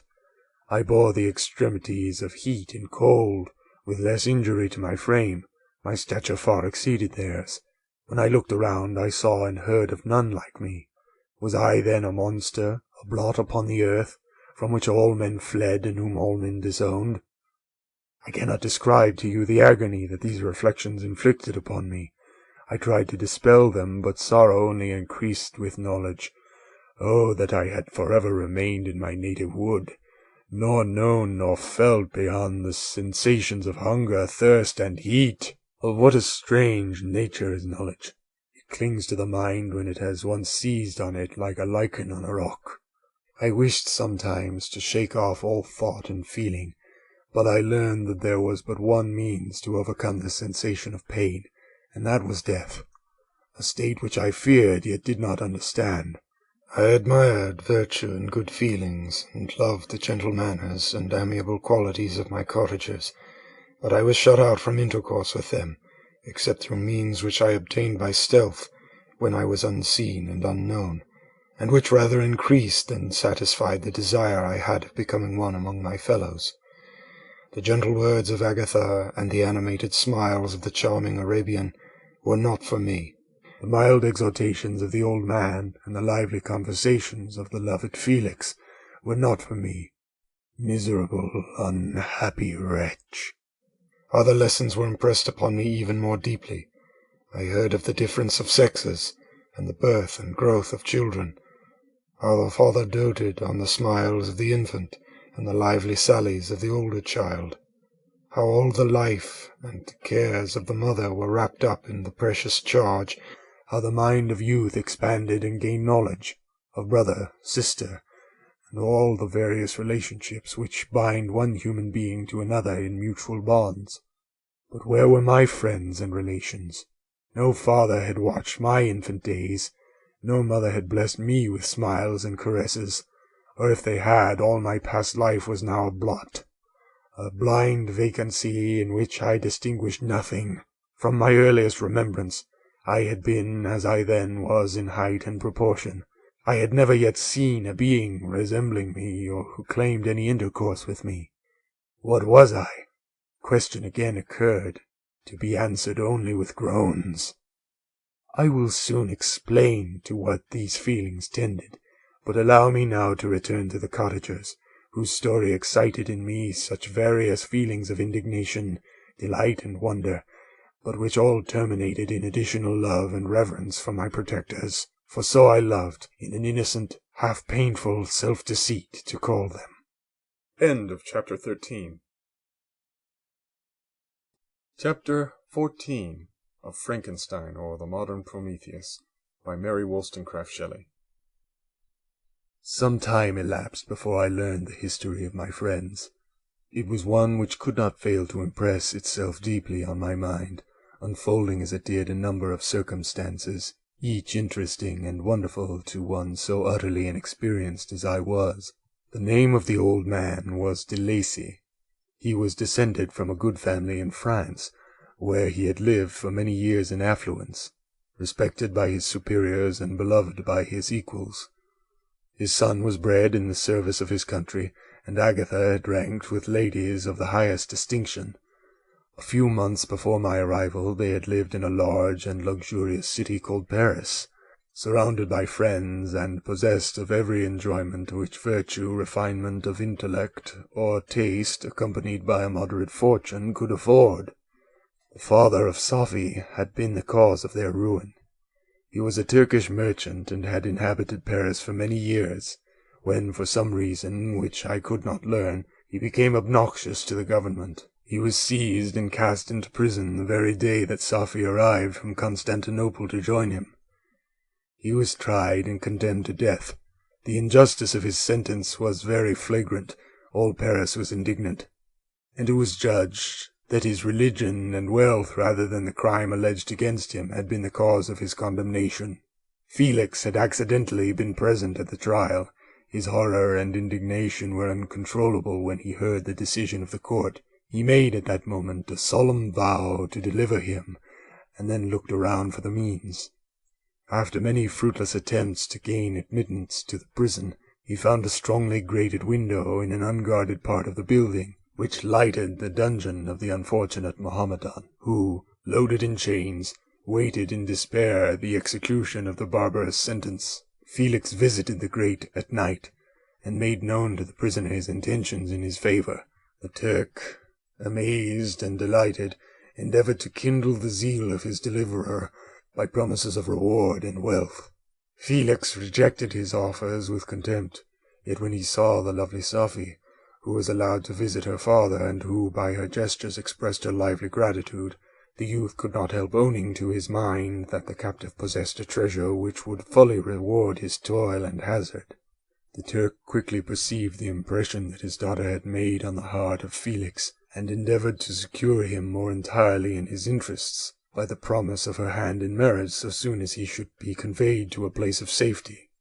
Felix was too delicate to accept this offer, yet he looked forward to the probability of the event as the consummation of his happiness. During the ensuing days, while the preparations were going forward for the escape of the merchant, the zeal of Felix was warmed by several letters that he received from this lovely girl, who found means to express her thoughts in the language of her lover by the aid of an old man, a servant of her father who understood French. She thanked him in the most ardent terms for his intended service towards her parent, and at the same time she gently deplored her own fate. I have copies of these letters, for I found means during my residence in the hovel to procure the implements of writing, and the letters were often in the hands of Felix or Agatha. Before I depart, I will give them to you. They will prove the truth of my tale. But at present, as the sun is already far declined, I shall only have time to repeat the substance of them to you. Safi related that her mother was a Christian Arab, seized and made a slave by the Turks. Recommended by her beauty, she had won the heart of the father of Safi, who married her. The young girl spoke in high and enthusiastic terms of her mother, who, born in freedom, spurned the bondage to which she was now reduced. She instructed her daughter in the tenets of her religion, and taught her to aspire to higher powers of intellect and an independence of spirit forbidden to the female followers of Mohammed. This lady died, but her lessons were indelibly impressed on the mind of Safi, who sickened at the prospect of again returning to Asia and being immured within the walls of a harem, allowed only to occupy herself with infantile amusements, ill-suited to the temper of her soul, now accustomed to grand ideas and a noble emulation for virtue. The prospect of marrying a Christian and remaining in a country where women were allowed to take a rank in society was enchanting to her. The day for the execution of the Turk was fixed, but on the night previous to it he quitted his prison, and before morning was distant many leagues from Paris. Felix had procured passports in the name of his father, sister, and himself. He had previously communicated his plan to the former, who aided the deceit by quitting his house under the pretence of a journey, and concealed himself, with his daughter, in an obscure part of Paris. Felix conducted the fugitives through France to Lyons, and across Mont-Cenis to Leghorn, where the merchant had decided to wait a favorable opportunity of passing into some part of the Turkish dominions. Safi resolved to remain with her father until the moment of his departure, before which time the Turk renewed his promise that she should be united to his deliverer, and Felix remained with them in expectation of that event. And in the meantime he enjoyed the society of the Arabian, who exhibited towards him the simplest and tenderest affection. They conversed with one another through the means of an interpreter, and sometimes with the interpretation of looks, and Safi sang to him the divine airs of her native country. The Turk allowed this intimacy to take place and encouraged the hopes of the youthful lovers, while in his heart he had formed far other plans. He loathed the idea that his daughter should be united to a Christian, but he feared the resentment of Felix if he should appear lukewarm, for he knew that he was still in the power of his deliverer, if he should choose to betray him to the Italian state which they inhabited. He revolved 1,000 plans by which he should be enabled to prolong the deceit until it might be no longer necessary, and secretly to take his daughter with him when he departed. His plans were facilitated by the news which arrived from Paris. The government of France were greatly enraged at the escape of their victim, and spared no pains to detect and punish his deliverer. The plot of Felix was quickly discovered, and De Lacy and Agatha were thrown into prison.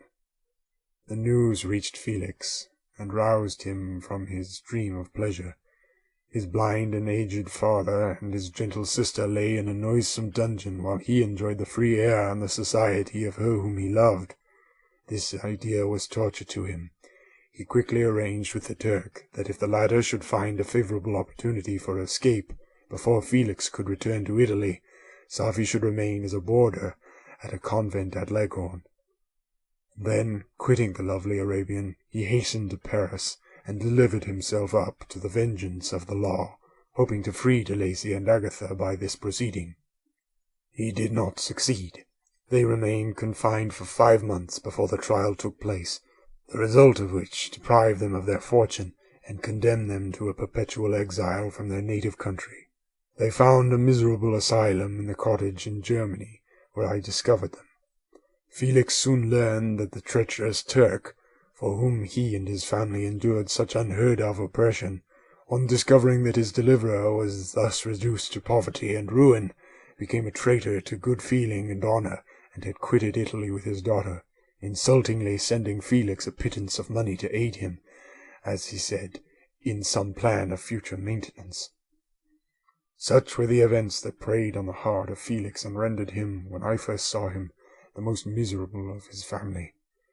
He could have endured poverty, and while this distress had been the meed of his virtue, he gloried in it, but the ingratitude of the Turk and the loss of his beloved Safie were misfortunes more bitter and irreparable.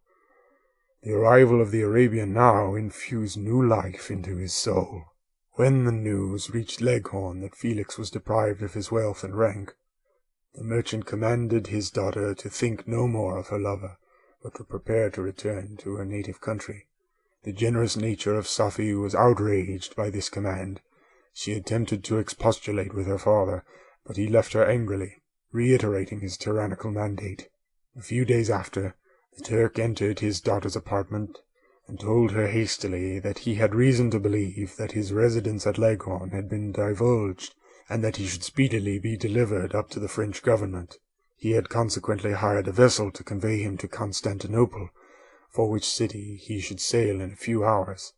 He intended to leave his daughter under the care of a confidential servant to follow at her leisure with the greater part of his property, which had not yet arrived at Leghorn. When alone, Safie resolved in her own mind the plan of conduct that it would become her to pursue in this emergency. A residence in Turkey was abhorrent to her. Her religion and her feelings were alike averse to it. By some papers of her father which fell into her hands, she heard of the exile of her lover, and learnt the name of the spot where he then resided. She hesitated some time, but at length she formed her determination. Taking with her some jewels that belonged to her and a sum of money, she quitted Italy with an attendant, a native of Leghorn, but who understood the common language of Turkey, and departed for Germany. She arrived in safety at a town about 20 leagues from the cottage of de Lacy, when her attendant fell dangerously ill. Safie nursed her with the most devoted affection, but the poor girl died, and the Arabian was left alone. Unacquainted with the language of the country, and utterly ignorant of the customs of the world, she fell, however, into good hands. The Italian had mentioned the name of the spot for which they were bound, and after her death the woman of the house in which they had lived took care that Safie should arrive in safety at the cottage of her lover. End of Chapter 14. Chapter 15 of Frankenstein or the Modern Prometheus by Mary Wollstonecraft Shelley. Such was the history of my beloved cottagers. It impressed me deeply. I learned, from the views of social life which it developed, to admire their virtues and to deprecate the vices of mankind.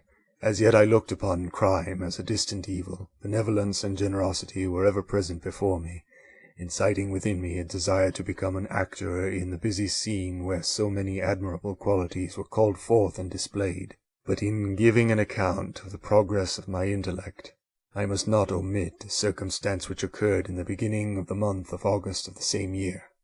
One night, during my accustomed visit to the neighboring wood, where I collected my own food and brought home firing for my protectors, I found on the ground a leathern portmanteau, containing several articles of dress and some books. I eagerly seized the prize and returned with it to my hovel. Fortunately, the books were written in the language, the elements of which I had acquired at the cottage. They consisted of Paradise Lost, a volume of Plutarch's Lives, and The Sorrows of Werther. The possession of these treasures gave me extreme delight. I now continually studied and exercised my mind upon these histories, whilst my friends were employed in their ordinary occupations. I can hardly describe to you the effect of these books. They produced in me an infinity of new images and feelings that sometimes raised me to ecstasy, but more frequently sunk me into the lowest dejection. In The Sorrows of Werther, besides the interest of its simple and affecting story, So many opinions are canvassed, and so many lights thrown upon what had hitherto been to me obscure subjects, that I found in it a never-ending source of speculation and astonishment. The gentle and domestic manners it described, combined with lofty sentiments and feelings, which had for their object something out of self, accorded well with my experience among my protectors, and with the wants which were forever alive in my own bosom. But I thought Werther himself a more divine being than I had ever beheld or imagined. His character contained no pretension, but it sank deep. The disquisitions upon death and suicide were calculated to fill me with wonder. I did not pretend to enter into the merits of the case, yet I inclined towards the opinions of the hero, whose extinction I wept, without precisely understanding it. As I read, however, I applied much personally to my own feelings and condition. I found myself similar, yet at the same time strangely unlike, to the beings concerning whom I read, and to whose conversation I was a listener. I sympathized with and partly understood them, but I was unformed in mind. I was dependent on none and related to none. The path of my departure was free, and there was none to lament my annihilation. My person was hideous, and my stature gigantic. What did this mean? Who was I? What was I? Whence did I come? What was my destination? These questions continually recurred, but I was unable to solve them. The volume of Plutarch's Lives which I possessed contained the histories of the first founders of the ancient republics. This book had a far different effect upon me from the Sorrows of Werther. I learned from Werther's imagination despondency and gloom, but Plutarch taught me high thoughts. He elevated me above the wretched sphere of my own reflections, to admire and love the heroes of past ages.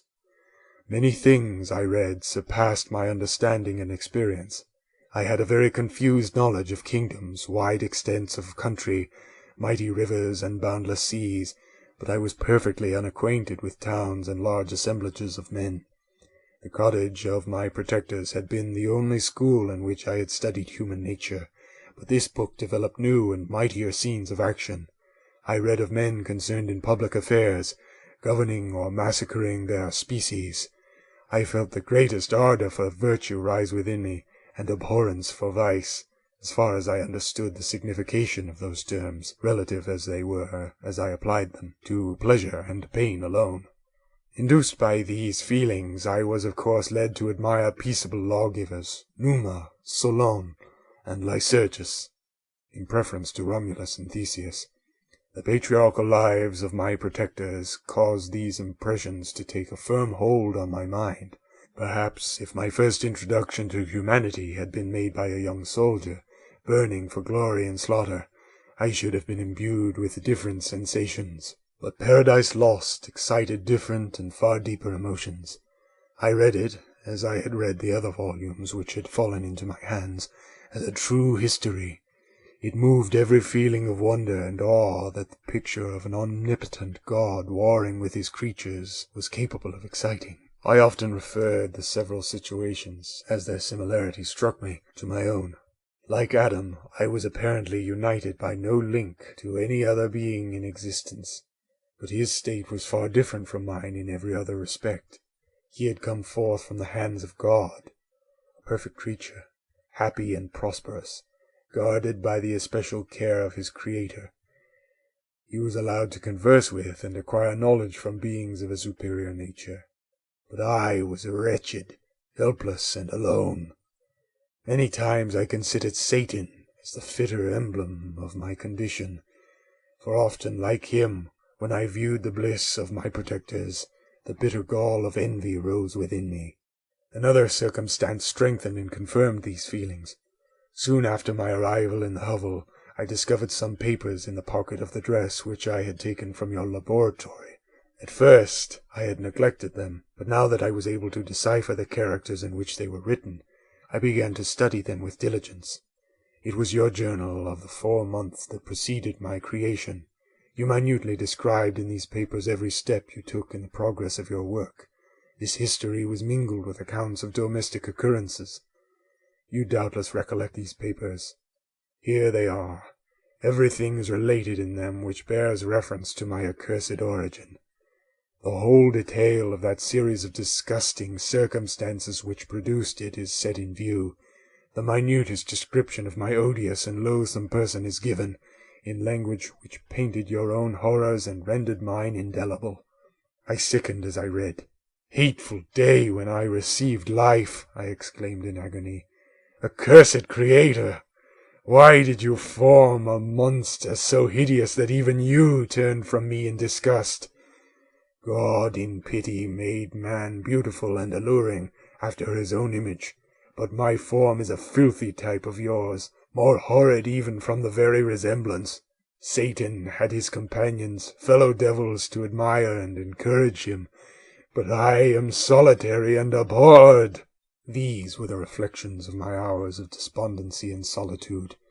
But when I contemplated the virtues of the cottagers, their amiable and benevolent dispositions, I persuaded myself that when they should become acquainted with my admiration of their virtues, they would compassionate me and overlook my personal deformity. Could they turn from their door one, however monstrous, who solicited their compassion and friendship? I resolved at least not to despair, but in every way to fit myself for an interview with them which would decide my fate. I postponed this attempt for some months longer, for the importance attached to its success inspired me with a dread lest I should fail. Besides, I found that my understanding improved so much with every day's experience that I was unwilling to commence this undertaking until a few more months should have added to my sagacity. Several changes in the meantime took place in the cottage. The presence of Safie diffused happiness among its inhabitants, and I also found that a greater degree of plenty resigned there. Felix and Agatha spent more time in amusement and conversation, and were assisted in their labors by servants. They did not appear rich, but they were contented and happy. Their feelings were serene and peaceful, while mine became every day more tumultuous. Increase of knowledge only discovered to me more clearly what a wretched outcast I was.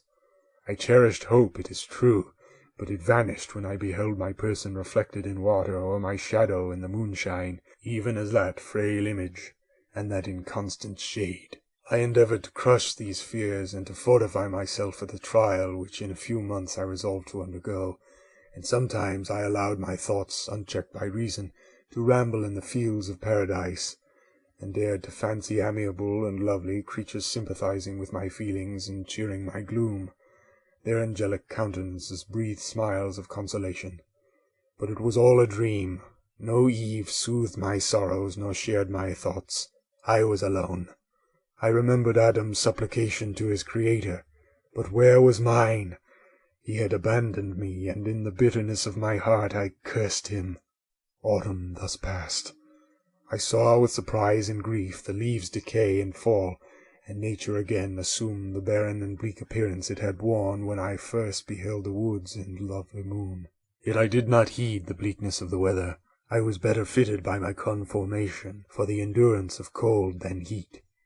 But my chief delights were the sight of the flowers, the birds, and all the gay apparel of summer. When those deserted me, I turned with more attention towards the cottagers. Their happiness was not decreased by the absence of summer. They loved and sympathized with one another, and their joys, depending on each other, were not interrupted by the casualties that took place around them.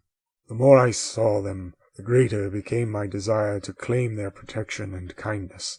My heart yearned to be known and loved by these amiable creatures. To see their sweet looks directed towards me with affection was the utmost limit of my ambition. I dared not think that they would turn them from me with disdain and horror. The poor that stopped at the door were never driven away. I asked, it is true, for greater treasures than a little food or rest. I required kindness and sympathy, but I did not believe myself utterly unworthy of it. The winter advanced, and an entire revolution of the seasons had taken place since I awoke into life.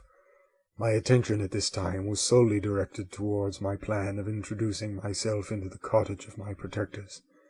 I revolved many projects, but that on which I finally fixed was to enter the dwelling when the blind old man should be alone. I had sagacity enough to discover that the unnatural hideousness of my person was the chief object of horror with those who had formerly beheld me, My voice, although harsh, had nothing terrible in it. I thought, therefore, that if in the absence of his children I could gain the good will and mediation of the old de Lacy, I might by his means be tolerated by my younger protectors. One day, when the sun shone on the red leaves that strewed the ground and diffused cheerfulness, although it denied warmth, Sophie, Agatha, and Felix departed on a long country walk, and the old man, at his own desire, was left alone in the cottage. When his children had departed, he took up his guitar and played several mournful but sweet airs, more sweet and mournful than I had ever heard him play before. At first his countenance was illuminated with pleasure, but as he continued, thoughtfulness and sadness succeeded. At length, laying aside the instrument, he sat absorbed in reflection. My heart beat quick. This was the hour and moment of trial which would decide my hopes or realize my fears. The servants were gone to a neighboring fair. All was silent in and around the cottage. It was an excellent opportunity. Yet when I proceeded to execute my plan, my limbs failed me, and I sank to the ground. Again I rose, and exerting all the firmness of which I was master, removed the planks which I had placed before my hovel to conceal my retreat. The fresh air revived me, and with renewed determination I approached the door of the cottage. I knocked. "Who is there?" said the old man. "Come in." I entered. "Pardon this intrusion," said I. "I am a traveller in want of a little rest. You would greatly oblige me if you would allow me to remain a few minutes before the fire." "Enter," said de Lacy, "and I will try in what manner I can to relieve your wants. But unfortunately my children are from home, and as I am blind, I am afraid I shall find it difficult to procure food for you." "Do not trouble yourself, my kind host. I have food. It is warmth and rest only that I need." I sat down, and a silence ensued. I knew that every minute was precious to me, yet I remained irresolute in what manner to commence the interview, when the old man addressed me. "By your language, stranger, I suppose you are my countryman. Are you French?" "No, but I was educated by a French family, and understand that language only. I am now going to claim the protection of some friends, whom I sincerely love, and of whose favour I have some hopes." "Are they Germans?" "No, they are French. But let us change the subject. I am an unfortunate and deserted creature. I look around and have no relation or friend upon the earth. These amiable people to whom I go have never seen me and know little of me. I am full of fears, for if I fail there, I am an outcast in the world forever." "Do not despair. To be friendless is indeed to be unfortunate, but the hearts of men, when unprejudiced by any obvious self-interest, are full of brotherly love and charity. Rely therefore on your hopes, and if these friends are good and amiable, do not despair." "They are kind. They are the most excellent creatures in the world, but unfortunately they are prejudiced against me. I have good dispositions, my life has been hitherto harmless, and in some degree beneficial, but a fatal prejudice clouds their eyes, and where they ought to see a feeling and a kind friend, they behold only a detestable monster." "That is indeed unfortunate, but if you are really blameless, cannot you undeceive them?" "I am about to undertake that task, and it is on that account that I feel so many overwhelming terrors. I tenderly love these friends. I have, unknown to them, been for many months in the habits of daily kindness towards them, but they believe that I wish to injure them, and it is that prejudice which I wish to overcome." "Where do these friends reside?" "Near this spot." The old man paused, and then continued. "If you will unreservedly confide to me the particulars of your tale, I perhaps may be of use in undeceiving them. I am blind and cannot judge of your countenance, but there is something in your words which persuades me that you are sincere. I am poor and an exile, but it will afford me true pleasure to be in any way serviceable to a human creature." "Excellent man, I thank you and accept your generous offer. You raise me from the dust by this kindness, and I trust that, by your aid, I shall not be driven from the society and sympathy of your fellow creatures. Heaven forbid, even if you were really criminal, for that can only drive you to desperation, and not instigate you to virtue. I also am unfortunate. I and my family have been condemned, although innocent. Judge, therefore, if I do not feel for your misfortunes. How can I thank you, my best and only benefactor? From your lips first have I heard the voice of kindness directed towards me. I shall be forever grateful, and your present humanity assures me of success with those friends whom I am on the point of meeting. May I know the names and residence of those friends? I paused. This, I thought, was the moment of decision, which was to rob me of or bestow happiness on me forever. I struggled vainly for firmness sufficient to answer him, but the effort destroyed all my remaining strength. I sank on the chair and sobbed aloud. At that moment I heard the steps of my younger protectors. I had not a moment to lose, but seizing the hand of the old man, I cried, "Now is the time! Save and protect me. You and your family are the friends whom I seek. Do not you desert me in the hour of trial." "Great God!" exclaimed the old man. "Who are you?" At that instant the cottage door was opened, and Felix, Safie, and Agatha entered. Who can describe their horror and consternation on beholding me? Agatha fainted, and Safie, unable to attend her friend, rushed out of the cottage. Felix darted forward, and with supernatural force tore me from his father, to whose knees I clung, in a transport of fury. He dashed me to the ground, and struck me violently with a stick. I could have torn him limb from limb, as the lion rends the antelope, but my heart sank with me as with bitter sickness, and I refrained. I saw him on the point of repeating his blow, when, overcome by pain and anguish, I quitted the cottage, and in the general tumult escaped unperceived to my hovel. End of Chapter 15. Chapter 16 of Frankenstein or the Modern Prometheus by Mary Wollstonecraft Shelley. Cursed Creator! Why did I live? Why in that instant did I not extinguish the spark of existence which you had so wantonly bestowed? I know not. Despair had not yet taken possession of me. My feelings were those of rage and revenge. I could with pleasure have destroyed the cottage and its inhabitants, and have glutted myself with their shrieks of misery. When night came, I quitted my retreat and wandered in the wood, and now, no longer restrained by the fear of discovery, I gave vent to my anguish in fearful howlings. I was like a wild beast that had broken the toils, destroying the objects that obstructed me, and ranging through the wood with a stag-like swiftness. Oh, what a miserable night I passed! The cold stars shone in mockery, and the bare trees waved their branches above me. Now and then the sweet voice of a bird burst forth amidst the universal stillness. All save I were at rest or in enjoyment. I, like the arch-fiend, bore a hell within me, and finding myself unsympathized with, wished to tear up the trees, spread havoc and destruction around me, and then to have sat down and enjoyed the ruin. But this was a luxury of sensation that could not endure. I became fatigued with excess of bodily exertion, and sank on the damp grass in the sick impotence of despair. There was none among the myriads of men that existed who could pity or assist me, and should I feel kindness towards my enemies? No! From that moment I declared everlasting war against the species, and more than all, against him who had formed me and sent me forth to this unsupportable misery. The sun rose. I heard the voices of men, and knew that it was impossible to return to my retreat during that day.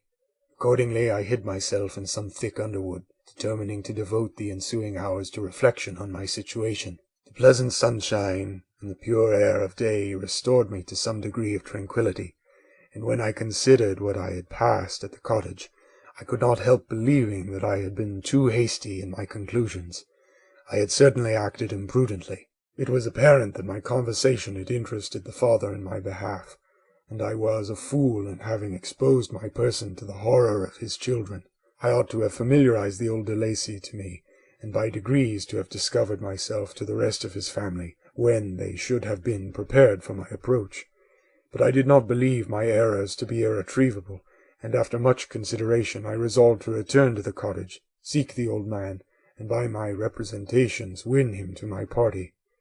These thoughts calmed me, and in the afternoon I sank into a profound sleep, but the fever of my blood did not allow me to be visited by peaceful dreams. The horrible scene of the preceding day was forever acting before my eyes. The females were flying, and the enraged Felix tearing me from his father's feet. I awoke exhausted, and finding that it was already night, I crept forth from my hiding-place and went in search of food. When my hunger was appeased, I directed my steps toward the well-known path that conducted to the cottage. All there was at peace. I crept into my hovel and remained in silent expectation of the accustomed hour when the family arose. That hour passed, the sun mounted high in the heavens, but the cottagers did not appear. I trembled violently, apprehending some dreadful misfortune. The inside of the cottage was dark, and I heard no motion.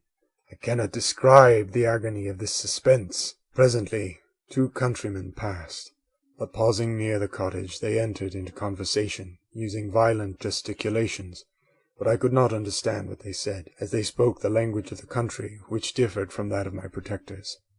Soon after, however, Felix approached with another man. I was surprised, as I knew that he had not quitted the cottage that morning, and waited anxiously to discover from his discourse the meaning of these unusual appearances.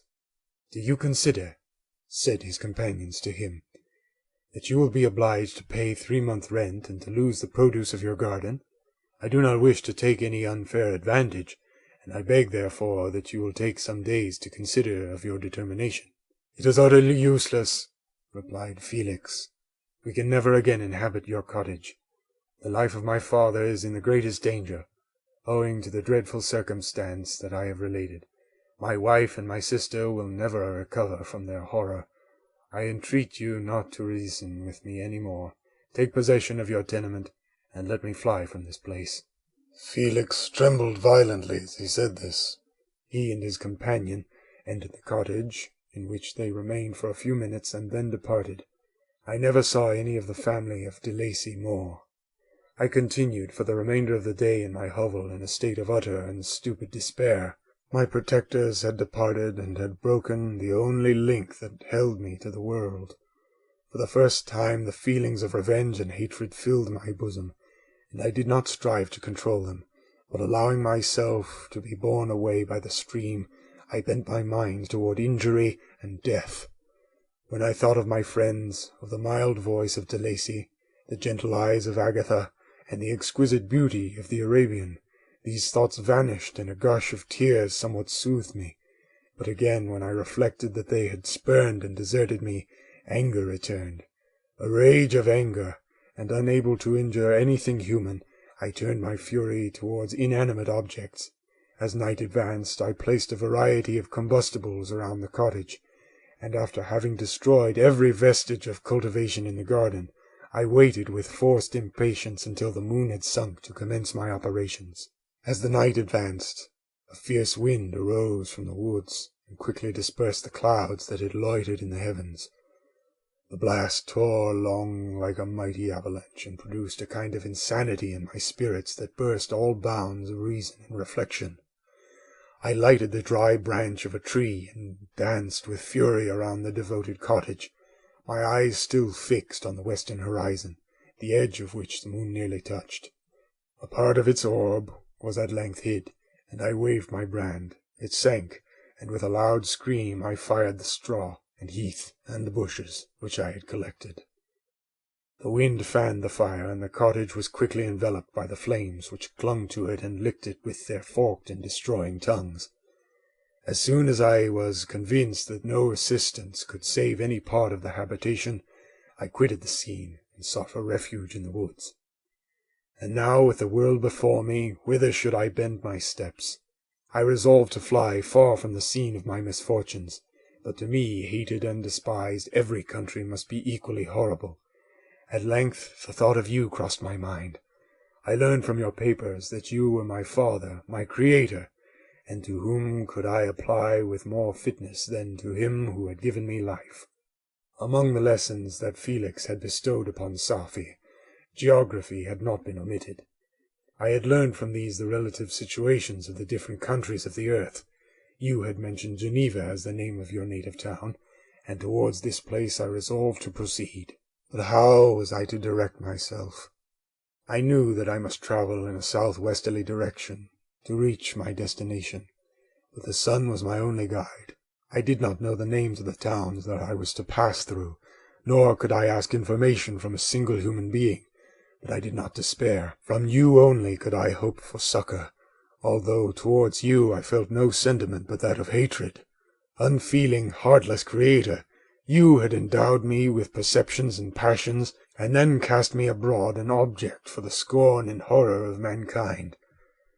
But on you only had I any claim for pity and redress, and from you I determined to seek that justice which I vainly attempted to gain from any other being that wore the human form.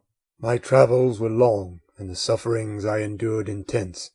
It was late in autumn when I quitted the district where I had so long resided. I travelled only at night, fearful of encountering the visage of a human being. Nature decayed around me, and the sun became heatless. Rain and snow poured around me. Mighty rivers were frozen. The surface of the earth was hard and chill and bare, and I found no shelter. O earth! How often did I imprecate curses on the cause of my being! The mildness of my nature had fled, and all within me was turned to gall and bitterness. The nearer I approached to your habitation, the more deeply did I feel the spirit of revenge enkindled in my heart. Snow fell, and the waters were hardened, but I rested not. A few incidents now and then directed me, and I possessed a map of the country. But I often wandered wide from my path. The agony of my feelings allowed me no respite. No incident occurred from which my rage and misery could not extract its food. But a circumstance that happened when I arrived on the confines of Switzerland, when the sun had recovered its warmth and the earth again began to look green, confirmed in an especial manner the bitterness and horror of my feelings. I generally rested during the day, and travelled only when I was secured by night from the view of man. One morning, however, finding that my path lay through a deep wood, I ventured to continue my journey after the sun had risen. The day, which was one of the first of spring, cheered even me by the loveliness of its sunshine and the balminess of the air. I felt emotions of gentleness and pleasure, that had long appeared dead, revive within me. Half surprised by the novelty of these sensations, I allowed myself to be borne away by them, and forgetting my solitude and deformity, dared to be happy. Soft tears again bedewed my cheeks, and I even raised my humid eyes with thankfulness towards the blessed sun, which bestowed such joy upon me. I continued to wind among the paths of the wood until I came to its boundary, which was skirted by a deep and rapid river, into which many of the trees bent their branches, now budding with the fresh spring. Here I paused, not exactly knowing what path to pursue, when I heard the sound of voices that induced me to conceal myself under the shade of a cypress. I was scarcely hid when a young girl came running towards the spot where I was concealed, laughing, as if she ran from someone in sport. She continued her course along the precipitous sides of the river, when suddenly her foot slipped, and she fell into the rapid stream. I rushed from my hiding place, and with extreme labor, from the force of the current, saved her and dragged her to shore. She was senseless, and I endeavored by every means in my power to restore animation, when I was suddenly interrupted by the approach of a rustic, who was probably the person from whom she had playfully fled. On seeing me, he darted towards me, and tearing the girl from my arms, hastened towards the deeper part of the wood. I followed speedily. I hardly knew why, but when the man saw me draw near, he aimed a gun which he carried at my body and fired. I sank to the ground, and my injurer, with increased swiftness, escaped into the wood. This was then the reward of my benevolence? I had saved a human being from destruction, and as a recompense I now writhed under the miserable pain of a wound which shattered the flesh and bone. The feelings of kindness and gentleness which I had entertained but a few moments before gave place to hellish rage and gnashing of teeth. Inflamed by pain, I vowed eternal hatred and vengeance to all mankind, but the agony of my wound overcame me. My pulses paused, and I fainted. For some weeks I led a miserable life in the woods, endeavoring to cure the wound which I had received. The ball had entered my shoulder, and I knew not whether it had remained there or passed through. At any rate, I had no means of extracting it. My sufferings were augmented also by the oppressive sense of the injustice and ingratitude of their infliction. My daily vows rose for revenge, a deep and deadly revenge, such as would alone compensate for the outrages and anguish I had endured. After some weeks, my wound healed, and I continued my journey. The labors I endured were no longer to be alleviated by the bright sun or gentle breezes of spring. All joy was but a mockery which insulted my desolate state, and made me feel more painfully that I was not made for the enjoyment of pleasure. But my toils now drew near a close, and in 2 months from this time I reached the environs of Geneva. It was evening when I arrived, and I retired to a hiding place among the fields that surround it to meditate on what manner I should apply to you. I was oppressed by fatigue and hunger, and far too unhappy to enjoy the gentle breezes of evening, or the prospect of the sun setting behind the stupendous mountains of Jura. At this time, a slight sleep relieved me from the pain of reflection, which was disturbed by the approach of a beautiful child, who came running into the recess I had chosen, with all the sportiveness of infancy. Suddenly, as I gazed on him, an idea seized me that this little creature was unprejudiced, and had lived too short a time to have imbibed a horror of deformity. If, therefore, I could seize him and educate him as my companion and friend, I should not be so desolate in this peopled earth. Urged by this impulse, I seized on the boy as he passed and drew him towards me. As soon as he beheld my form, he placed his hands before his eyes and uttered a shrill scream. I drew his hand forcibly from his face and said, "Child, what is the meaning of this? I do not intend to hurt you. Listen to me." He struggled violently. "Let me go," he cried. "Monster! Ugly wretch! You wish to eat me and tear me to pieces. You are an ogre. Let me go, or I will tell my papa." "Boy, you will never see your father again. You must come with me." "Hideous monster! Let me go. My papa is a syndic. He is Monsieur Frankenstein. He will punish you. You dare not keep me." "Frankenstein! You belong then to my enemy, to him towards whom I have sworn eternal revenge. You shall be my first victim." The child struggled and loaded me with epithets which carried despair to my heart. I grasped his throat to silence him, and in a moment he lay dead at my feet. I gazed on my victim, and my heart swelled with exultation and hellish triumph. Clapping my hands, I exclaimed, "I, too, can create desolation. My enemy is not invulnerable. This death will carry despair to him, and 1,000 other miseries shall torment and destroy him." As I fixed my eyes on the child, I saw something glittering on his breast. I took it. It was a portrait of a most lovely woman. In spite of my malignity, it softened and attracted me. For a few moments I gazed with delight on her dark eyes, fringed by deep lashes, and her lovely lips, but presently my rage returned. I remembered that I was forever deprived of the delights that such beautiful creatures could bestow, and that she whose resemblance I contemplated would, in regarding me, have changed that air of divine benignity to one expressive of disgust and affright. Can you wonder that such thoughts transported me with rage? I only wonder that at that moment, instead of venting my sensations in exclamations and agony, I did not rush among mankind and perish in the attempt to destroy them. While I was overcome by these feelings, I left the spot where I had committed the murder, and seeking a more secluded hiding place, I entered a barn which had appeared to me to be empty. A woman was sleeping on some straw.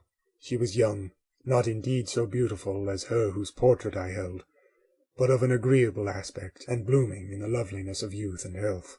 Here, I thought, is one of those whose joy-imparting smiles are bestowed on all but me. And then I bent over her and whispered, "Awake, fairest, thy lover is near, he who would give his life but to obtain one look of affection from thine eyes. My beloved, awake!" The sleeper stirred. A thrill of terror ran through me. Should she indeed awake and see me and curse me and denounce the murderer? Thus would she assuredly act. If her darkened eyes opened and she beheld me, the thought was madness. It stirred the fiend within me. Not I, but she shall suffer. The murder I have committed because I am forever robbed of all that she could give me. She shall atone. The crime had its source in her. Be hers the punishment. Thanks to the lessons of Felix and the sanguinary laws of man, I had learned now to work mischief. I bent over her and placed the portrait securely in one of the folds of her dress. She moved again, and I fled.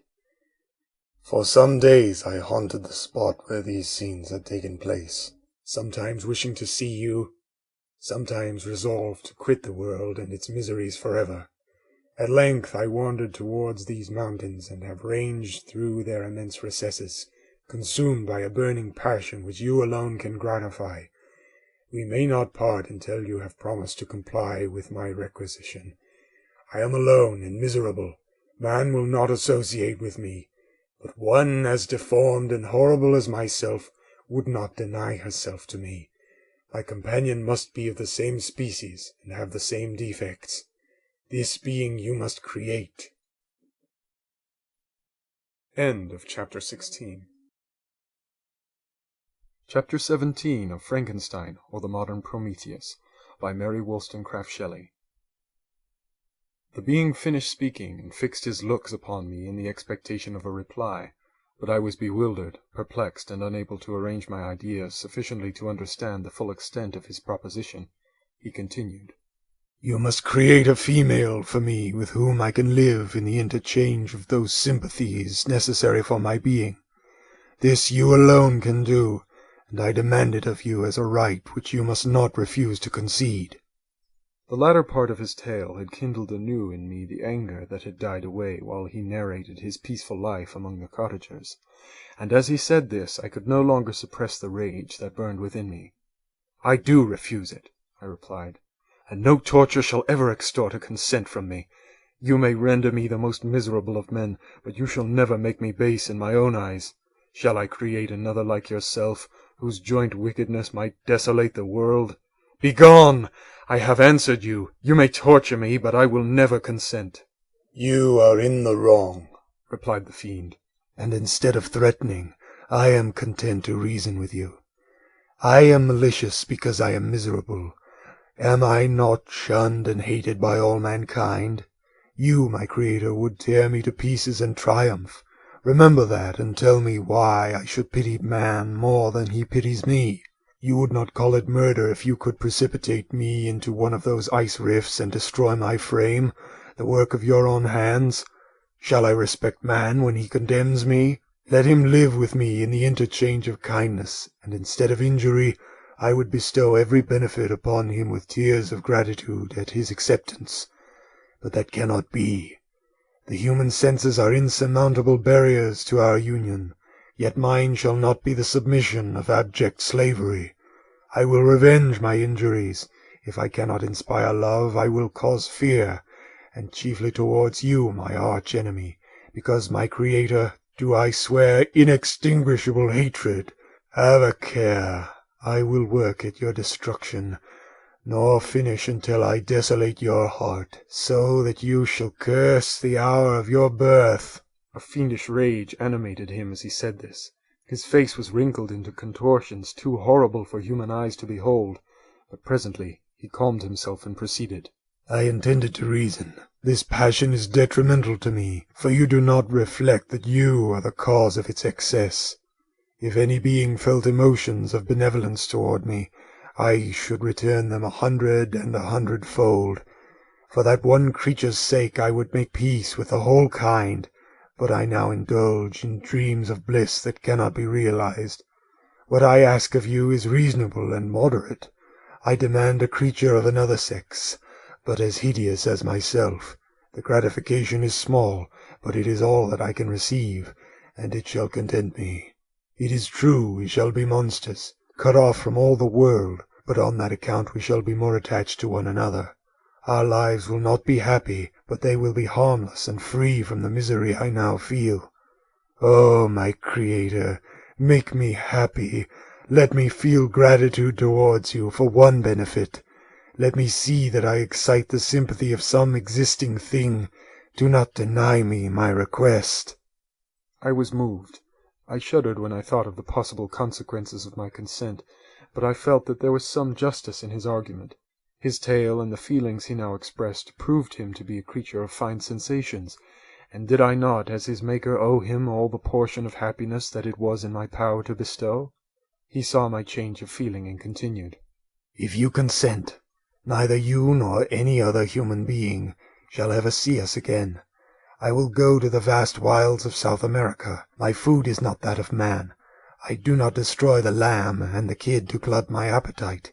Acorns and berries afford me sufficient nourishment. My companion will be of the same nature as myself, and will be content with the same fare. We shall make our bed of dried leaves. The sun will shine on us as on man, and will ripen our food. The picture I present to you is peaceful and human, and you must feel that you could deny it only in the wantonness of power and cruelty. Pitiless as you have been towards me, I now see compassion in your eyes. Let me seize the favourable moment, and persuade you to promise what I so ardently desire." "You propose," replied I, "to fly from the habitations of man, to dwell in those wilds where the beasts of the field will be your only companions. How can you, who long for the love and sympathy of man, persevere in this exile? You will return and again seek their kindness, and you will meet with their detestation. Your evil passions will be renewed, and you will then have a companion to aid you in the task of destruction. This may not be. Cease to argue the point, for I cannot consent." "How inconsistent are your feelings! But a moment ago you were moved by my representations, and why do you again harden yourself to my complaints?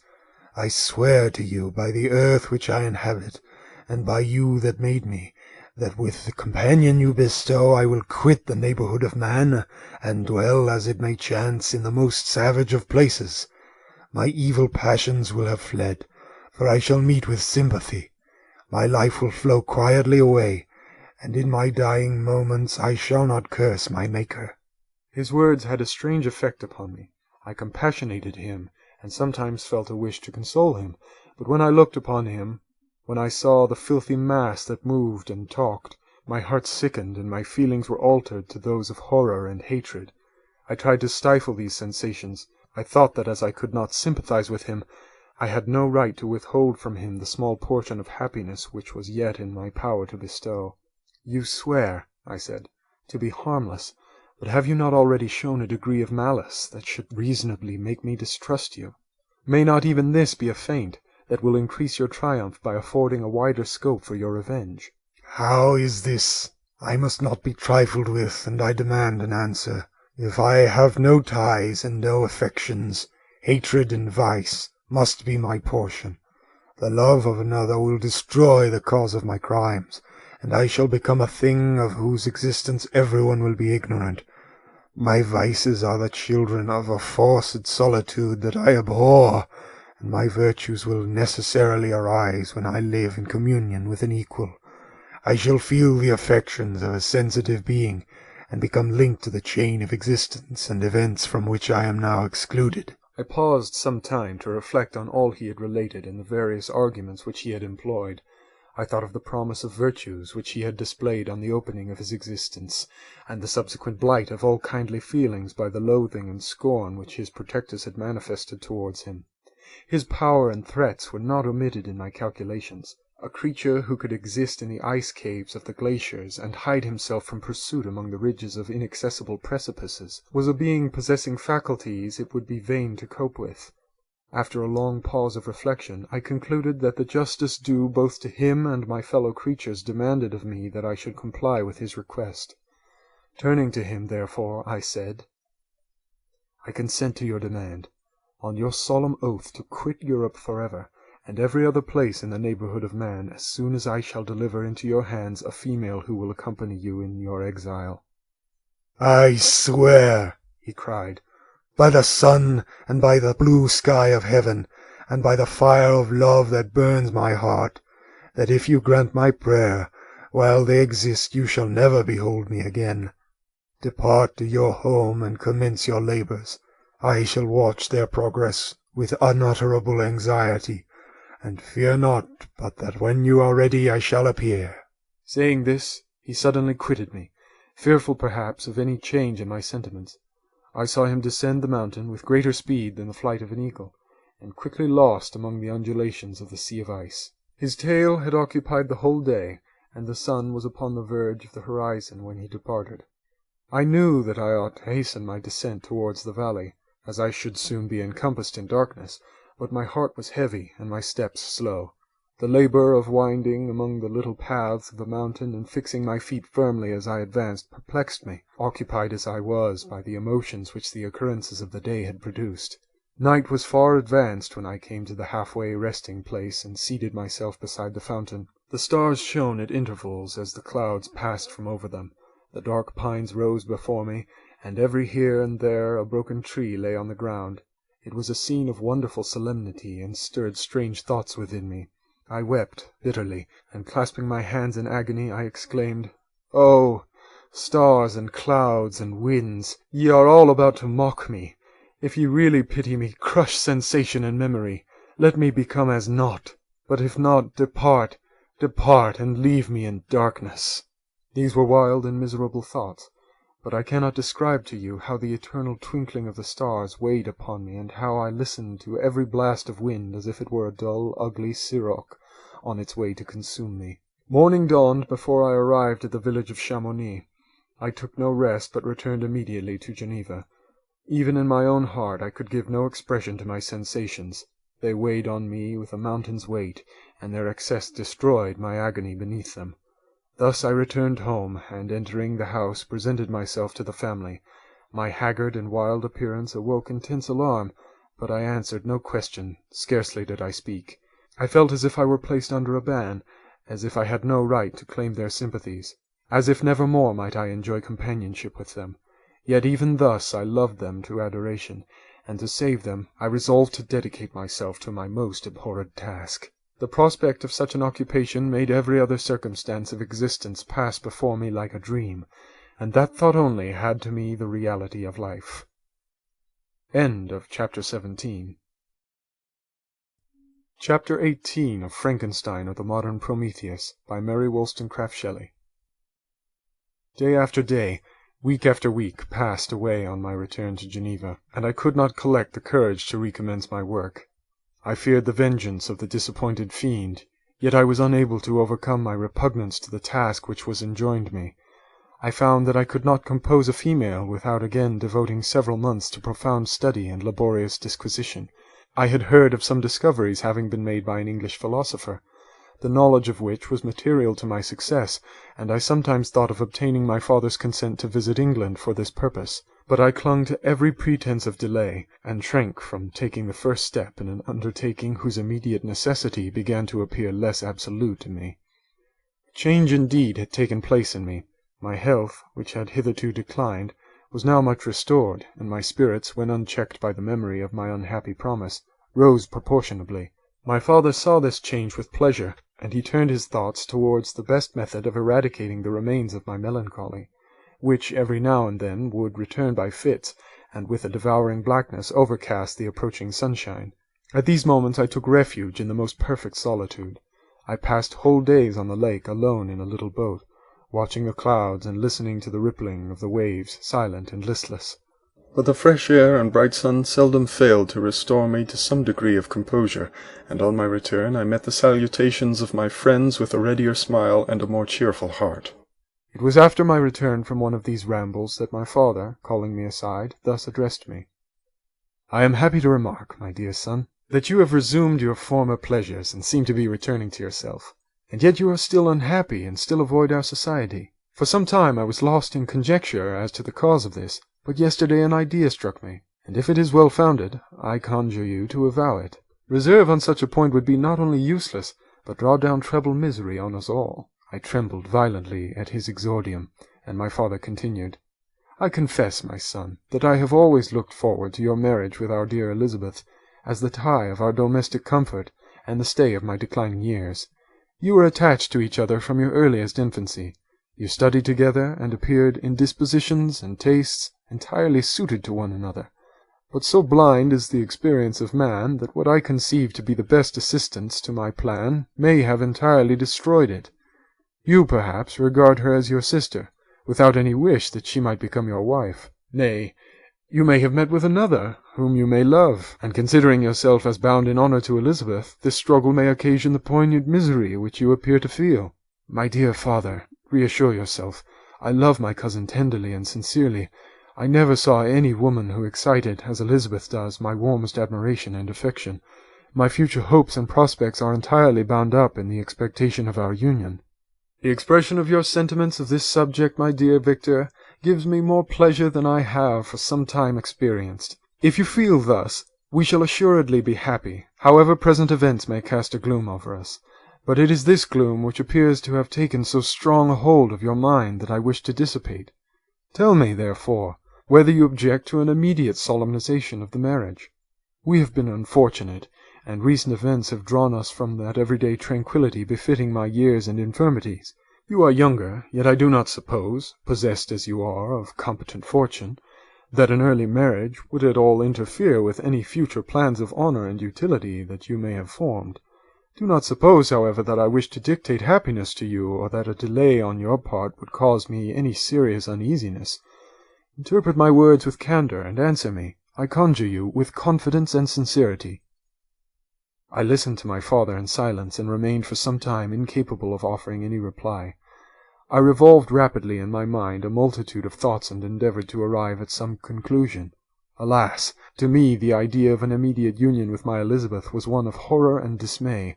I was bound by a solemn promise which I had not yet fulfilled, and dared not break, or if I did, what manifold miseries might not impend over me and my devoted family. Could I enter into a festival with this deadly weight yet hanging round my neck and bowing me to the ground? I must perform my engagement and let the monster depart with his mate before I allowed myself to enjoy the delight of a union from which I expected peace. I remembered also the necessity imposed upon me of either journeying to England or entering into a long correspondence with those philosophers of that country whose knowledge and discoveries were of indispensable use to me in my present undertaking. The latter method of obtaining the desired intelligence was dilatory and unsatisfactory.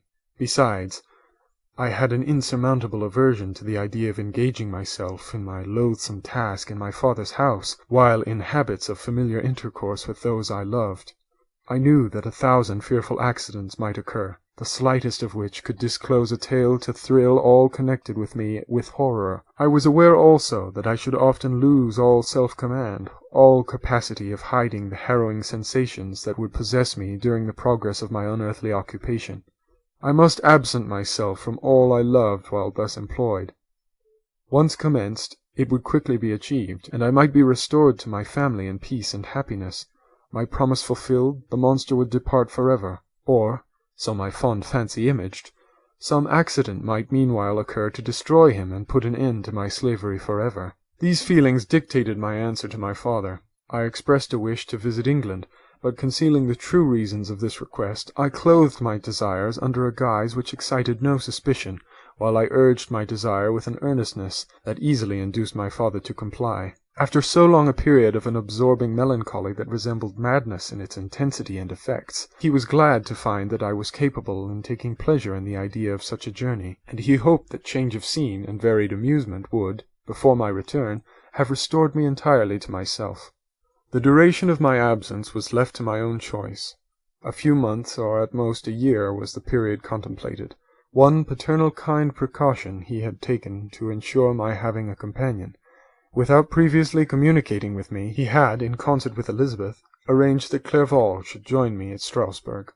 This interfered with the solitude I coveted for the prosecution of my task, yet at the commencement of my journey the presence of my friend could in no way be an impediment, and truly I rejoiced that thus I should be saved many hours of lonely, maddening reflection.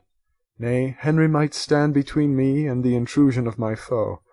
If I were alone, would he not at times force his abhorred presence on me to remind me of my task or to contemplate its progress? To England, therefore, I was bound, and it was understood that my union with Elizabeth should take place immediately on my return. My father's age rendered him extremely averse to delay. For myself, there was one reward I promised myself from my detested toils, one consolation for my unparalleled sufferings. It was the prospect of that day when, enfranchised from my miserable slavery, I might claim Elizabeth and forget the past in my union with her. I now made arrangements for my journey, but one feeling haunted me which filled me with fear and agitation. During my absence I should leave my friends unconscious of the existence of their enemy and unprotected from his attacks, exasperated as he might be by my departure. But he had promised to follow me wherever I might go, and would he not accompany me to England? This imagination was dreadful in itself, but soothing inasmuch as it supposed the safety of my friends. I was agonized with the idea of the possibility that the reverse of this might happen, but through the whole period during which I was the slave of my creature I allowed myself to be governed by the impulses of the moment, and my present sensations strongly intimated that the fiend would follow me and exempt my family from the danger of his machinations. It was in the latter end of September that I again quitted my native country. My journey had been my own suggestion, and Elizabeth therefore acquiesced, but she was filled with disquiet at the idea of my suffering, away from her, the inroads of misery and grief. It had been her care which provided me a companion in Clerval, and yet a man is blind to 1,000 minute circumstances which call forth a woman's sedulous attention. She longed to bid me hasten my return. 1,000 conflicting emotions rendered her mute as she bade me a tearful silent farewell. I threw myself into the carriage that was to convey me away, hardly knowing whither I was going, and careless of what was passing around. I remembered only, and it was with a bitter anguish that I reflected on it, to order that my chemical instruments should be packed to go with me. Filled with dreary imaginations, I passed through many beautiful and majestic scenes, but my eyes were fixed and unobserving. I could only think of the bourne of my travels, and the work which was to occupy me whilst they endured. After some days spent in listless indolence, during which I traversed many leagues, I arrived at Strasbourg, where I waited 2 days for Clerval. He came. Alas, how great was the contrast between us! He was alive to every new scene, joyful when he saw the beauties of the setting sun, and more happy when he beheld it rise and recommence a new day. He pointed out to me the shifting colours of the landscape and the appearance of the sky. "This is what it is to live," he cried. "How I enjoy existence! But you, my dear Frankenstein, wherefore are you desponding and sorrowful?" In truth, I was occupied by gloomy thoughts, and neither saw the descent of the evening star nor the golden sunrise reflected in the Rhine. And you, my friend, would be far more amused with the journey of Clerval, who observed the scenery with an eye of feeling and delight, than in listening to my reflections. I, a miserable wretch, haunted by a curse that shut up every avenue to enjoyment. We had agreed to descend the Rhine in a boat from Strasbourg to Rotterdam, whence we might take shipping for London. During this voyage we passed many willowy islands and saw several beautiful towns. We stayed a day at Mannheim, and on the 5th from our departure from Strasbourg arrived at Mainz. The course of the Rhine below Mainz becomes much more picturesque. The river descends rapidly and winds between hills, not high but steep, and of beautiful forms. We saw many ruined castles standing on the edges of precipices, surrounded by black woods, high and inaccessible. This part of the Rhine, indeed, presents a singularly variegated landscape. In one spot you view rugged hills, ruined castles overlooking tremendous precipices, with the dark Rhine rushing beneath, and on the sudden turn of a promontory, flourishing vineyards with green sloping banks and a meandering river and populous towns occupy the scene. We travelled at the time of the vintage, and heard the song of the labourers as we glided down the stream. Even I, depressed in mind, and my spirits continually agitated by gloomy feelings, even I was pleased. I lay at the bottom of the boat, and as I gazed on the cloudless blue sky, I seemed to drink in a tranquillity to which I had long been a stranger. And if these were my sensations, who can describe those of Henry? He felt as if he had been transported to fairyland, and enjoyed a happiness seldom tasted by man. "I have seen," he said, "the most beautiful scenes of my own country. I have visited the lakes of Lucerne and Uri, where the snowy mountains descend almost perpendicularly to the water, casting black and impenetrable shades, which would cause a gloomy and mournful appearance were it not for the most verdant islands that belie the eye by their gay appearance.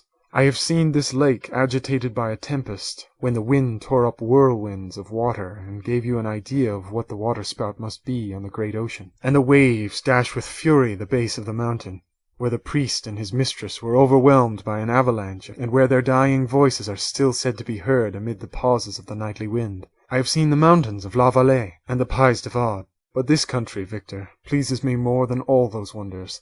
The mountains of Switzerland are more majestic and strange, but there is a charm in the banks of this divine river that I never before saw equalled. Look at that castle which overhangs yon precipice, and that also on the island, almost concealed amongst the foliage of those lovely trees. And now that group of labourers coming from among their vines, and that village half hid in the recess of the mountain. Oh, surely the spirit that inhabits and guards this place has a soul more in harmony with man than those who pile the glacier or retire to the inaccessible peaks of the mountains of our own country. Clerval, beloved friend, even now it delights me to record your words and to dwell on the praise of which you are so eminently deserving. He was a being formed in the very poetry of nature. His wild and enthusiastic imagination was chastened by the sensibility of his heart. His soul overflowed with ardent affections, and his friendship was of that devoted and wondrous nature that the world-minded teach us to look for only in the imagination. But even human sympathies were not sufficient to satisfy his eager mind. The scenery of external nature, which others regard only with admiration, he loved with ardour. The sounding cataract haunted him like a passion, the tall rock, the mountain, and the deep and gloomy wood. Their colours and their forms were then to him an appetite, a feeling, and a love, that had no need of a remoter charm, by thought supplied or any interest, unborrowed from the eye. And where does he now exist? Is this gentle and lovely being lost forever? Has his mind, so replete with ideas, imaginations, fanciful and magnificent, which formed a world whose existence depended on the life of its creator, has this mind perished? Does it now only exist in my memory? No, it is not thus. Your form, so divinely wrought and beaming with beauty, has decayed, but your spirit still visits and consoles your unhappy friend. Pardon this gush of sorrow. These ineffectual words are but a slight tribute to the unexampled worth of Henry, but they soothe my heart. Overflowing with the anguish which his remembrance creates, I will proceed with my tale. Beyond Cologne we descended to the plains of Holland, and we resolved to post the remainder of our way, for the wind was contrary, and the stream of the river was too gentle to aid us. Our journey here lost the interest arising from beautiful scenery, but we arrived in a few days at Rotterdam, whence we proceeded by sea to England. It was on a clear morning, in the latter days of December, that I first saw the white cliffs of Britain. The banks of the Thames presented a new scene. They were flat but fertile, and almost every town was marked by the remembrance of some story. We saw Tilbury Fort, and remembered the Spanish Armada, Gravesend, Woolwich, and Greenwich, places which I had heard of even in my country. At length we saw the numerous steeples of London, St. Paul's towering above all, and the tower famed in English history. End of Chapter 18. Chapter 19 of Frankenstein, or the Modern Prometheus, by Mary Wollstonecraft Shelley. London was our present point of rest. We determined to remain several months in this wonderful and celebrated city. Clerval desired the intercourse of the men of genius and talent who flourished at this time, but this was with me a secondary object. I was principally occupied with the means of obtaining the information necessary for the completion of my promise, and quickly availed myself of the letters of introduction that I had brought with me, addressed to the most distinguished natural philosophers. If this journey had taken place during my days of study and happiness, it would have afforded me inexpressible pleasure, but a blight had come over my existence, and I only visited these people for the sake of the information they might give me on the subject in which my interest was so terribly profound. Company was irksome to me. When alone, I could fill my mind with the sights of heaven and earth. The voice of Henry soothed me, and I could thus cheat myself into a transitory peace. but busy, uninteresting, joyous faces brought back despair to my heart. I saw an insurmountable barrier placed between me and my fellow men. This barrier was sealed with the blood of William and Justine, and to reflect on the events connected with those names filled my soul with anguish. But in Clerval I saw the image of my former self. He was inquisitive and anxious to gain experience and instruction. The difference of manners which he observed was to him an inexhaustible source of instruction and amusement. He was also pursuing an object he had long had in view. His design was to visit India, in the belief that he had in his knowledge of its various languages, and in the views he had taken of its society, the means of materially assisting the progress of European colonization and trade. In Britain only could he further the execution of his plan. He was forever busy, and the only check to his enjoyment was my sorrowful and dejected mind. I tried to conceal this as much as possible, that I might not debar him from the pleasures natural to one who was entering on a new scene of life, undisturbed by any care or bitter recollection. I often refused to accompany him, alleging another engagement, that I might remain alone. I now also began to collect the materials necessary for my new creation, and this was to me like the torture of single drops of water continually falling on the head, and every word that I spoke in allusion to it caused my lips to quiver and my heart to palpitate. After passing some months in London, we received a letter from a person in Scotland who had formerly been our visitor at Geneva. He mentioned the beauties of his native country, and asked us if those were not sufficient allurements to induce us to prolong our journey as far north as Perth, where he resided. Clerval eagerly desired to accept his invitation, and I, although I abhorred society, wished to view again mountains and streams, and all the wondrous works with which nature adorns her chosen dwelling-places. We had arrived in England at the beginning of October, and it was now February. We accordingly determined to commence our journey towards the north at the expiration of another month. In this expedition we did not intend to follow the great road to Edinburgh, but to visit Windsor, Oxford, Matlock, and the Cumberland Lakes. Resolving to arrive at the completion of this tour about the end of July, I packed up my chemical instruments and the materials I had collected, resolving to finish my labours in some obscure nook in the northern Highlands of Scotland. We quitted London on the 27th of March, and remained a few days at Windsor, rambling in its beautiful forest. This was a new scene to us mountaineers. The majestic oaks, the quantity of game, and the herds of stately deer were all novelties to us. From thence we proceeded to Oxford. As we entered this city, our minds were filled with the remembrance of the events that had transacted there more than a century and a half before. It was here that Charles I had collected his forces.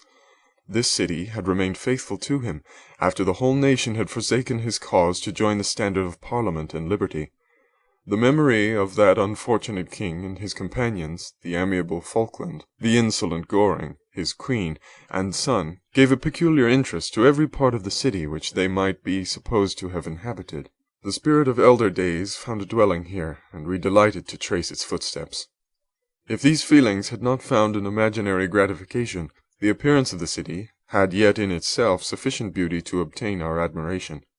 The colleges are ancient and picturesque, the streets are almost magnificent, and the lovely Isis, which flows beside it through meadows of exquisite verdure, is spread forth into a placid expanse of waters, which reflects its majestic assemblage of flowers and spires and domes, embosomed among aged trees. I enjoyed this scene, and yet my enjoyment was embittered both by the memory of the past and the anticipation of the future. I was formed for peaceful happiness. During my youthful days, discontent never visited my mind, and if I was ever overcome by ennui, the sight of what is beautiful in nature, or the study of what is excellent and sublime in the productions of man, could always interest my heart and communicate elasticity to my spirits. But I am a blasted tree. The bolt has entered my soul, and I felt then that I should survive to exhibit what I shall soon cease to be, a miserable spectacle of wretched humanity, pitiable to others and intolerable to myself. We passed a considerable period at Oxford, rambling among its environs and endeavouring to identify every spot which might relate to the most animating epoch of English history.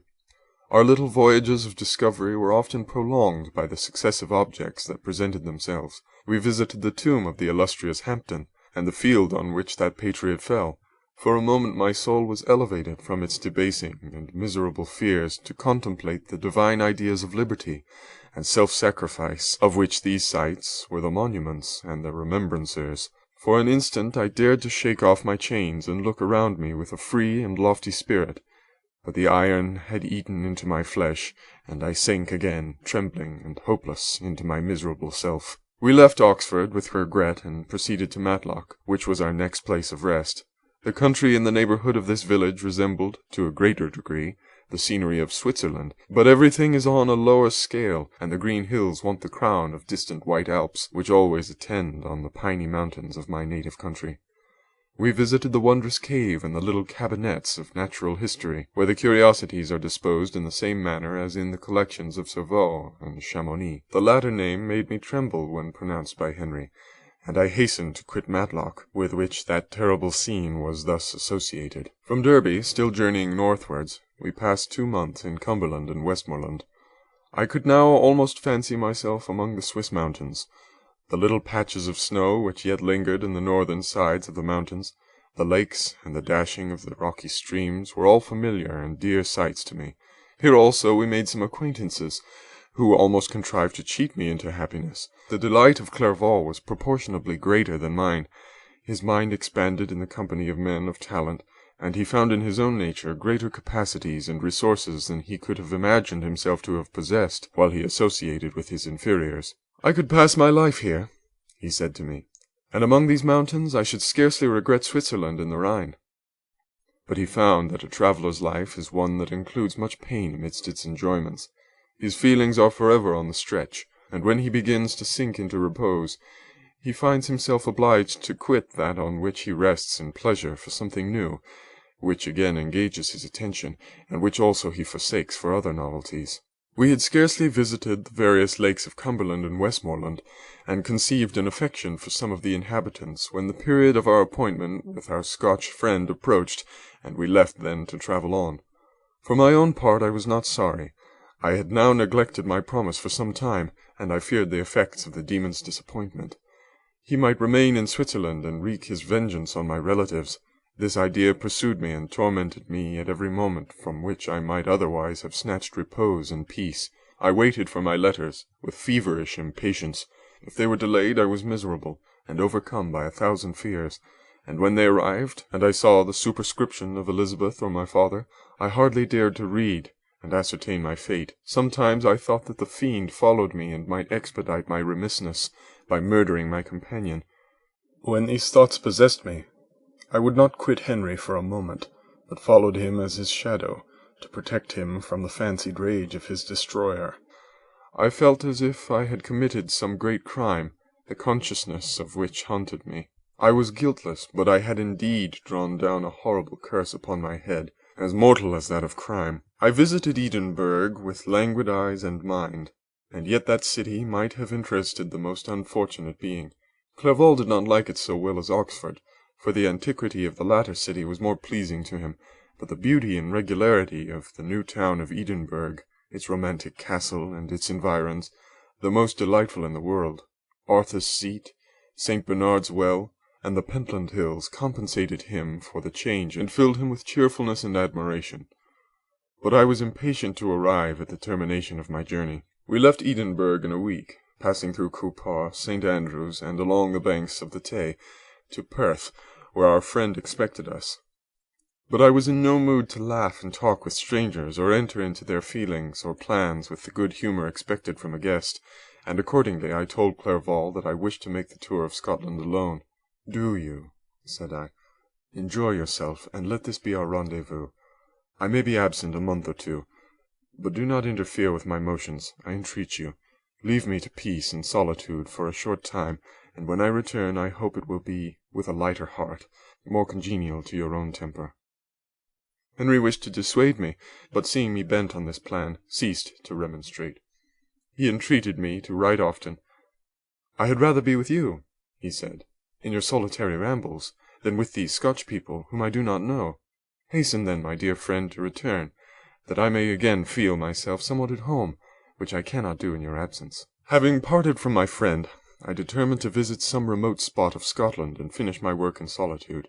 I did not doubt but that the monster followed me, and would discover himself to me when I should have finished, that he might receive his companion. With this resolution, I traversed the northern highlands, and fixed on one of the remotest of the Orkneys as the scene of my labours.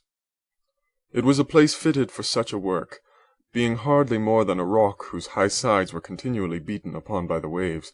The soil was barren, scarcely affording pasture for a few miserable cows, and oatmeal for its inhabitants, which consisted of 5 persons, whose gaunt and scraggy limbs gave tokens of their miserable fare. Vegetables and bread, when they indulged in such luxuries, and even fresh water, was to be procured from the mainland, which was about 5 miles distant. On the whole island there were but 3 miserable huts, and one of these was vacant when I arrived. This I hired. It contained but 2 rooms, and these exhibited all the squalidness of the most miserable penury. The thatch had fallen in, the walls were unplastered, and the door was off its hinges. I ordered it to be repaired, bought some furniture, and took possession, an incident which would doubtless have occasioned some surprise, had not all the senses of the cottagers been benumbed by want and squalid poverty. As it was, I lived ungazed at and unmolested, hardly thanked for the pittance of food and clothes which I gave. So much does suffering blunt even the coarsest sensations of men. In this retreat I devoted the morning to labour, but in the evening, when the weather permitted, I walked on the stony beach of the sea to listen to the waves as they roared and dashed at my feet. It was a monotonous yet ever-changing scene. I thought of Switzerland. It was far different from this desolate and appalling landscape. Its hills are covered with vines, and its cottages are scattered thickly in the plains.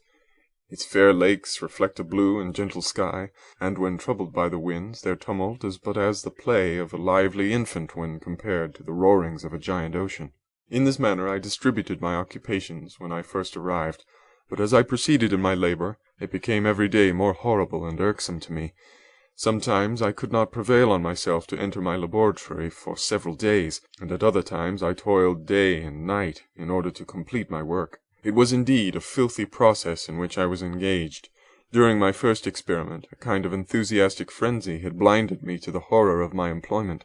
My mind was intently fixed on the consummation of my labour, and my eyes were shut to the horror of my proceedings. But now I went to it in cold blood, and my heart often sickened at the work of my hands. Thus situated, employed in the most detestable occupation, immersed in a solitude where nothing could for an instant call my attention from the actual scene in which I was engaged, my spirits became unequal. I grew restless and nervous. Every moment I feared to meet my persecutor. Sometimes I sat with my eyes fixed to the ground, fearing to raise them lest I should encounter the object which I so much dreaded to behold. I feared to wander from the sight of my fellow creatures, lest when alone he should come to claim his companion. In the meantime I worked on, and my labour was already considerably advanced. I looked towards its completion with a tremulous and eager hope, which I dared not trust myself to question, but which was intermixed with obscure forebodings of evil that made my heart sicken in my bosom. End of Chapter 19. Chapter 20 of Frankenstein, or the Modern Prometheus, by Mary Wollstonecraft Shelley. I sat one evening in my laboratory. The sun had set, and the moon was just rising from the sea. I had not sufficient light for my employment, and I remained idle, in a pause of consideration of whether I should leave my labour for the night, or hasten its conclusion by an unremitting attention to it. As I sat, a train of reflection occurred to me which led me to consider the effects of what I was now doing. 3 years before, I was engaged in the same manner, and had created a fiend whose unparalleled barbarity had desolated my heart and filled it forever with the bitterest remorse. I was now about to form another being, of whose dispositions I was alike ignorant. She might become 10,000 times more malignant than her mate in delight, for its own sake, in murder and wretchedness. He had sworn to quit the neighbourhood of man and hide himself in deserts, but she had not, and she, who in all probability was to become a thinking and reasoning animal, might refuse to comply with the compact made before her creation. They might even hate each other. The creature who already lived loathed his own deformity, and might he not conceive a greater abhorrence for it when it came before his eyes in the female form? She also might turn with disgust from him to the superior beauty of man. She might quit him, and he be again alone, exasperated by the fresh provocation of being deserted by one of his own species. Even if they were to leave Europe and inhabit the deserts of the New World, yet one of the first results of those sympathies for which the demon thirsted would be children, and a race of devils would be propagated upon the earth who might make the very existence of the species of man a condition precarious and full of terror. Had I right for my own benefit to inflict this curse upon everlasting generations? I had before been moved by the sophisms of the being I had created. I had been struck senseless by his fiendish threats, but now, for the first time, the wickedness of my promise burst upon me. I shuddered to think that future ages might curse me as their past, whose selfishness had not hesitated to buy its own peace at the price, perhaps, of the existence of the whole human race. I trembled, and my heart failed within me, when, on looking up, I saw by the light of the moon the demon at the casement. A ghastly grin wrinkled his lips as he gazed on me where I sat fulfilling the task which he had allotted to me. Yes, he had followed me in my travels. He had loitered in forests, hid himself in caves, or taken refuge in wide and desert heaths, and he now came to mark my progress and claim the fulfilment of my promise. As I looked on him, his countenance expressed the utmost extent of malice and treachery. I thought with a sensation of madness on my promise of creating another like him, and trembling with passion tore to pieces the thing on which I was engaged. The wretch saw me destroy the creature on whose future existence he depended for happiness, and with a howl of devilish despair and revenge withdrew. I left the room, and, locking the door, made a solemn vow in my own heart never to resume my labours, and then with trembling steps I sought my own apartment. I was alone. None were near me to dissipate the gloom and relieve me from the sickening oppression of the most terrible reveries. Several hours passed, and I remained near the window gazing on the sea. It was almost motionless, for the winds were hushed, and all nature reposed under the eye of the quiet moon. A few fishing vessels alone specked the water, and now and then the gentle breeze wafted the sound of voices as the fishermen called to one another. I felt the silence, although I was hardly conscious of its extreme profundity, until my ear was suddenly arrested by the paddling of oars near the shore, and a person landed close to my house. In a few minutes after, I heard the creaking of my door, as if some one endeavoured to open it softly. I trembled from head to foot. I felt a presentiment of who it was, and wished to rouse one of the peasants who dwelt in a cottage not far from mine, but I was overcome by the sensation of helplessness, so often felt in frightful dreams, when you in vain endeavoured to fly from an impending danger, and was rooted to the spot. Presently I heard the sound of footsteps along the passage. The door opened, and the wretch whom I dreaded appeared. Shutting the door, he approached me, and said, in a smothered voice, "You have destroyed the work which you began. What is it that you intend? Do you dare to break your promise? I have endured toil and misery. I left Switzerland with you. I crept along the shores of the Rhine, among its willow islands and over the summits of its hills. I have dwelt many months in the heaths of England and among the deserts of Scotland. I have endured incalculable fatigue and cold and hunger. Do you dare destroy my hopes?" "Begone! I do break my promise. Never will I create another like yourself, equal in deformity and wickedness." "Slave, I before reasoned with you, but you have proved yourself unworthy of my condescension. Remember that I have power. You believe yourself miserable, but I can make you so wretched that the light of day will be hateful to you. You are my creator, but I am your master. Obey." "The hour of my resolution is past, and the period of your power is arrived. Your threats cannot move me to do an act of wickedness, but they confirm me in a determination of not creating you a companion in vice. Shall I, in cool blood, set loose upon the earth a demon whose delight is in death and wretchedness? Begone! I am firm, and your words will only exasperate my rage." The monster saw my determination in my face, and gnashed his teeth in the impotence of anger. "Shall each man," cried he, "find a wife for his bosom, and each beast have his mate, and I be left alone? I had feelings of affection, and they were requited by detestation and scorn. Man, you may hate, but beware. Your hours will pass in dread and misery, and soon the bolt will fall which must ravish from you your happiness forever. Are you to be happy while I grovel in the intensity of my wretchedness? You can blast my other passions, but revenge remains. Revenge! Henceforth, dearer than light or food, I may die, but first you, my tyrant and tormentor, shall curse the sun that gazes on your misery. Beware, for I am fearless and therefore powerful.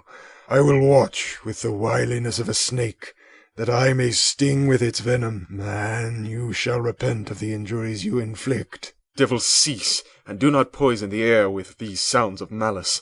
I have declared my resolution to you, and am no coward to bend beneath words. Leave me, I am inexorable. It is well. I go.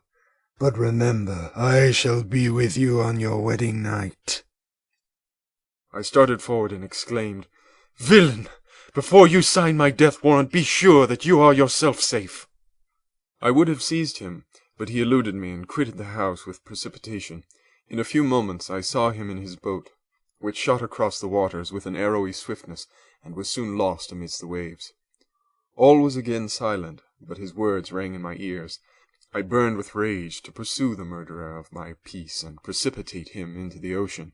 I walked up and down my room hastily and perturbed, while my imagination conjured up 1,000 images to torment and sting me. Why had I not followed him and closed with him in mortal strife? But I had suffered him to depart, and he had directed his course towards the mainland. I shuddered to think who might be the next victim sacrificed to his insatiate revenge. And then I thought again of his words, I will be with you on your wedding night. That, then, was the period fixed for the fulfillment of my destiny. In that hour I should die, and at once satisfy and extinguish his malice. The prospect did not move me to fear, yet when I thought of my beloved Elizabeth, of her tears and endless sorrow when she should find her lover so barbarously snatched from her, tears, the first I had shed for many months, streamed from my eyes, and I resolved not to fall before my enemy without a bitter struggle. The night passed away, and the sun rose from the ocean. My feelings became calmer, if it may be called calmness when the violence of rage sinks into the depths of despair. I left the house, the horrid scene of the last night's contention, and walked on the beach of the sea, which I almost regarded as an insuperable barrier between me and my fellow creatures. Nay, a wish that such should prove the fact stole across me. I desired that I might pass my life on that barren rock, wearily, it is true, but uninterrupted by any sudden shock of misery. If I returned, it was to be sacrificed, or to see those whom I most loved die under the grasp of a demon whom I had myself created. I walked about the isle like a restless spectre, separated from all it loved and miserable in the separation. When it became noon and the sun rose higher, I lay down on the grass and was overpowered by a deep sleep. I had been awake the whole of the preceding night. My nerves were agitated, and my eyes inflamed by watching and misery. The sleep into which I now sank refreshed me, and when I awoke, I again felt as if I belonged to a race of human beings like myself, and I began to reflect upon what had passed with greater composure. Yet still the words of the fiend rang in my ears like a death knell. They appeared like a dream, yet distinct and oppressive as a reality. The sun had far descended, and I still sat on the shore, satisfying my appetite, which had become ravenous, with an oaten cake, when I saw a fishing boat land close to me, and one of the men brought me a packet. It contained letters from Geneva, and one from Clerval entreating me to join him. He said that he was wearing away his time fruitlessly where he was, that letters from the friends he had formed in London desired his return to complete the negotiation they had entered into for his Indian enterprise. He could not any longer delay his departure, but as his journey to London might be followed even sooner than he now conjectured by his longer voyage, he entreated me to bestow as much of my society on him as I could spare. He besought me, therefore, to leave my solitary isle and to meet him at Perth, that we might proceed southwards together. This letter in a degree recalled me to life, and I determined to quit my island at the expiration of 2 days. Yet, before I departed, there was a task to perform, on which I shuddered to reflect. I must pack up my chemical instruments, and for that purpose I must enter the room which had been the scene of my odious work, and I must handle those utensils, the sight of which was sickening to me. The next morning, at daybreak, I summoned sufficient courage and unlocked the door of my laboratory. The remains of the half-finished creature whom I had destroyed lay scattered on the floor, and I almost felt as if I had mangled the living flesh of a human being. I paused to collect myself and then entered the chamber. With trembling hand I conveyed the instruments out of the room, but I reflected that I ought not to leave the relics of my work to excite the horror and suspicion of the peasants, and I accordingly put them into a basket with a great quantity of stones, and, laying them up, determined to throw them into the sea that very night. And in the meantime I sat upon the beach, employed in cleaning and arranging my chemical apparatus. Nothing could be more complete than the alteration that had taken place in my feelings since the night of the appearance of the demon. I had before regarded my promise with a gloomy despair as a thing that, with whatever consequences, must be fulfilled, but I now felt as if a film had been taken from before my eyes, and that I for the first time saw clearly. The idea of renewing my labors did not for one instant occur to me. The threat I had heard weighed on my thoughts, but I did not reflect that a voluntary act of mine could avert it. I had resolved in my own mind that to create another like the fiend I had first made would be an act of the basest and most atrocious selfishness, and I banished from my mind every thought that could lead to a different conclusion. Between 2 and 3 in the morning the moon rose, and I then, putting my basket aboard a little skiff, sailed out about 4 miles from the shore. The scene was perfectly solitary. A few boats were returning towards land, but I sailed away from them. I felt as if I was about the commission of a dreadful crime, and avoided with shuddering anxiety any encounter with my fellow creatures. At one time the moon, which had before been clear, was suddenly overspread by a thick cloud, and I took advantage of the moment of darkness and cast my basket into the sea. I listened to the gurgling sound as it sank, and then sailed away from the spot. The sky had become clouded, but the air was pure, although chilled by the northeast breeze that was then rising. But it refreshed me and filled me with such agreeable sensations that I resolved to prolong my stay on the water, and fixing the rudder in a direct position, stretched myself at the bottom of the boat. Clouds hid the moon, everything was obscure, and I heard only the sound of the boat as its keel cut through the waves. The murmur lulled me, and in a short time I slept soundly. I do not know how long I remained in this situation, but when I awoke I found that the sun had already mounted considerably. The wind was high, and the waves continually threatened the safety of my little skiff. I found that the wind was northeast, and must have driven me far from the coast from which I had embarked. I endeavored to change my course, but quickly found that, if I again made the attempt, the boat would be instantly filled with water. Thus situated, my only resource was to drive before the wind. I confess that I felt a few sensations of terror. I had no compass with me, and was so slenderly acquainted with the geography of this part of the world that the sun was of little benefit to me. I might be driven into the wide Atlantic, and feel all the tortures of starvation, or be swallowed up in the immeasurable waters that roared and buffeted around me. I had already been out many hours, and felt the torment of a burning thirst, a prelude to my other sufferings. I looked on the heavens, which were covered by clouds that flew before the wind, only to be replaced by others. I looked upon the sea. It was to be my grave. "Fiend!" I exclaimed, "your task is already fulfilled." I thought of Elizabeth, of my father, and of Clerval, all left behind, on whom the monster might satisfy his sanguinary and merciless passions. This idea plunged me into a reverie so despairing and frightful that even now, when the scene is on the point of closing before me forever, I shudder to reflect on it. Some hours passed thus, but by degrees, as the sun declined towards the horizon, the wind died away into a gentle breeze, and the sea became free from breakers. But these gave place to a heavy swell. I felt sick and hardly able to hold the rudder, when suddenly I saw a line of high land towards the south. Almost spent, as I was, by fatigue and the dreadful suspense I endured for several hours, this sudden certainty of life rushed like a flood of warm joy to my heart, and tears gushed from my eyes. How mutable are our feelings, and how strange is that clinging love we have of life, even in the excess of misery. I constructed another sail with a part of my dress, and eagerly steered my course towards the land. It had a wild and rocky appearance, but as I approached nearer I easily perceived the traces of cultivation. I saw vessels near the shore, and found myself suddenly transported back to the neighborhood of civilized man. I carefully traced the windings of the land, and hailed a steeple which I at length saw issuing from behind a small promontory. As I was in a state of extreme debility, I resolved to sail directly towards the town, as a place where I could most easily procure nourishment. Fortunately I had money with me. As I turned the promontory, I perceived a small, neat town and a good harbour, which I entered, my heart bounding with joy at my unexpected escape. As I was occupied in fixing the boat and arranging the sails, several people crowded towards the spot. They seemed much surprised at my appearance, but instead of offering me any assistance, whispered together with gestures that at any other time might have produced in me a slight sensation of alarm. As it was, I merely remarked that they spoke English, and I therefore addressed them in that language. "My good friends," said I, "will you be so kind as to tell me the name of this town, and inform me where I am?" "You will know that soon enough," replied a man with a hoarse voice. "Maybe you are come to a place that will not prove much to your taste, but you will not be consulted as to your quarters, I promise you." I was exceedingly surprised on receiving so rude an answer from a stranger, and was also disconcerted on perceiving the frowning and angry countenances of his companions. "Why do you answer me so roughly?" I replied. "Surely it is not the custom of Englishmen to receive strangers so inhospitably."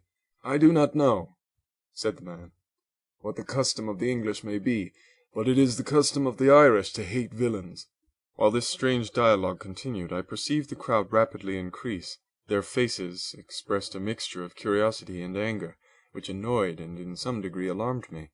I inquired the way to the inn, but no one replied. I then moved forward, and a murmuring sound arose from the crowd as they followed and surrounded me, when an ill-looking man approached, tapped me on the shoulder, and said, "Come, sir, you must follow me to Mr. Kerwin's to give an account of yourself." "Who is Mr. Kerwin? Why am I to give an account of myself? Is not this a free country?" "Ay, sir, free enough for honest folks. Mr. Kerwin is the magistrate, and you are to give an account of the death of a gentleman who was found murdered here last night." This answer startled me, but I presently recovered myself. I was innocent. That could easily be proved. Accordingly, I followed my conductor in silence, and was led to one of the best houses in the town. I was ready to sink from fatigue and hunger, but being surrounded by a crowd, I thought it politic to rouse all my strength, that no physical debility might be construed into apprehension or conscious guilt.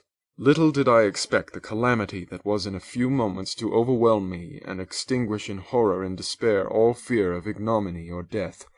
I must pause here, for it requires all my fortitude to recall the memory of the frightful events which I am about to relate, in proper detail, to my recollection.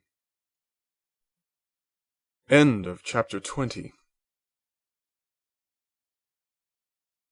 Chapter 21 of Frankenstein or the Modern Prometheus by Mary Wollstonecraft Shelley. I was soon introduced into the presence of the magistrate, an old benevolent man with calm and mild manners. He looked upon me, however, with some degree of severity, and then, turning towards my conductors, he asked who appeared as witnesses on this occasion. About half a dozen men came forward, and one, being selected by the magistrate, he deposed that he had been out fishing the night before with his son and brother-in-law, Daniel Nugent, when, about 10 o'clock, they observed a strong northerly blast rising, and they accordingly put in for port. It was a very dark night, as the moon had not yet risen. They did not land at the harbour, but, as they had been accustomed, at a creek about 2 miles below. He walked on first, carrying a part of the fishing tackle, and his companions followed him at some distance. As he was proceeding along the sands, he struck his foot against something, and fell at his length on the ground. His companions came up to assist him, and by the light of their lantern they found that he had fallen on the body of a man, who was to all appearance dead. Their first supposition was that it was the corpse of some person who had been drowned and was thrown on shore by the waves, but on examination they found that the clothes were not wet, and even that the body was not then cold. They instantly carried it to the cottage of an old woman near the spot, and endeavoured, but in vain, to restore it to life. It appeared to be a handsome young man, about 25 years of age. He had apparently been strangled, for there was no sign of any violence except the black mark of fingers on his neck. The first part of this deposition did not in the least interest me, but when the mark of the fingers was mentioned, I remembered the murder of my brother, and felt myself extremely agitated. My limbs trembled, and a mist came over my eyes, which obliged me to lean on a chair for support. The magistrate observed me with a keen eye, and of course drew an unfavourable augury from my manner. The son confirmed his father's account, but when Daniel Nugent was called, he swore positively that just before the fall of his companion he saw a boat with a single man in it, at a short distance from the shore, and as far as he could judge by the light of a few stars, it was the same boat in which I had just landed. A woman deposed that she lived near the beach and was standing at the door of her cottage, waiting for the return of the fisherman, about an hour before she heard of the discovery of the body, when she saw a boat with only one man in it push off from that part of the shore where the corpse was afterwards found. Another woman confirmed the account of the fisherman having brought the body into her house. It was not cold. They put it into a bed and rubbed it, and Daniel went to the town for an apothecary, but life was quite gone. Several other men were examined concerning my landing, and they agreed that, with the strong north wind that had arisen during the night, it was very probable that I had beaten about for many hours and had been obliged to return nearly to the same spot from which I had departed. Besides, they observed that it appeared that I had brought the body from another place, and it was likely that as I did not appear to know the shore, I might have put into the harbour ignorant of the distance of the town of undisclosed name from the place where I had deposited the corpse. Mr. Kirwin, on hearing this evidence, desired that I should be taken into the room where the body lay for interment, that it might be observed what effect the sight of it would produce upon me. This idea was probably suggested by the extreme agitation I had exhibited when the mode of the murder had been described. I was accordingly conducted by the magistrate and several other persons to the inn. I could not help being struck by the strange coincidences that had taken place during this eventful night, but knowing that I had been conversing with several persons in the island I had inhabited about the time that the body had been found, I was perfectly tranquil as to the consequences of the affair. I entered the room where the corpse lay, and was led up to the coffin. How can I describe my sensations in beholding it? I feel yet parched with horror, nor can I reflect on that terrible moment without shuddering in agony. The examination, the presence of the magistrate and witnesses, passed like a dream from my memory when I saw the lifeless form of Henry Clerval stretched before me. I gasped for breath, and throwing myself on the body, I exclaimed, "Have my murderous machinations deprived you also, my dearest Henry, of life? Two I have already destroyed. Other victims await their destiny, but you, Clerval, my friend, my benefactor." The human frame could no longer support the agonies that I endured, and I was carried out of the room in strong convulsions. A fever succeeded to this. I lay for 2 months on the point of death. My ravings, as I afterwards heard, were frightful. I called myself the murderer of William, of Justine, and of Clerval. Sometimes I entreated my attendants to assist me in the destruction of the fiend by whom I was tormented, and at others I felt the fingers of the monster already grasping my neck, and screamed aloud with agony and terror. Fortunately, as I spoke my native language, Mr. Kirwin alone understood me, but my gestures and bitter cries were sufficient to affright the other witnesses. Why did I not die, more miserable than man ever was before? Why did I not sink into forgetfulness and rest? Death snatches away many blooming children, the only hopes of their doting parents. How many brides and youthful lovers have been one day in the bloom of health and hope, and the next a prey for worms and the decay of the tomb? Of what materials was I made that I could thus resist so many shocks which, like the turning of the wheel, continually renewed the torture? But I was doomed to live, and in 2 months found myself as awaking from a dream, in a prison, stretched on a wretched bed, surrounded by jailers, turnkeys, bolts, and all the miserable apparatus of a dungeon. It was morning, I remember, when I thus awoke to understanding. I had forgotten the particulars of what had happened, and only felt as if some great misfortune had suddenly overwhelmed me. But when I looked around and saw the barred windows and the squalidness of the room in which I was, all flashed across my memory, and I groaned bitterly. This sound disturbed an old woman who was sleeping in a chair beside me. She was a hired nurse, the wife of one of the turnkeys, and her countenance expressed all those bad qualities which often characterize that class. The lines of her face were hard and rude, like that of persons accustomed to see without sympathizing in sights of misery. Her tone expressed her entire indifference. She addressed me in English, and the voice struck me as one that I had heard during my sufferings. "Are you better now, sir?" said she. I replied in the same language with a feeble voice, "I believe I am." But if it be all true, if indeed I did not dream, I am sorry that I am still alive to feel this misery and horror." "For that matter," replied the old woman, "if you mean about the gentleman you murdered, I believe that it were better for you if you were dead, for I fancy it will go hard with you. However, that's none of my business. I am sent to nurse you and get you well. I do my duty with a safe conscience. It were well if everybody did the same." I turned with loathing from the woman who could utter so unfeeling a speech to a person just saved, on the very edge of death, but I felt languid, and unable to reflect on all that had passed. The whole series of my life appeared to me as a dream. I sometimes doubted if indeed it were all true, for it never presented itself to my mind with the force of reality. As the images that floated before me became more distinct, I grew feverish. A darkness pressed around me. No one was near me who soothed me with the gentle voice of love. No dear hand supported me. The physician came and prescribed medicines, and the old woman prepared them for me, but utter carelessness was visible in the first, and expression of brutality was strongly marked in the visage of the second. Who could be interested in the fate of a murderer but the hangman who would gain his fee? These were my first reflections, but I soon learned that Mr. Kirwin had shown me extreme kindness. He had caused the best room in the prison to be prepared for me. Wretched indeed was the best, and it was he who had provided a physician and a nurse. It is true he seldom came to see me, for although he ardently desired to relieve the sufferings of every human creature, he did not wish to be present at the agonies and miserable ravings of a murderer. He came, therefore, sometimes to see that I was not neglected, but his visits were short, and with long intervals. One day, while I was gradually recovering, I was seated in a chair, my eyes half open, and my cheeks livid like those in death. I was overcome by gloom and misery, and often reflected I had better seek death than desire to remain in a world which to me was replete with wretchedness.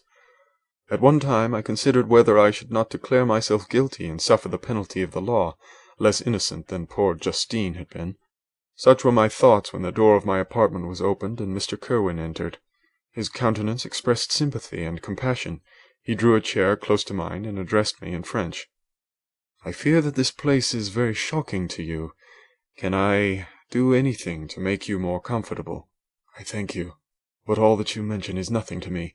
On the whole earth there is no comfort which I am capable of receiving." "I know that the sympathy of a stranger can be but of little relief to one borne down, as you are, by so strange a misfortune. But you will, I hope, soon quit this melancholy abode, for doubtless evidence can easily be brought to free you from the criminal charge." "That is my least concern. I am, by a course of strange events, become the most miserable of mortals. Persecuted and tortured as I am and have been, can death be any evil to me? Nothing indeed could be more fortunate and agonizing than the strange chances that have lately occurred. You were thrown, by some surprising accident, on this shore, renowned for its hospitality, seized immediately, and charged with murder. The first sight that was presented to your eyes was the body of your friend, murdered in so unaccountable a manner, and placed, as it were, by some fiend across your path." As Mr. Kirwin said this, notwithstanding the agitation I endured on this retrospect of my sufferings, I also felt considerable surprise at the knowledge he seemed to possess concerning me. I suppose some astonishment was exhibited in my countenance, for Mr. Kirwin hastened to say, "Immediately upon your being taken ill, all the papers that were on your person were brought me, and I examined them that I might discover some trace by which I could send to your relations on account of your misfortune and illness. I found several letters, and among others, one which I discovered from its commencement to be from your father. I instantly wrote to Geneva. Nearly 2 months have elapsed since the departure of my letter, but you are ill. Even now you tremble. You are unfit for agitation of any kind. This suspense is 1,000 times worse than the most horrible event. Tell me what new scene of death has been acted, and whose murder I am now to lament." "Your family is perfectly well," said Kirwin with gentleness, "and someone, a friend, is come to visit you." I know not by what chain of thought the idea presented itself, but it instantly darted into my mind that the murderer had come to mock at my misery and taunt me with the death of Clerval, as a new incitement for me to comply with his hellish desires. I put my hand before my eyes and cried out in agony, "Oh, take him away! I cannot see him. For God's sake, do not let him enter." Mr. Cohen regarded me with a troubled countenance. He could not help regarding my exclamation as a presumption of my guilt, and said in rather a severe tone, "I should have thought, young man, that the presence of your father would have been welcome instead of inspiring such violent repugnance." "My father!" cried I, while every feature and every muscle was relaxed from anguish to pleasure. "Is my father indeed come?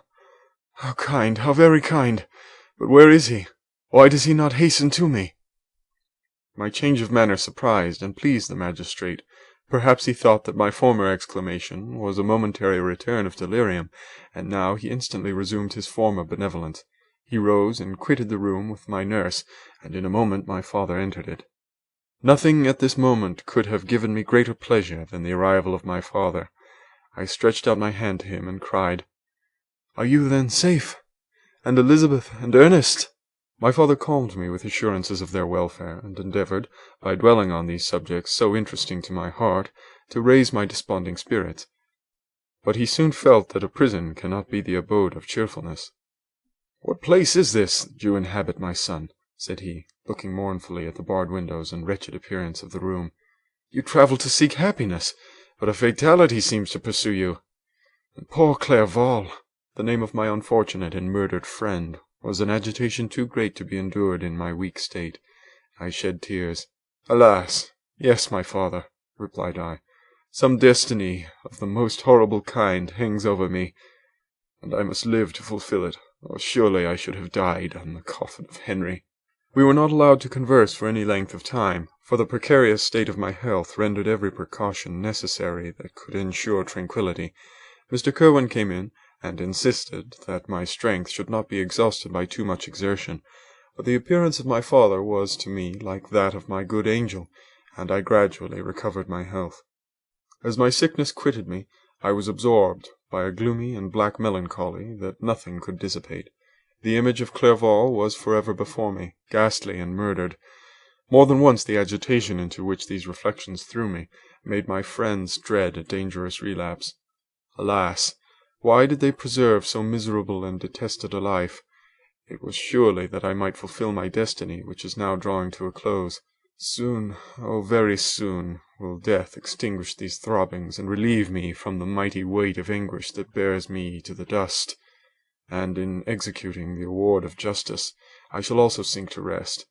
Then the appearance of death was distant, although the wish was ever present to my thoughts, and I often sat for hours motionless and speechless, wishing for some mighty revolution that might bury me and my destroyer in its ruins.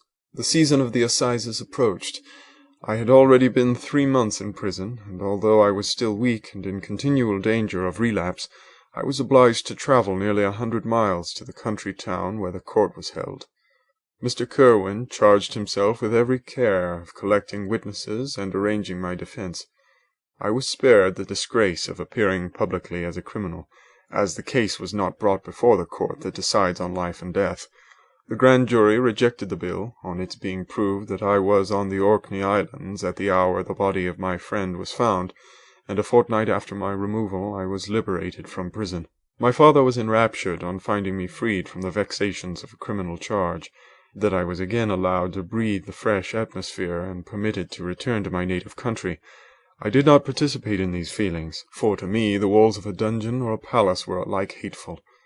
The cup of life was poisoned forever, and although the sun shone upon me, as upon the happy and gay of heart, I saw around me nothing but a dense and frightful darkness, penetrated by no light but the glimmer of 2 eyes that glared upon me. Sometimes they were the expressive eyes of Henry, languishing in death, the dark orbs nearly covered by the lids and the long black lashes that fringed them. Sometimes it was the watery, clouded eyes of the monster, as I first saw them in my chamber at Ingolstadt. My father tried to awaken in me the feelings of affection. He talked of Geneva, which I should soon visit, of Elizabeth and Ernest, but these words only drew deep groans from me. Sometimes, indeed, I felt a wish for happiness, and thought with melancholy delight of my beloved cousin, or longed, with a devouring maladie du pays, to see once more the blue lake and rapid Rhone that had been so dear to me in early childhood. But my general state of feeling was a torpor in which prison was as welcome a residence as the divinest scene in nature, and these fits were seldom interrupted but by paroxysms of anguish and despair.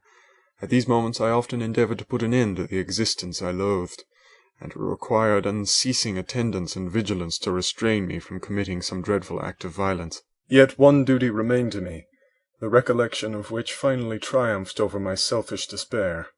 It was necessary that I should return without delay to Geneva, there to watch over the lives of those I so fondly loved, and to lie in wait for the murderer, that if any chance led me to the place of his concealment, or if he dared again to blast me by his presence, I might, with unfailing aim, put an end to the existence of the monstrous image which I had endued with the mockery of a soul still more monstrous. My father still desired to delay our departure, fearful that I could not sustain the fatigues of a journey, for I was a shattered wreck, the shadow of a human being. My strength was gone. I was a mere skeleton, and fever night and day preyed upon my wasted frame. Still, as I urged our leaving Ireland with such inquietude and impatience, my father thought it best to yield. We took our passage on board a vessel bound for Havre de Grace, and sailed with a fair wind from the Irish shores. It was midnight. I lay on the deck, looking at the stars and listening to the dashing of the waves. I hailed the darkness that shut Ireland from my sight, and my pulse beat with a feverish joy when I reflected that I should soon see Geneva. The past appeared to me in the light of a frightful dream, yet the vessel in which I was, the wind that blew me from the detested shore of Ireland, and the sea which surrounded me, told me too forcibly that I was deceived by no vision, and that Clerval, my friend and dearest companion, had fallen a victim to me and the monster of my creation. I repassed in my memory my whole life, my quiet happiness while residing with my family in Geneva, the death of my mother, and my departure for Ingolstadt. I remembered, shuddering, the mad enthusiasm that hurried me on to the creation of my hideous enemy, and I called to mind the night in which he first lived. I was unable to pursue the train of thought. 1,000 feelings pressed upon me, and I wept bitterly. Ever since my recovery from the fever, I had been in the custom of taking every night a small quantity of laudanum, for it was by means of this drug only that I was enabled to gain the rest necessary for the preservation of life. Oppressed by the recollection of my various misfortunes, I now swallowed double my usual quantity, and soon slept profoundly. But sleep did not afford my respite from thought and misery. My dreams presented 1,000 objects that scared me. Towards morning I was possessed by a kind of nightmare. I felt the fiend's grasp in my neck, and could not free myself from it. Groans and cries rang in my ears. My father, who was watching over me, perceiving my restlessness, awoke me. The dashing waves were around, the cloudy sky above. The fiend was not here. A sense of security, a feeling that a truce was established between the present hour and the irresistible disastrous future, imparted to me by a kind of calm forgetfulness, of which the human mind is by its structure peculiarly susceptible. End of chapter 21. Chapter 22 of Frankenstein or the Modern Prometheus by Mary Wollstonecraft Shelley. The voyage came to an end. We landed and proceeded to Paris. I soon found that I had overtaxed my strength, and that I must repose before I could continue my journey. My father's care and attentions were indefatigable, but he did not know the origin of my sufferings, and sought erroneous methods to remedy the incurable ill. He wished me to seek amusement in society. I abhorred the face of man. Oh, not abhorred! They were my brethren, my fellow beings, and I felt attracted even to the most repulsive among them, as to creatures of an angelic nature and celestial mechanism, but I felt I had no right to share their intercourse. I had unchained an enemy among them whose joy it was to shed their blood and to revel in their groans. How they would, each and all, abhor me and hunt me from the world, did they know my unhallowed acts, and the crimes which had their source in me. My father yielded at length to my desire to avoid society, and strove by various arguments to banish my despair. Sometimes he thought that I felt deeply the degradation of being obliged to answer a charge of murder, and he endeavored to prove to me the futility of pride. "Alas, my father," said I, "how little do you know me! Human beings, their feelings and passions, would indeed be degraded if such a wretch as I felt pride. Justine, poor unhappy Justine, was as innocent as I, and she suffered the same charge. She died for it, and I am the cause of this. I murdered her. William, Justine, and Henry, they all died by my hands." My father had often, during my imprisonment, heard me make the same assertion. When I thus accused myself, he sometimes seemed to desire an explanation, and at others he appeared to consider it as the offspring of delirium, and that during my illness some idea of this kind had presented itself to my imagination, the remembrance of which I preserved in my convalescence. I avoided explanation and maintained a continual silence concerning the wretch I had created. I had persuasion that I should be supposed mad, and this in itself would forever have chained my tongue. But, besides, I could not bring myself to disclose a secret which would fill my hero with consternation and make fear and unnatural horror the inmates of his breast. I checked, therefore, my impatient thirst for sympathy, and was silent when I would have given the world to have confided the fatal secret. Yet still, words like those I have recorded would burst uncontrollably from me. I could offer no explanation of them, but their truth in part relieved the burden of my mysterious woe. Upon this occasion, my father said, with an expression of unbounded wonder, "My dearest Victor, what infatuation is this? My dear son, I entreat you never to make such an assertion again." "I am not mad," I cried energetically. "The sun and the heavens, who have viewed my operations, can bear witness of my truth. I am the assassin of those most innocent victims. They died by my machinations. 1,000 times would I have shed my own blood drop by drop to have saved their lives, but I could not, my father. Indeed, I could not sacrifice the whole human race." The conclusion of this speech convinced my father that my ideas were deranged, and he instantly changed the subject of our conversation and endeavoured to alter the course of my thoughts. He wished as much as possible to obliterate the memory of the scenes that had taken place in Ireland, and never alluded to them or suffered me to speak of my misfortunes. As time passed away, I became more calm. Misery had her dwelling in my heart, but I no longer talked, in the same incoherent manner, of my own crimes.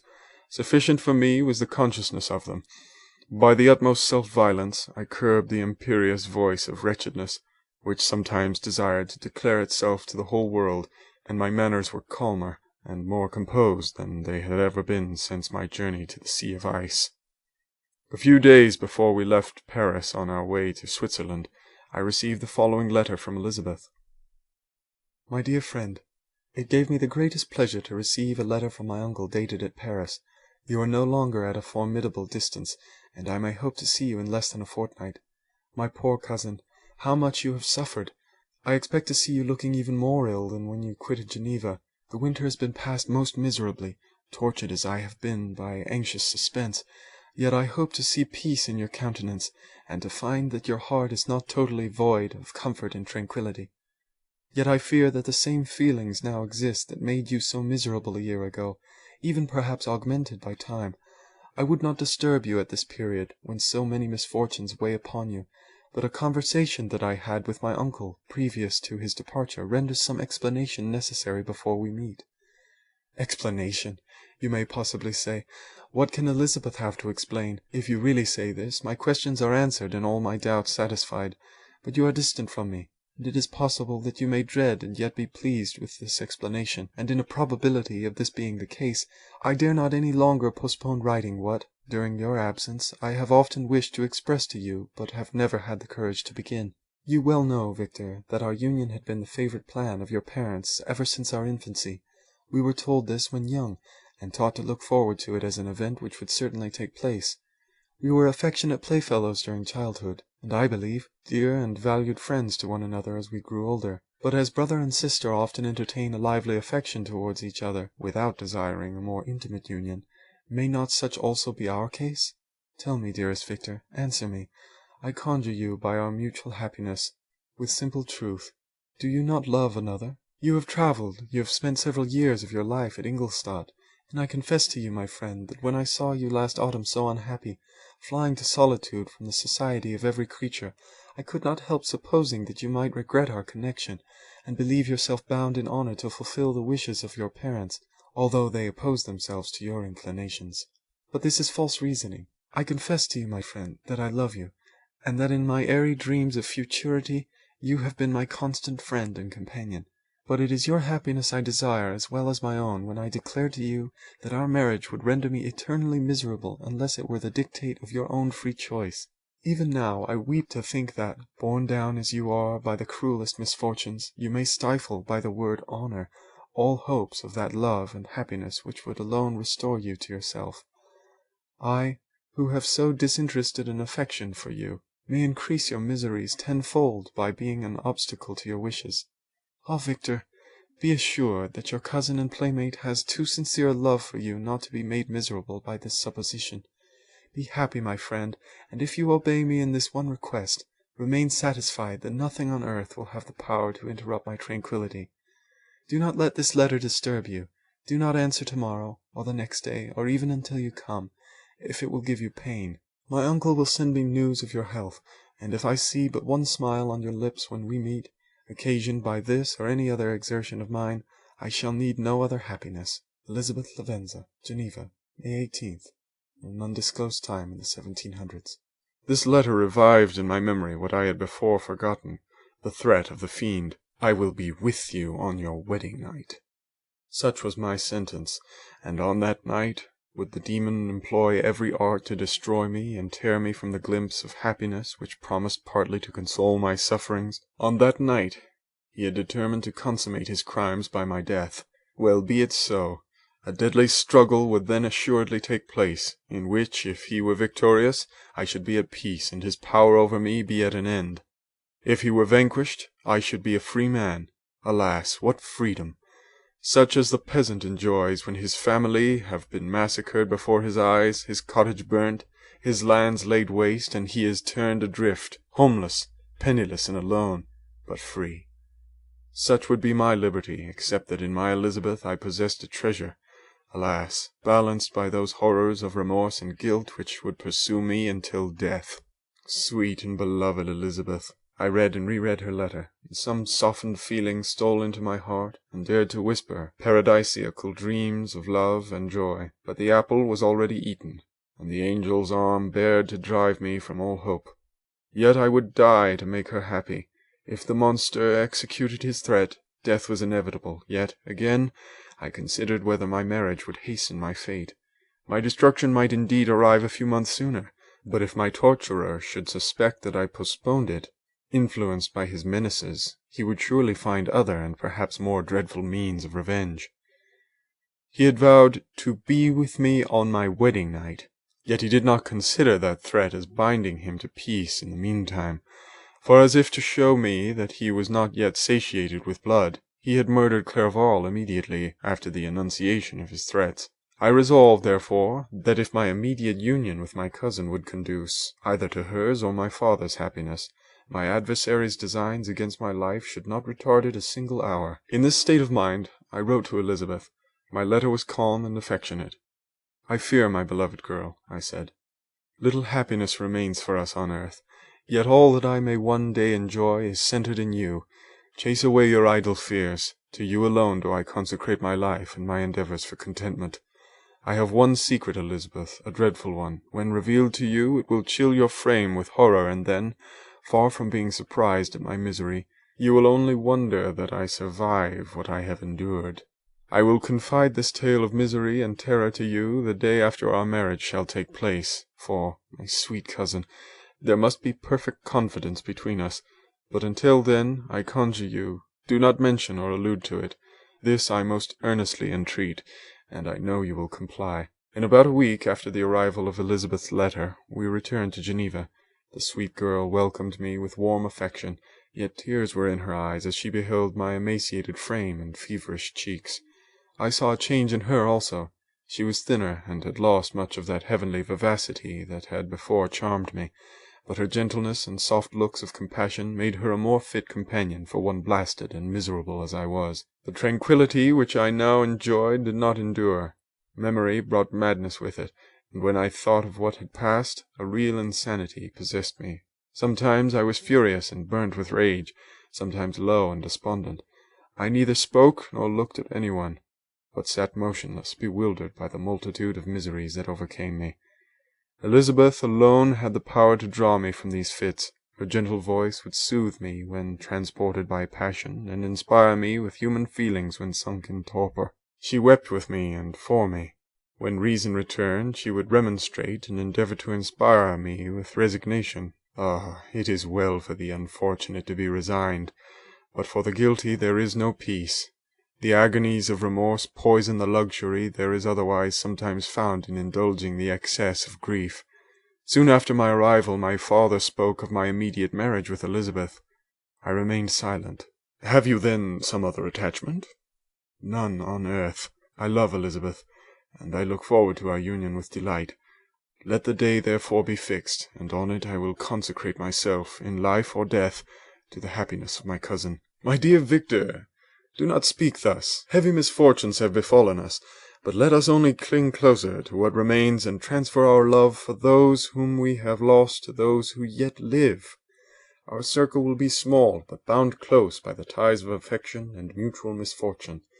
And when time shall have softened your despair, new and dear objects of care will be born to replace those of whom we have been so cruelly deprived." Such were the lessons of my father, but to me the remembrance of the threat returned. Nor can you wonder that, omnipotent as the fiend had yet been in his deeds of blood, I should almost regard him as invincible, and that when he had pronounced the words, "I shall be with you on your wedding night," I should regret the threatened fate as unavoidable. But death was no evil to me if the loss of Elizabeth were balanced with it, and I therefore, with a contented and even cheerful countenance, agreed with my father that if my cousin would consent, the ceremony should take place in 10 days, and thus put, as I imagined, the seal to my fate. Great God! If for one instant I had thought what might be the hellish intention of my fiendish adversary, I would rather have banished myself forever from my native country, and wandered a friendless outcast over the earth, than have consented to this miserable marriage. But as if possessed of magic powers, the monster had blinded me to his real intentions, and when I thought that I had prepared only my own death, I hastened that of a far dearer victim. As the period fixed for our marriage drew nearer, whether from cowardice or a prophetic feeling, I felt my heart sink within me, but I concealed my feelings by an appearance of hilarity that brought smiles and joy to the countenance of my father, but hardly deceived the ever-watchful and nicer eye of Elizabeth. She looked forward to our union with placid contentment, not unmingled with a little fear which past misfortunes had impressed, that what now appeared certain and tangible happiness might soon dissipate into an airy dream and leave no trace but deep and everlasting regret. Preparations were made for the event, congratulatory visits were received, and all wore a smiling appearance. I shut up as well as I could in my own heart the anxiety that preyed there, and entered with seeming earnestness into the plans of my father, although they might only serve as the decorations of my tragedy. Through my father's exertions, a part of the inheritance of Elizabeth had been restored to her by the Austrian government. A small possession on the shores of Como belonged to her. It was agreed that, immediately after our union, we should proceed to Villa Lavenza, and spend our first days of happiness beside the beautiful lake near which it stood. In the meantime, I took every precaution to defend my person in case the fiend should openly attack me. I carried pistols and a dagger constantly about me, and was ever on the watch to prevent artifice, and by these means gained a greater degree of tranquillity. Indeed, as the period approached, the threat appeared more as a delusion, not to be regarded as worthy to disturb my peace, while the happiness I hoped for in my marriage wore a greater appearance of certainty, as the day fixed for its solemnization drew nearer, and I heard it continually spoken of as an occurrence which no accident could possibly prevent. Elizabeth seemed happy. My tranquil demeanour contributed greatly to calm her mind, but on the day that was to fulfil my wishes and my destiny she was melancholy, and a presentiment of evil pervaded her, and perhaps also she thought of the dreadful secret which I had promised to reveal to her on the following day. My father was in the meantime overjoyed, and in the bustle of preparation only recognized in the melancholy of his niece the diffidence of a bride. After the ceremony was performed, a large party assembled at my father's, but it was agreed that Elizabeth and I should commence our journey by water, sleeping that night at Evian, and continuing our voyage on the following day. The day was fair, the wind favourable, all smiled on our nuptial embarkation. Those were the last moments of my life during which I enjoyed the feeling of happiness. We passed rapidly along, The sun was hot, but we were sheltered from its rays by a kind of canopy while we enjoyed the beauty of the scene. Sometimes on one side of the lake, where we saw Mount Salève, the pleasant banks of Montalegre, and at a distance surmounting all the beautiful Mont Blanc, and the assemblage of snowy mountains that in vain endeavored to emulate her. Sometimes, coasting the opposite banks, we saw the mighty Jura, opposing its dark side to the ambition that would quit its native country, and an almost insurmountable barrier to the invader who would wish to enslave it. I took the hand of Elizabeth. "You are sorrowful, my love. Ah, if you knew what I have suffered, and what I may yet endure, you would endeavor to let me taste the quiet and freedom from despair that this one day, at least, permits me to enjoy." "Be happy, my dear Victor," replied Elizabeth. "There is, I hope, nothing to distress you, and be assured that if a lively joy is not painted in my face, my heart is contented. Something whispers to me not to depend too much on the prospect that is opened before us, but I will not listen to such a sinister voice. Observe how fast we move along, and how the clouds, which sometimes obscure and sometimes rise above the dome of Mont Blanc, render this scene of beauty still more interesting. Look also at the innumerable fish that are swimming in the clear waters, where we can distinguish every pebble that lies at the bottom. What a divine day! How happy and serene all nature appears!" Thus Elizabeth endeavoured to divert her thoughts and mine from all reflection upon melancholy subjects, but her temper was fluctuating. Joy for a few instants shone in her eyes, but it continually gave place to distraction and reverie. The sun sank lower in the heavens.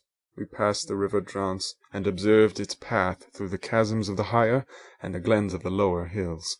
The Alps here came closer to the lake, and we approached the amphitheatre of mountains which forms its eastern boundary. The spire of Evian shone under the woods that surrounded it, and the range of mountain above mountain by which it was overhung. The wind, which had hitherto carried us along with amazing rapidity, sank at sunset to a light breeze.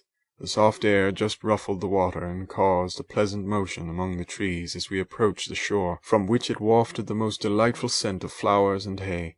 The sun sank beneath the horizon as we landed, and as I touched the shore I felt those cares and fears revive which soon were to clasp me and cling to me forever. End of Chapter 22. Chapter 23 of Frankenstein, or the Modern Prometheus, by Mary Wollstonecraft Shelley. It was 8 o'clock when we landed. We walked for a short time on the shore, enjoying the transitory light, and then retired to the inn and contemplated the lovely scene of waters, woods, and mountains obscured in darkness, yet still displaying their black outlines. The wind, which had fallen in the south, now rose with great violence in the west. The moon had reached her summit in the heavens, and was beginning to descend. The clouds swept across it swifter than the flight of the vulture, and dimmed her rays, while the lake reflected the scene of the busy heavens, rendered still busier by the restless waves that were beginning to rise. Suddenly a heavy storm of rain descended. I had been calm during the day, but so soon as night obscured the shapes of objects, 1,000 fears arose in my mind. I was anxious and watchful, while my right hand grasped a pistol which was hidden in my bosom. Every sound terrified me, but I resolved that I would sell my life dearly, and not shrink from the conflict until my own life or that of my adversary was extinguished. Elizabeth observed my agitation for some time in timid and fearful silence, but there was something in my glance which communicated terror to her, and trembling she asked, "What is it that agitates you, my dear Victor? What is it you fear?" "Oh, peace, peace, my love," replied I. "This night, and all will be safe, but this night is dreadful, very dreadful." I passed an hour in this state of mind, when suddenly I reflected how fearful the combat which I momentarily expected would be to my wife, and I earnestly entreated her to retire, resolving not to join her until I had obtained some knowledge as to the situation of my enemy. She left me, and I continued some time walking up and down the passages of the house, and inspecting every corner that might afford a retreat to my adversary. But I discovered no trace of him, and was beginning to conjecture that some fortunate chance had intervened to prevent the execution of his menaces, when suddenly I heard a shrill and dreadful scream. It came from the room into which Elizabeth had retired. As I heard it, the whole truth rushed into my mind. My arms dropped. The motion of every muscle and fibre was suspended. I could feel the blood trickling in my veins and tingling in the extremities of my limbs. This state lasted but for an instant. The scream was repeated, and I rushed into the room. Great God, why did I not then expire? Why am I here to relate the destruction of the best hope and the purest creature on earth? She was there, lifeless and inanimate, thrown across the bed, her head hanging down and her pale and distorted features half covered by her hair. Everywhere I turn I see the same figure, her bloodless arms and her relaxed form flung by the murderer on its bridal bier. Could I behold this and live? Alas! Life is obstinate and clings closest where it is most hated. For a moment only did I lose recollection. I fell senseless on the ground. When I recovered, I found myself surrounded by the people of the inn. Their countenances expressed a breathless terror, but the horror of others appeared only as a mockery, a shadow of the feelings that oppressed me. I escaped from them to the room where lay the body of Elizabeth, my love, my wife, so lately living, so dear, so worthy. She had been moved from the posture in which I had first beheld her, and now, as she lay, her head upon her arm and a handkerchief thrown across her face and neck, I might have supposed her asleep. I rushed towards her and embraced her with ardour, but the deadly languor and coldness of the limbs told me that what I now held in my arms had ceased to be the Elizabeth whom I had loved and cherished. The murderous mark of the fiend's grasp was on her neck, and the breath had ceased to issue from her lips. While I still hung over her in the agony of despair, I happened to look up. The windows of the room had before been darkened, and I felt a kind of panic on seeing the pale yellow light of the moon illuminate the chamber. The shutters had been thrown back, and with a sensation of horror not to be described, I saw at the open window a figure the most hideous and abhorred. A grin was on the face of the monster. He seemed to jeer, as with his fiendish finger he pointed towards the corpse of my wife. I rushed towards the window, and drawing a pistol from my bosom, fired, but he eluded me, leaped from his station, and running with the swiftness of lightning, plunged into the lake. The report of the pistol brought a crowd into the room. I pointed to the spot where he had disappeared, and we followed the track with boats. Nets were cast, but in vain. After passing several hours, we returned hopeless, most of my companions believing it to have been a form conjured up by my fancy. After having landed, they proceeded to search the country, parties going in different directions among the woods and vines. I attempted to accompany them, and proceeded a short distance from the house, but my head whirled round. My steps were like those of a drunken man. I fell at last in a state of utter exhaustion. A film covered my eyes, and my skin was parched with the heat of fever. In this state I was carried back and placed on a bed, hardly conscious of what had happened. My eyes wandered round the room as if to seek something that I had lost. After an interval I arose, and, as if by instinct, crawled into the room where the corpse of my beloved lay. There were women weeping around. I hung over it, and joined my sad tears to theirs. All this time no distinct idea presented itself to my mind, but my thoughts rambled to various subjects, reflecting confusedly on my misfortunes and their cause. I was bewildered in a cloud of wonder and horror. The death of William, the execution of Justine, the murder of Clerval, and lastly of my wife. Even at that moment I knew not that my only remaining friends were safe from the malignity of the fiend. My father even now might be writhing under his grasp, and Ernest might be dead at his feet. This idea made me shudder and recalled me to action. I started up and resolved to return to Geneva with all possible speed. There were no horses to be procured, and I must return by the lake, but the wind was unfavourable, and the rain fell in torrents. However, it was hardly morning, and I might reasonably hope to arrive by night. I hired men to row, and took an oar myself, for I had always experienced relief from mental torment in bodily exercise. But the overflowing misery I now felt, and the excess of agitation that I endured, rendered me incapable of any exertion. I threw down the oar, and leaning my head upon my hands, gave way to every gloomy idea that arose. If I looked up, I saw scenes which were familiar to me in my happier time, and which I had contemplated but the day before in the company of her who was now but a shadow and a recollection. Tears streamed from my eyes. The rain had ceased for a moment, and I saw the fish play in the waters as they had done a few hours before. They had then been observed by Elizabeth. Nothing is so painful to the human mind as a great and sudden change. The sun might shine or the clouds might lower, but nothing could appear to me as it had done the day before. A fiend had snatched from me every hope of future happiness. No creature had ever been so miserable as I was. So frightful an event is single in the history of man. But why should I dwell upon the incidents that followed this last overwhelming event? Mine has been a tale of horrors. I have reached their acme, and what I must now relate can but be tedious to you. Know that, one by one, my friends were snatched away. I was left desolate. My own strength is exhausted, and I must tell in a few words what remains of my hideous narration. I arrived at Geneva. My father and Ernest yet lived, but the former sunk under the tidings that I bore. I see him now, excellent and venerable old man. His eyes wandered in vacancy, for they had lost their charm and their delight, as Elizabeth, his more than daughter, whom he doted on with all that affection which a man feels, who, in the decline of life, having few affections, clings more earnestly to those that remain. Cursed be the fiend that brought misery on his grey hairs and doomed him to waste in wretchedness. He could not live under the horrors that were accumulated around him. The springs of existence suddenly gave way. He was unable to rise from his bed, and in a few days he died in my arms. What then became of me? I know not. I lost sensation, and chains and darkness were the only objects that pressed upon me. Sometimes, indeed, I dreamt that I wandered in flowery meadows and pleasant vales with the friends of my youth, but I awoke and found myself in a dungeon. Melancholy followed, but by degrees I gained a clear conception of my miseries and situation, and was then released from my prison, for they had called me mad, and during many months, as I understood, a solitary cell had been my habitation. Liberty, however, had been a useless gift to me, had I not, as I awakened to reason, at the same time awakened to revenge.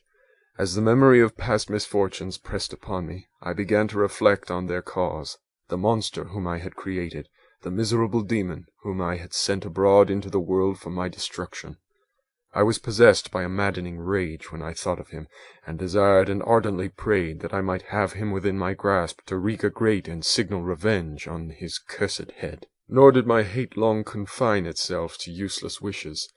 I began to reflect on the best means of securing him, and for this purpose, about a month after my release, I repaired to the criminal judge in the town and told him that I had an accusation to make, that I knew the destroyer of my family, and that I required him to exert his whole authority for the apprehension of the murderer. The magistrate listened to me with attention and kindness. "Be assured, sir," said he, "no pains or exertions on my part shall be spared to discover the villain." "I thank you," replied I. "Listen, therefore, to the deposition that I have to make. It is indeed a tale so strange that I should fear you would not credit it, were there not something in truth which, however wonderful, forces conviction. The story is too connected to be mistaken for a dream, and I have no motive for falsehood." My manner, as I thus addressed him, was impressive but calm. I had formed in my own heart a resolution to pursue my destroyer to death, and this purpose quieted my agony and for an interval reconciled me to life. I now related my history briefly, but with firmness and precision, marking the dates with accuracy, and never deviating into invective or exclamation. The magistrate appeared at first perfectly incredulous, but as I continued he became more attentive and interested. I saw him sometimes shudder with horror, at others a lively surprise, unmingled with disbelief, was painted on his countenance. When I had concluded my narration, I said, "This is the being whom I accuse, and for whose seizure and punishment I call upon you to exert your whole power. It is your duty as a magistrate, and I believe and hope that your feelings as a man will not revolt from the execution of those functions on this occasion." This address caused a considerable change in the physiognomy of my own auditor. He had heard my story with that half kind of belief that is given to a tale of spirits and supernatural events, but when he was called upon to act officially in consequence, the whole tide of his incredulity returned. He, however, answered mildly, "I would willingly afford you every aid in your pursuit, but the creature of whom you speak appears to have powers which would put all my exertions to defiance. Who can follow an animal which can traverse the sea of ice, and inhabit caves and dens where no man would venture to intrude? Besides, Some months have elapsed since the commission of his crimes, and no one can conjecture to what place he has wandered, or what region he may now inhabit. I do not doubt that he hovers near the spot which I inhabit, and if he has indeed taken refuge in the Alps, he may be hunted like the chamois, and destroyed as a beast of prey. But I perceive your thoughts. You do not credit my narrative, and do not intend to pursue my enemy with the punishment which is his desert. As I spoke, rage sparkled in my eyes. The magistrate was intimidated. "You are mistaken," said he. "I will exert myself, and if it is in my power to seize the monster, be assured that he shall suffer punishment proportionate to his crimes. But I fear, from what you have yourself described to be his properties, that this will prove impracticable, and thus, while every proper measure is pursued, you should make up your mind to disappointment." "That cannot be, but all that I can say will be of little avail. My revenge is of no moment to you. Yet, while I allow it to be a vice, I confess that it is the devouring and only passion of my soul. My rage is unspeakable when I reflect that the murderer, whom I have turned loose upon society, still exists. You refuse my just demand. I have but one resource, and I devote myself, either in my life or death, to his destruction." I trembled with excess of agitation as I said this.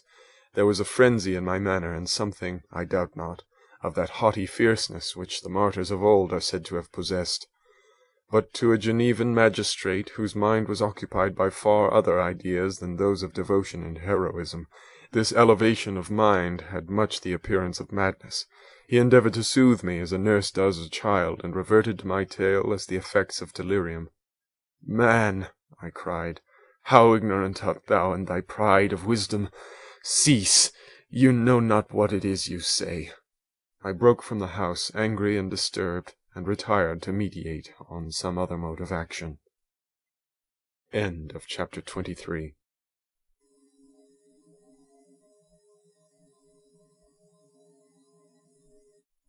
Chapter 24 of Frankenstein, or the Modern Prometheus, by Mary Wollstonecraft Shelley.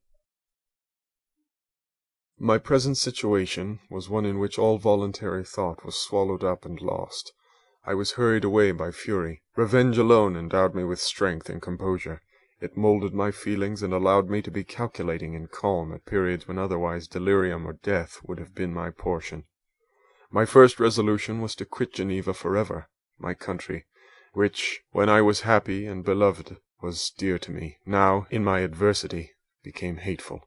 I provided myself with a sum of money, together with a few jewels which had belonged to my mother, and departed. And now my wanderings began, which are to cease but with life. I have traversed vast portions of the earth, and have endured all the hardships which travellers in deserts and barbarous countries are wont to meet. How I have lived, I hardly know. Many times have I stretched my failing limbs upon the sandy plain and prayed for death, but revenge kept me alive. I dared not die and leave my adversary in being.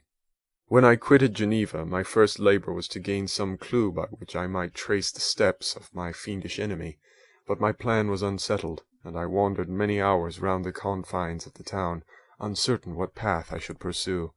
As night approached, I found myself at the entrance of the cemetery where William, Elizabeth, and my father reposed. I entered it and approached the tomb which marked their graves. Everything was silent except the leaves of the trees, which were gently agitated by the wind.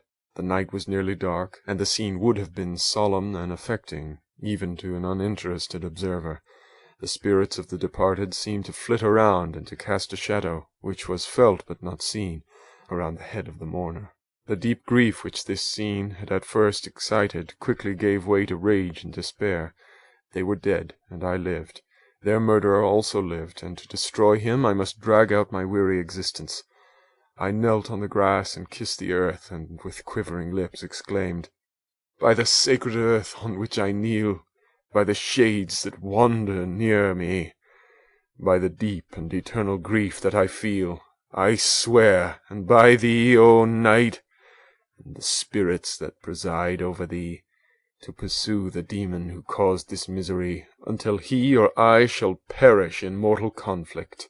For this purpose I will preserve my life, To execute this dear revenge will I again behold the sun and tread the green herbage of the earth, which otherwise should vanish from my eyes forever. And I call on you, spirits of the dead, and on you, wandering ministers of vengeance, to aid and conduct me in my work. Let the cursed and hellish monster drink deep of agony. Let him feel the despair that now torments me. I had begun my adjuration with solemnity and an awe which almost assured me that the shades of my murdered friends heard and approved my devotion. But the furies possessed me as I concluded, and rage choked my utterance. I was answered through the stillness of night by a loud and fiendish laugh. It rang on my ears long and heavily.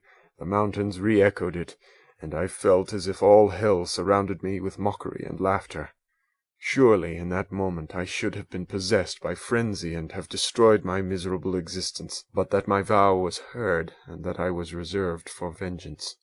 The laughter died away, when a well-known and abhorred voice, apparently close to my ear, addressed me in an audible whisper. I am satisfied, miserable wretch. You have determined to live, and I am satisfied. I darted towards the spot from which the sound proceeded, but the devil eluded my grasp.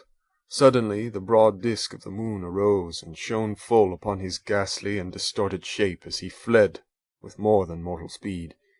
I pursued him, and for many months this has been my task.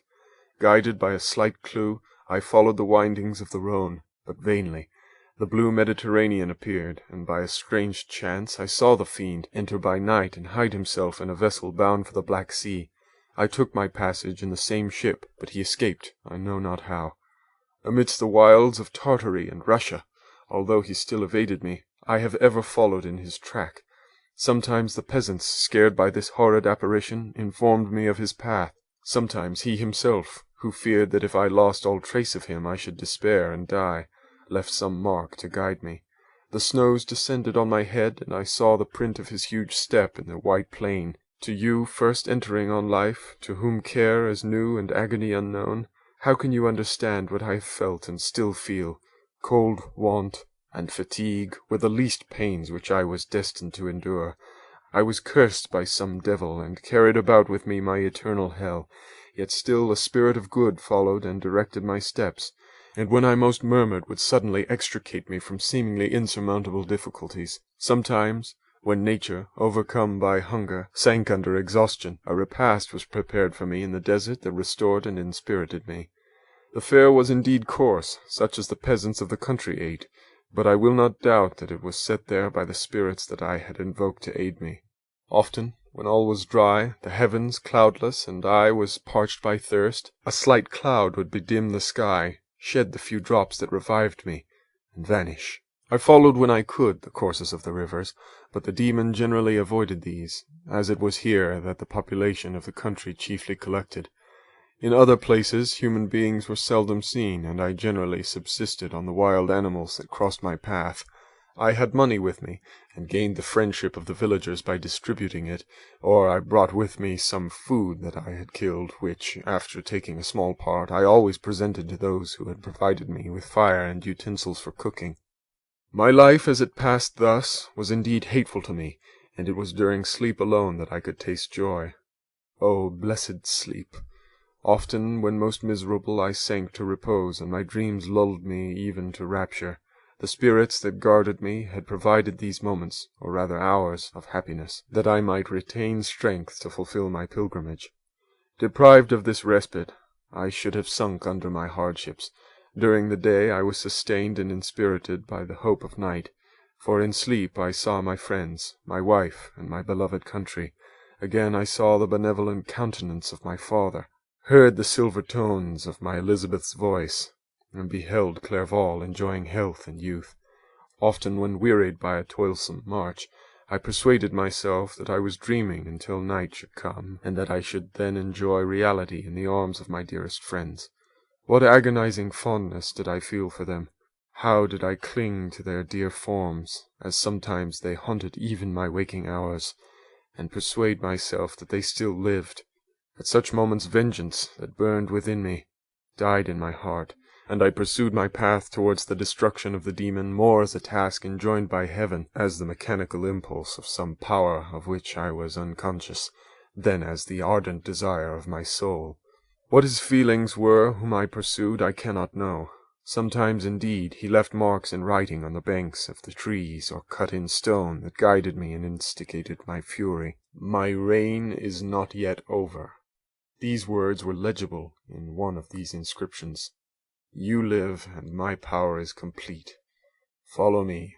I seek the everlasting ices of the north, where you will feel the misery of cold and frost to which I am impassive. You will find near this place, if you follow not too tardily, a dead hare. Eat and be refreshed. Come on, my enemy. We have yet to wrestle for our lives, but many hard and miserable hours must you endure until that period shall arrive. Scoffing devil! Again do I vow vengeance. Again do I devote thee, miserable fiend, to torture and death. Never will I give up my search until he or I perish, and then with what ecstasy shall I join my Elizabeth and my departed friends, who even now prepare for me the reward of my tedious toil and horrible pilgrimage. As I still pursued my journey to the northward, the snows thickened and the cold increased in a degree almost too severe to support. The peasants were shut up in their hovels, and only a few of the most hardy ventured forth to seize the animals whom starvation had forced from their hiding places to seek for prey. The rivers were covered with ice, and no fish could be procured, and thus I was cut off from my chief article of maintenance. The triumph of my enemy increased with the difficulty of my labors.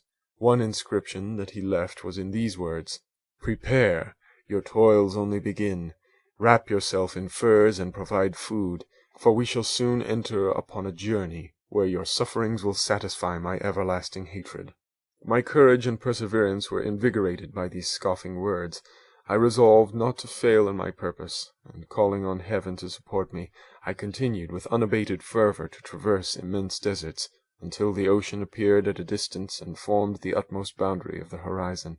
Oh, how unlike it was to the blue seasons of the south! Covered with ice, it was only to be distinguished from land by its superior wildness and ruggedness. The Greeks wept for joy when they beheld the Mediterranean from the hills of Asia, and hailed with rapture the boundary of their toils. I did not weep, but I knelt down and with a full heart thanked my guiding spirit for conducting me in safety to the place where I hoped, notwithstanding my adversary's gibe, to meet and grapple with him.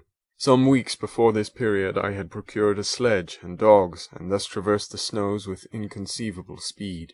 I know not whether the fiend possessed the same advantages, but I found that, as before I had daily lost ground in the pursuit, I now gained on him, so much so that when I first saw the ocean he was but 1 day's journey in advance, and I hoped to intercept him before he could reach the beach. With new courage, therefore, I pressed on, and in 2 days arrived at a wretched hamlet on the seashore. I inquired of the inhabitants concerning the fiend, and gained accurate information. A gigantic monster, they said, had arrived the night before, armed with a gun and many pistols, putting to flight the inhabitants of a solitary cottage through fear of his terrific appearance. He had carried off their store of winter food, and placing it in a sledge, to draw which he had seized on a numerous drove of trained dogs, he had harnessed them, and the same night, to the joy of the horror-struck villagers, had pursued his journey across the sea in a direction that led to no land, and they conjectured that he must speedily be destroyed by the breaking of the ice, or frozen by the eternal frosts. On hearing this information, I suffered a temporary access of despair. He had escaped me, and I must commence a destructive and almost endless journey across the mountainous ices of the ocean, amidst cold that few of the inhabitants could long endure, and which I, the native of a genial and sunny climate, could not hope to survive. Yet at the idea that the fiend should live and be triumphant, my rage and vengeance returned, and like a mighty tide, overwhelmed every other feeling. After a slight repose, during which the spirits of the dead hovered round and instigated me to toil and revenge, I prepared for my journey. I exchanged my land sledge for one fashioned for the inequalities of the frozen ocean, and, purchasing a plentiful stock of provisions, I departed from land. I cannot guess how many days have passed since then, but I have endured misery which nothing but the eternal sentiment of a just retribution burning within my heart could have enabled me to support. Immense and rugged mountains of ice often barred up my passage, and I often heard the thunder of the ground sea, which threatened my destruction. But again the frost came and made the paths of sea secure.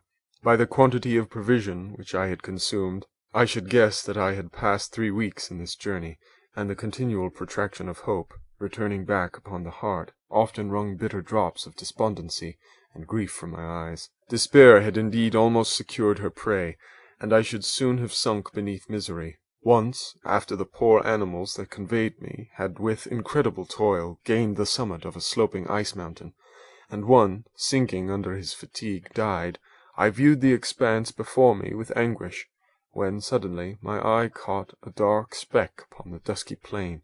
I strained my sight to discover what it could be, and uttered a wild cry of ecstasy when I distinguished a sledge and the distorted proportions of a well-known form within. Oh, with what a burning gush did hope revisit my heart! Warm tears filled my eyes, which I hastily wiped away, that they might not intercept the view I had of the demon.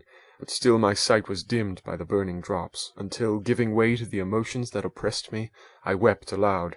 But this was not the time for delay. I disencumbered the dogs of their dead companion, gave them a plentiful portion of food, and after an hour's rest, which was absolutely necessary, and yet which was bitterly irksome to me, I continued my route. The sledge was still visible, nor did I again lose sight of it except at the moments when for a short time some ice rock concealed it with its intervening crags. I indeed perceptibly gained on it, and when, after nearly 2 days' journey, I beheld my enemy at no more than a mile distant, my heart bounded within me. But now, when I appeared almost within grasp of my foe, my hopes were suddenly extinguished, and I lost all trace of him, more utterly than I had ever done before. A ground sea was heard. The thunder of its progress, as the waters rolled and swelled beneath me, became every moment more ominous and terrific. I pressed on, but in vain. The wind arose, the sea roared, and as with the mighty shock of an earthquake, it split and cracked with a tremendous and overwhelming sound. The work was soon finished. In a few moments a tumultuous sea rolled between me and my enemy, and I was left drifting on a scattered piece of ice that was continually lessening, and thus preparing for me a hideous death. In this manner many appalling hours passed, several of my dogs died, and I myself was about to sink under the accumulation of distress, when I saw your vessel riding at anchor, and holding forth to me hopes of succor and life. I had no conception that vessels ever came so far north, and was astounded at the sight. I quickly destroyed part of my sledge to construct oars, and by these means was enabled, with infinite fatigue, to move my ice raft in the direction of your ship. I had determined, if you were going southwards, still to trust myself to the mercy of the seas rather than abandon my purpose. I hoped to induce you to grant me a boat with which I could pursue my enemy, but your direction was northwards. You took me on board when my vigour was exhausted, and I should soon have sunk under my multiplied hardships into a death which I still dread, for my task is unfulfilled. Oh, when will my guiding spirit, in conducting me to the demon, allow me the rest I so much desire? Or must I die, and he yet live? If I do, swear to me, Walton, that he shall not escape, that you will seek him and satisfy my revenge in his death. And do I dare to ask of you to undertake my pilgrimage, to endure the hardships that I have undergone? No, I am not so selfish. Yet when I am dead, if he should appear, if the ministers of vengeance should conduct him to you, swear that he shall not live, swear that he shall not triumph over my accumulated woes, and survive to add to the list of his dark crimes. He is eloquent and persuasive, and once his words had even power over my heart, but trust him not. His soul is as hellish as his form, full of treachery and fiend-like malice. Hear him not. Call on the names of William, Justine, Clerval, Elizabeth, my father, and of the wretched Victor, and thrust your sword into his heart. I will hover near and direct the steel aright. Walton, in continuation. August 26th, at an undisclosed time in the 1700s. You have read this strange and terrific story, Margaret, And do you not feel your blood congeal with horror, like that which even now curdles mine? Sometimes seized with sudden agony, he could not continue his tale. At others, his voice broken, yet piercing, uttered with difficulty the words so replete with anguish. His fine and lovely eyes were now lighted up with indignation, now subdued to downcast sorrow, and quenched in infinite wretchedness. Sometimes he commanded his countenance and tones, and related the most horrible incidents with a tranquil voice, suppressing every mark of agitation. Then, like a volcano bursting forth, his face would suddenly change to an expression of the wildest rage, as he shrieked out imprecations on his persecutor. His tale is connected, and told with an appearance of the simplest truth, yet I own to you that the letters of Felix and Safie, which he showed me, and the apparition of the monster seen from our ship, brought to me a greater conviction of the truth of his narrative than his asseverations, however earnest and connected. Such a monster has, then, really existence. I cannot doubt it, yet I am lost in surprise and admiration. Sometimes I endeavored to gain from Frankenstein the particulars of his creature's formation, but on this point he was impenetrable. "Are you mad, my friend?" said he. "Or whither does your senseless curiosity lead you? Would you also create for yourself in the world a demoniacal enemy? Peace, peace. Learn my miseries, and do not seek to increase your own." Frankenstein discovered that I made notes concerning his history. He asked to see them, and then himself corrected and augmented them in many places, but principally in giving the life and spirit to the conversations he held with his enemy. "Since you have preserved my narration," said he, "I would not that a mutilated one should go down to posterity. Thus has a week passed away, while I have listened to the strangest tale that ever imagination formed. My thoughts and every feeling of my soul have been drunk up by the interest for my guest which this tale and his own elevated and gentle manners have created. I wish to soothe him, yet can I counsel one so infinitely miserable, so destitute of every hope of consolation, to live? Oh no! The only joy that he can now know will be when he composes his shattered spirit to peace and death. Yet he enjoys one comfort, the offspring of solitude and delirium. He believes that when in dreams he holds converse with his friends, and derives from that communion consolation for his miseries or excitements to his vengeance, that they are not the creations of his fancy, but the beings themselves who visit him from the regions of a remote world. This faith gives a solemnity to his reveries that render them to me almost as imposing and interesting as truth. Our conversations are not always confined to his own history and misfortunes. On every point of general literature he displays unbounded knowledge and a quick and piercing apprehension. His eloquence is forcible and touching, nor can I hear him when he relates a pathetic incident or endeavors to move the passions of pity or love without tears.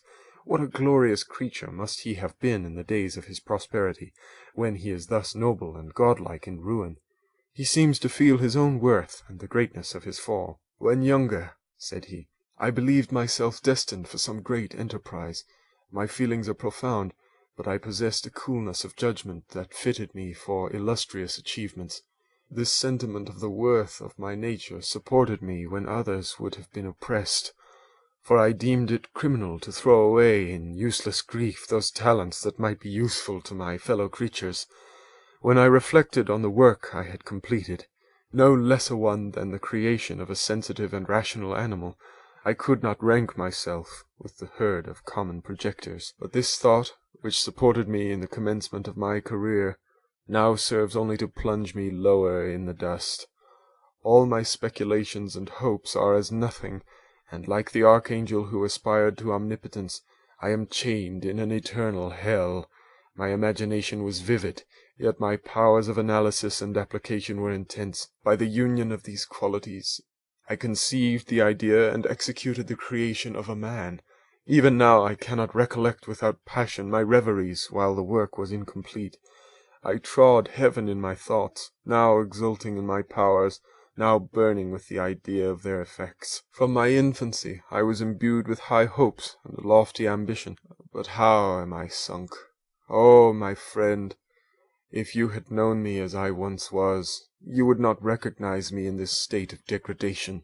Despondency rarely visited my heart. A high destiny seemed to bear me on until I fell, never, never again to rise. Must I then lose this admirable being? I have longed for a friend. I have sought one who would sympathize with and love me. Behold, on these desert seas I have found such a one, but I fear I have gained him only to know his value and lose him.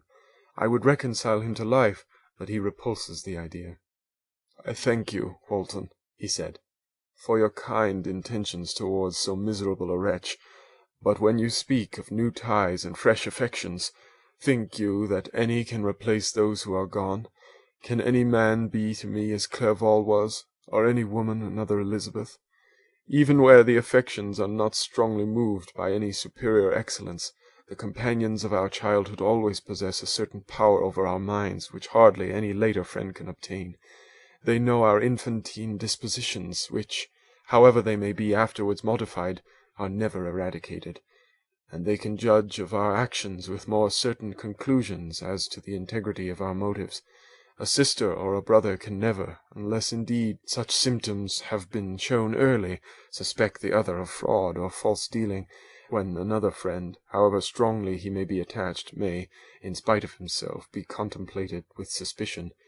But I enjoyed friends, dear not only through habit and association, but from their own merits, and wherever I am, the soothing voice of my Elizabeth and the conversations of Clerval will be ever whispered in my ear. They are dead, and but one feeling in such a solitude can persuade me to preserve my life. If I were engaged in any high undertaking or design, fraught with extensive utility to my fellow creatures, then could I live to fulfill it. But such is not my destiny. I must pursue and destroy the being to whom I gave existence. Then my lot on earth will be fulfilled, and I may die. September 2nd. My beloved sister, I write to you, encompassed by peril, and ignorant whether I am ever doomed to see again dear England and the dearer friends that inhabit it. I am surrounded by mountains of ice, which admit of no escape, and threaten every moment to crush my vessel. The brave fellows whom I have persuaded to be my companions look towards me for aid, but I have none to bestow. There is something terribly appalling in our situation, yet my courage and hopes do not desert me. Yet it is terrible to reflect that the lives of all these men are endangered through me. If we are lost, my mad schemes are the cause. And what, Margaret, will be the state of your mind? You will not hear of my destruction, and you will anxiously await my return.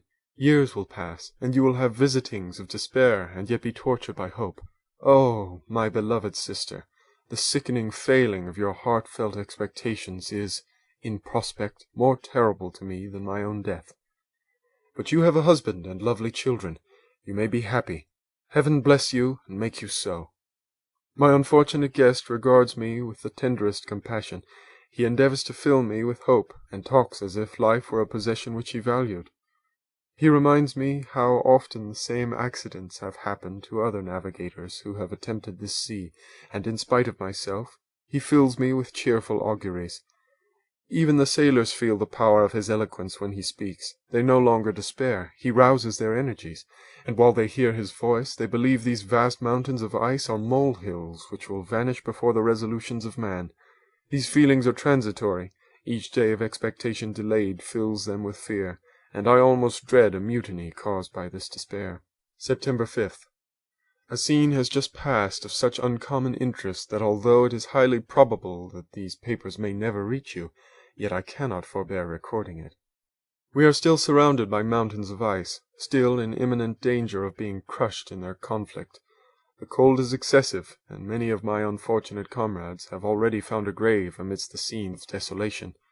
Frankenstein has daily declined in health. A feverish fire still glimmers in his eyes, but he is exhausted, and when suddenly roused to any exertion, he speedily sinks again into apparent lifelessness. I mentioned in my last letter the fears I entertained of a mutiny this morning, as I sat watching the wan countenance of my friend, his eyes half closed and his limbs hanging listlessly. I was roused by half a dozen of the sailors, who, demanding admission into the cabin, they entered, and their leader addressed me. He told me that he and his companions had been chosen by the other sailors to come in deputation to me, and to make me a requisition which, in justice, I could not refuse. We were immured in ice, and should probably never escape, but they feared that, if, as was possible, the ice should dissipate and a free passage be opened, I should be rash enough to continue my voyage and lead them into fresh dangers. After they might happily have surmounted this, they insisted, therefore, that I should engage with a solemn promise, that if the vessel should be freed, I would instantly direct my course southwards. This speech troubled me. I had not despaired, nor had I yet conceived the idea of returning if set free. Yet, could I, in justice, or even in possibility, refuse this demand? I hesitated before I answered, when Frankenstein, who had at first been silent, and indeed appeared hardly to have force enough to attend, now roused himself, his eyes sparkled, and his cheeks flushed with momentary vigor. Turning towards the men, he said, "What do you mean? What do you demand of your captain? Are you, then, so easily turned from your design? Did you not call this a glorious expedition? And wherefore was it glorious? Not because the way was smooth and placid as a southern sea, but because it was full of dangers and terror, because at every new incident your fortitude was to be called forth, and your courage exhibited, because danger and death surrounded it, and these you were to brave and overcome. For this was it a glorious, for this was it an honourable undertaking. You were hereafter to be hailed as the benefactors of your species, your names adored as belonging to brave men who encountered death for honour and the benefit of mankind. And now, behold, with the first imagination of danger, or if you will, the first mighty and terrific trial of your courage, you shrink away, and are content to be handed down as men who had not strength enough to endure cold and peril. And so, poor souls, they were chilly, and returned to their warm firesides. Why, that requires not this preparation. Ye need not have come thus far, and dragged your captain to the shame of a defeat, merely to prove yourselves cowards. Oh, be men, or be more than men. Be steady to your purposes, and firm as a rock. This ice is not made of such stuff as your hearts may be. It is mutable, and cannot withstand you if you say that it shall not. Do not return to your families with the stigma of disgrace marked on your brows. Return as heroes who have fought and conquered, and who know not what it is to turn their backs on the foe." He spoke this with a voice so modulated to the different feelings expressed in his speech, with an eye so full of lofty design and heroism, that can you wonder that these men were moved? They looked at one another, and were unable to reply. I spoke. I told them to retire, and consider of what had been said, that I would not lead them farther north if they strenuously desired the contrary, but that I hoped that with reflection their courage would return. They retired, and I turned towards my friend, but he was sunk in languor and almost deprived of life. How all this will terminate I know not, but I had rather die than return shamefully, my purpose unfulfilled. Yet I fear such will be my fate. The men, unsupported by ideas of glory and honour, can never willingly continue to endure their present hardships. September 7th. The die is cast. I have consented to return if we are not destroyed. Thus are my hopes blasted by cowardice and indecision. I come back ignorant and disappointed. It requires more philosophy than I possess to bear this injustice with patience. September 12th. It is past. I am returning to England. I have lost my hopes of utility and glory. I have lost my friend, but I will endeavour to detail these bitter circumstances to you, my dear sister, and while I am wafted towards England and towards you, I will not despond. September 9th, the ice began to move, and roarings like thunder were heard at a distance as the island split and cracked in every direction. We were in the most imminent peril, but as we could only remain passive, my chief attention was occupied by my unfortunate guest, whose illness increased in such a degree that he was entirely confined to his bed. The ice cracked behind us, and was driven with force towards the north.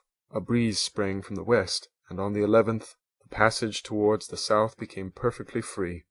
When the sailors saw this, and that their return to their native country was apparently assured, a shout of tumultuous joy broke with them, loud and long continued. Frankenstein, who was dozing, awoke, and asked the cause of the tumult. "They shout," I said, "because they will soon return to England." "Do you, then, really return?" "Alas, yes. I cannot withstand their demands. I cannot lead them unwillingly to danger, and I must return." "Do so, if you will, but I will not. You may give up your purpose, but mine is assigned to me by heaven, and I dare not. I am weak, but surely The spirits who assist my vengeance will endow me with sufficient strength." Saying this, he endeavored to spring from the bed, but the exertion was too great for him, and he fell back and fainted. It was long before he was restored, and I often thought that life was entirely extinct. At length he opened his eyes, and breathed with difficulty, and was unable to speak. The surgeon gave him a composing draught, and ordered us to leave him undisturbed. In the meantime he told me that my friend had certainly not many hours to live. His sentence was pronounced, and I could only grieve and be patient. I sat by his bed, watching him. His eyes were closed, and I thought he slept. But presently he called to me in a feeble voice, and bidding me come near, said, "Alas, the strength I relied on is gone. I feel that I shall soon die, and he, my enemy and persecutor, may still be in being. Think not, Walton, that in the last moments of my existence I feel that burning hatred and ardent desire of revenge I once expressed, but I feel myself justified in desiring the death of my adversary. During these last days I have been occupied in examining my past conduct, nor do I find it blamable. In a fit of enthusiastic madness I created a rational creature, and was bound towards him to assure, as far as was in my power, his happiness and well-being. This was my duty, but there was another still paramount to that. My duties towards the beings of my own species had greater claims to my attention because they included a greater proportion of happiness or misery. Urged by this view, I refused, and I did right in refusing, to create a companion for the first creature. He showed unparalleled malignity and selfishness in evil. He destroyed my friends. He devoted to destruction beings who possessed exquisite sensations, happiness, and wisdom. Nor do I know where this thirst for vengeance may end. Miserable himself, that he may render no other wretched, he ought to die. The task of this destruction was mine, but I have failed. When actuated by selfish and vicious motives, I asked you to undertake my unfinished work, and I renew this request now, when I am only induced by reason and virtue. Yet I cannot ask you to renounce your country and friends to fulfill this task, and now that you are returning to England, you will have little chance of meeting with him. But the consideration of these points, and the well-balancing of what you may esteem your duties, I leave to you. My judgment and ideas are already disturbed by the near approach of death. I dare not ask you to do what I think right, for I may still be misled by passion. That he should live to be an instrument of mischief disturbs me. In other respects, this hour, when I momentarily expect my release, is the only happy one which I have enjoyed for several years. The forms of the beloved dead flit before me, and I hasten to their arms. Farewell, Walton. Seek happiness in tranquillity, and avoid ambition, even if it be only the apparently innocent one of distinguishing yourself in science and discoveries. Yet why do I say this? I have myself been blasted in these hopes, yet another may succeed. His voice became fainter as he spoke, and at length, exhausted by his effort, he sank into silence. About half an hour afterwards he attempted again to speak, but was unable. He pressed my hand feebly, and his eyes closed forever, while the irradiation of a gentle smile passed away from his lips. Margaret, what comment can I make on the untimely extinction of this glorious spirit? What can I say that will enable you to understand the depth of my sorrow? All that I should express would be inadequate and feeble. My tears flow, my mind is overshadowed by a cloud of disappointment, but I journey towards England, and I may there find consolation. I am interrupted. What do these sounds portend? It is midnight, the breeze flows fairly, and the watch on deck scarcely stir. Again there is a sound as of a human voice, but hoarser. It comes from the cabin, where the remains of Frankenstein still lie. I must arise and examine. Good night, my sister. Great God! What a scene has just taken place! I am yet dizzy with the remembrance of it. I hardly know whether I shall have the power to detail it. Yet the tale which I have recorded would be incomplete without this final and wonderful catastrophe. I entered the cabin where lay the remains of my ill-fated and admirable friend. Over him hung a form which I cannot find words to describe, gigantic in stature, yet uncouth and distorted in its proportions. As he hung over the coffin, his face was concealed by long locks of ragged hair, but one vast hand was extended, in colour and apparent texture like that of a mummy. When he heard the sound of my approach, he ceased to utter exclamations of grief and horror, and sprung towards the window. Never did I behold a vision so horrible as his face, of such loathsome yet appalling hideousness. I shut my eyes involuntarily, and endeavoured to recollect what were my duties with regard to this destroyer. I called on him to stay. He paused, looking on me with wonder, and again turning towards the lifeless form of his creator. He seemed to forget my presence, and every feature and gesture seemed instigated by the wildest rage of some uncontrollable passion. "That is also my victim," he exclaimed. "In his murder my crimes are consummated. The miserable series of my being is wound to its close. O Frankenstein, generous and self-devoted being, what does it avail that I now ask thee to pardon me? I who irretrievably destroyed thee by destroying all thou lovedst. Alas, he is cold. He cannot answer me." His voice seemed suffocated, and my first impulses, which had suggested to me the duty of obeying the dying request of my friend in destroying his enemy, were now suspended by a mixture of curiosity and compassion. I approached this tremendous being. I dared not again raise my eyes to his face. There was something so scaring and unearthly in his ugliness. I attempted to speak, but the words died away on my lips. The monster continued to utter wild and incoherent self-reproaches. At length I gathered resolution to address him in a pause of the tempest of his passion. "Your repentance," I said, "is now superfluous.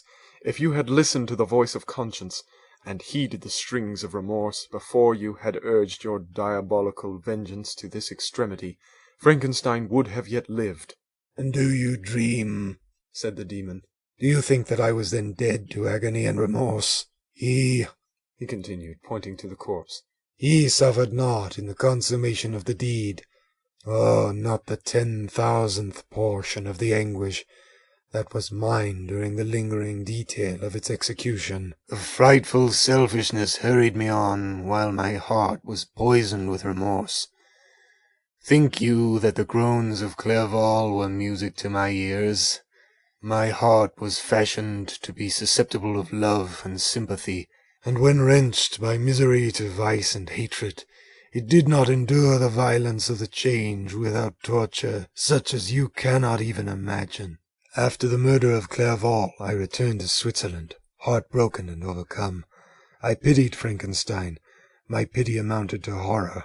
I abhorred myself, but when I discovered that he, the author at once of my existence and of its unspeakable torments, dared to hope for happiness, that while he accumulated wretchedness and despair upon me, he sought his own enjoyment in feelings and passions from the indulgence of which I was forever barred, then impotent envy and bitter indignation filled me with an insatiable thirst for vengeance.